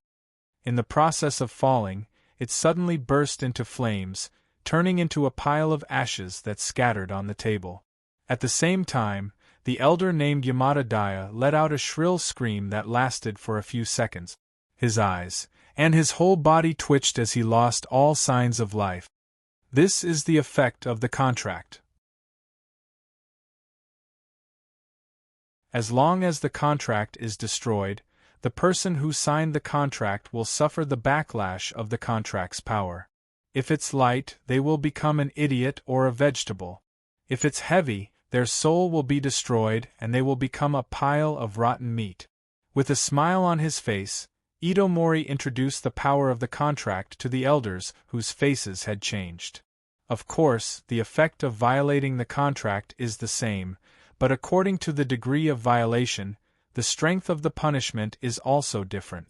In addition to the two things I said before, there is also the hope of surviving a little pain, so if the elders are willing, you can try it. After listening to Seito's explanation, the surviving elders' faces were as ugly as they could be. Ha! Seito chuckled and waved his hand to put away all the contract scrolls. Then, he stretched his arm forward and released a bolt of lightning at all the elders present. Crackle! Amidst the crisp sound of the lightning, the elders cried out in pain and then stood up from their seat. Evidently, this attack had dispelled the flickering charge technique that they had been afflicted with. The faces of the Sand Ninja elders standing in the same place were full of anger and resentment, but because of the existence of the contract and fear of Ito-sei's strength, they all did not resist and stood in place without moving. It's very late today. You should go back and rest. Tomorrow morning, we will hold a declaration meeting. Ito said with a smile as he looked at the elders who did not resist. I'll leave the rest to you. I'll go back to you first. Then, Ito turned to Gaara and Temari and said. Then, he deliberately greeted Temari and launched the Flying Thunder God technique to leave the conference hall and returned to Temari's residence. Temari, you deal with it. After Ito left, Gaara also stood up from his seat and turned to walk out of the conference room. Okay. Temari nodded and agreed. Then, after Gaara left the conference room, she took out the momentum of a strong woman and this group of old guys who used to trouble Gaara's administration to discuss the arrangements for tomorrow's villagers' meeting. It wasn't until more than half an hour later that Temari, who had finished talking with the elders, returned to her home and got along with Ito. During this period, naturally, there was a lot of kissing and caressing. But even so, the two still didn't do the last step. Well, early the next morning, with the warm breath of the sun shining through the window in the room, Ito and Temari woke up from their sleep one after another. Then Temari, who was naked with blonde hair, looked shocked and woke up completely. She turned over and sat up from the bed. Why are you up so early? Isn't there still some time before the villagers' meeting? Ito turned sideways, supported his head with one arm, and admired Temari's smooth and fit body from the side. I have to get up to cook for you. Temari stood up, walked naked to the small cabinet on the side, leaned over and took out a pair of underwear from the cabinet, and said angrily. Then, while changing his posture, he continued, after that, I have to check the arrangement of the guards. Although you control the lifeline of the elders so that they don't dare to make trouble, how the other ninjas will react is still an uncertain factor. It's better to be more careful. Well, then I'll leave it to you, dear. Ito said with a smile. Temari, who was wearing the special net shirt that could defend against certain attacks, rolled her eyes at Ito-se. She didn't say anything. Then, she grabbed the black half-sleeved kimono hanging on the wall by the clothes rack and put it on. She tied it with a red cloth belt and turned to walk out of the bedroom. Ito lay on the bed for a while, then got up, took out a set of clean clothes from the Rubik's Cube world, and left the bedroom to wash up in the bathroom. 10 minutes later, Ito and Temari ate the hot breakfast prepared by Temari. After cleaning up the dishes, they walked out of the room and walked towards the Kazekage's office building. Along the way, although many ninjas and villagers were curious about the man who followed Princess Temari, but due to the difference in class, they didn't dare to gossip too much. So after a few glances, they withdrew their gaze and continued to do their own things. It seems that you're very popular in the village. Ito felt the surrounding atmosphere and joked. Humph. Temari raised her chin a little proudly and snorted. Just like that, under the gaze of the people around them from time to time, the two walked into the Kazekage's office building and saw Gaara and Baki, who stood beside him and reported the situation in the village. Seeing Ito and Temari walking into the office, Baki nodded stiffly to the two. Has everything been arranged? Tempura nodded slightly and returned the greeting, then asked. I just checked. The people who need attention are already monitored by the Umbu, and the ninjas responsible for guarding other places are also in place. In addition, a temporary mobile team of about 30 people has been summoned to deal with emergencies. Baki replied. What about the elders? Temari asked again. They've all arrived and are now staying in the lounge next door. Temari nodded and turned to look at the expressionless Gaara. Since there's no problem, issue the summon, Gaara said lightly. Yes. Baki lowered his head and then turned and walked out of the office to inform the people to issue the summon order. Gaara is the kind of silent person who doesn't speak if he can. Although Temari is cheerful and optimistic, she can't say anything to Ito in the presence of Gaara. As for Ito, he has no interest in flirting with someone's sister in front of Gaara. So after Baki left, the office instantly became silent, and only the faint breathing of the three people echoed softly. This situation lasted for 10 minutes before it was broken by Baki, who re-entered the room. "Kazekage-sama, the villagers have gathered and can go out," Baki reported. "I see, go and call the elders." Gaara stood up from his seat and ordered. "Yes." Baki received the order and then left the room again. Gaara took the lead. Seito and Temari were half a step behind. The three stepped out of the office and walked along the wooden corridor to the large platform at the top of the office building. On the way, the three met the elders who came out of another room and continued to walk to the top of the building. The corridor wasn't long, only about 20 meters long. However, it curved upwards, so it felt like it was longer than 20 meters when he walked along it. Then, the group passed through a door and came to the large platform, welcoming the blue sky and the yellow sand blown by the wind from time to time. As soon as Gaara and the elders appeared in front of the villagers and ninjas of Sand Village, the noisy scene immediately quieted down. They all looked up at the indifferent man standing on the top of the office building overlooking them, their Kazekage Gaara, the elders standing beside Gaara, and Temari and Seito standing on the other side of Gaara. As for Kankuro, he was not in the village because of the mission, so he did not appear on the scene. "I called everyone here today to announce one thing," Gaara said with a blank voice, but in the silent environment and under the influence of the surrounding environment, his indifferent voice still sounded clearly in the ears of all the villagers.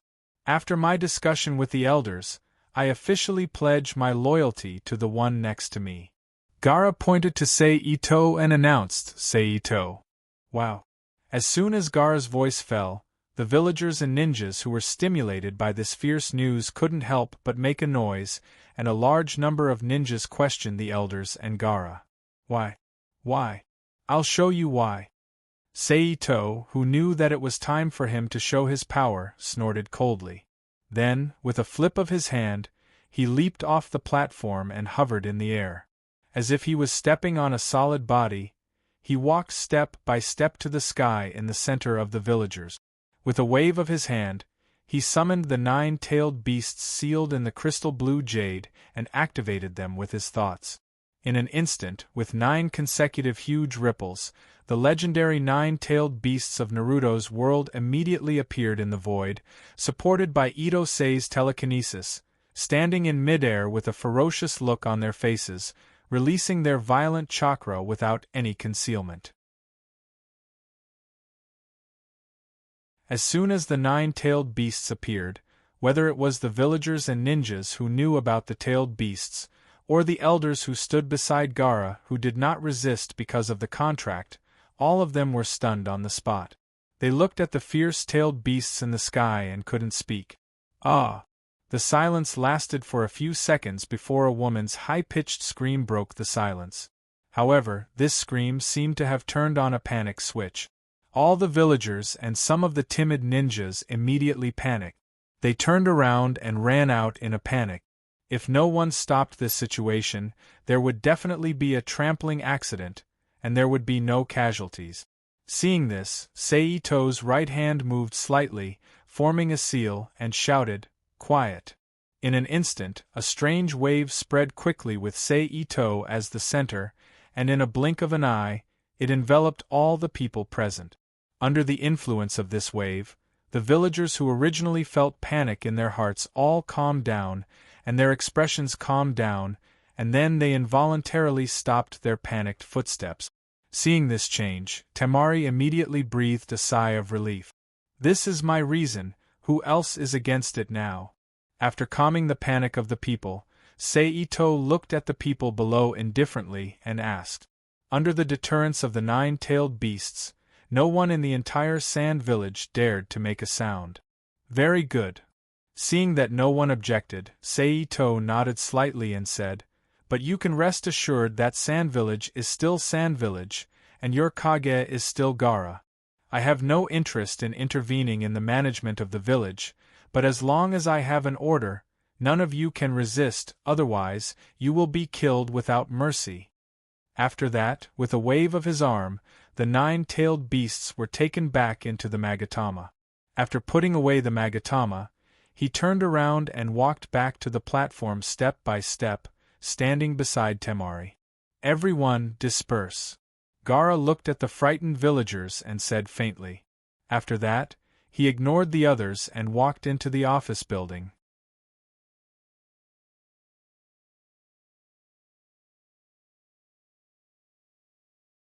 Chapter 1169. After the Sand Village assembly, Seito stayed with Temari for a long time, then he left with a long kiss and used Flying Thunder God Jutsu to appear in Kurenai's house in Konoha. "Oh, she's not at home again." Looking at the empty room, Seito said with some boredom. "Forget it, let's get down to business first." After that, his figure flashed and disappeared from the room in an instant, appearing on the top of the Hokage rock in Konoha, then used transformation jutsu to turn into a black cat, jumped off the Hokage rock, and ran toward the Hokage office building in the center of the village. Under Ito-sei's chakra control, he couldn't sense that the black cat was someone else. Naturally, he wasn't stopped by anyone. He ran smoothly to the outside of the Hokage's office building. He stretched out his paws and climbed up the wooden outer wall until he reached the open window of the Hokage's office. At this time, in the Hokage office, except for Tsunade, who was drinking tea leisurely because of the old guy's restrictions, there was only Shizune, who was wearing a black kimono, holding a dozen documents in her arms, and begging Tsunade to hurry up and deal with it. As for the Umbu, who was assigned to every Hokage to convey orders and take on the duty of protection, probably because she didn't want her behavior to be seen by her subordinates, she was removed by Tsunade. Cat. At this time, Shizune and Tsunade both found the black cat suddenly appeared at the window, and Shizune said with some doubts, "Meow." Seito was very cute, and jumped into the Hokage office. Bypassing Tsunade and the desk, he appeared at Shizune's leg, stretched out his head and rubbed Shizune's smooth leg skin. "It seems that this cat likes you very much, Shizune." Tsunade squinted at the cute black cat and said, Shizune looked down at the cat at her leg, not knowing how to answer. At this moment, with a soft sound, a cloud of smoke exploded, and then Seito's figure appeared where the black cat and Shizune were originally standing. As for Shizune, at the moment of the soft sound, she jumped to the side and took out her kunai to guard. "It's really you, Seito." Looking at the figure gradually emerging from the smoke, Tsunade, who was sitting on the chair, said without surprise, "What are you doing back in the village?" Shizune on the side asked loudly. "Of course I came back to see you too." Seito smiled and turned his head. He looked at Shizune and said, "Shizune, I haven't seen you for a while, your skin has become a lot smoother." "Bastard." Shizune's face flashed with shame and anger. At the same time, she rushed in front of Ito-sei. He waved his hand and stabbed the kunai out. Shizune's arm. Shizune's body immediately rushed to the side uncontrollably. Shizune, who felt the momentum, twisted her waist fiercely. Her left elbow hit Seito again. Seito's left hand blocked Shizune's elbow, and at the same time, his right hand moved down slightly. His hand fell to Shizune's waist, and he instantly pulled Shizune's body into his arms, bowed his head, and kissed Shizune's neck. Then his figure flashed, and he jumped back, avoiding Shizune's attack again. "Okay, Shizune." Shizune's face was even more angry, and even her cheeks were a little red. When she turned back to face Seito and was ready to attack again, Tsunade, who had been silent, suddenly said, "Yes, Tsunade-sama." Shizune glared at Seito bitterly and obediently stepped aside. "Tell me your purpose," Tsunade said in a deep voice. "It's very simple, under the premise that you are still Hokage, let Konoha officially be under my command."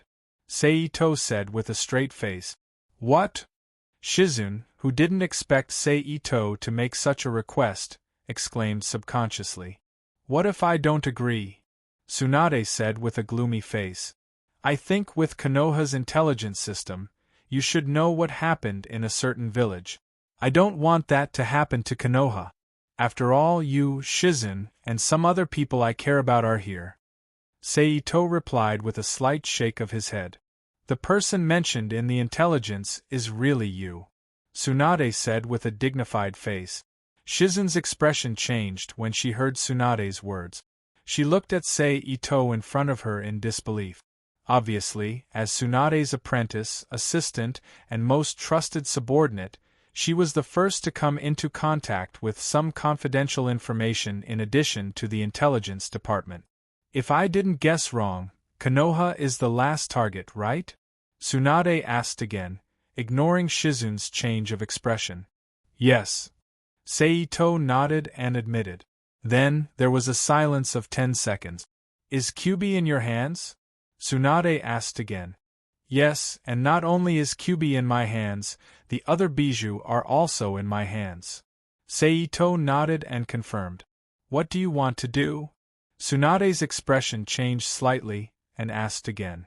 I want this world so that I can see you at any time in the future. Seito said with a deep look at Tsunade. What do you mean? Tsunade, who could understand Seito's words but still didn't understand the deeper meaning, frowned and asked. The literal meaning, I want this world so that you, Konoha, and the ninjas of other villages can help me conquer other worlds when I need it. Seito replied in a low voice. Although his voice was light, the information expressed in his words made Tsunade and Shizun's expression change.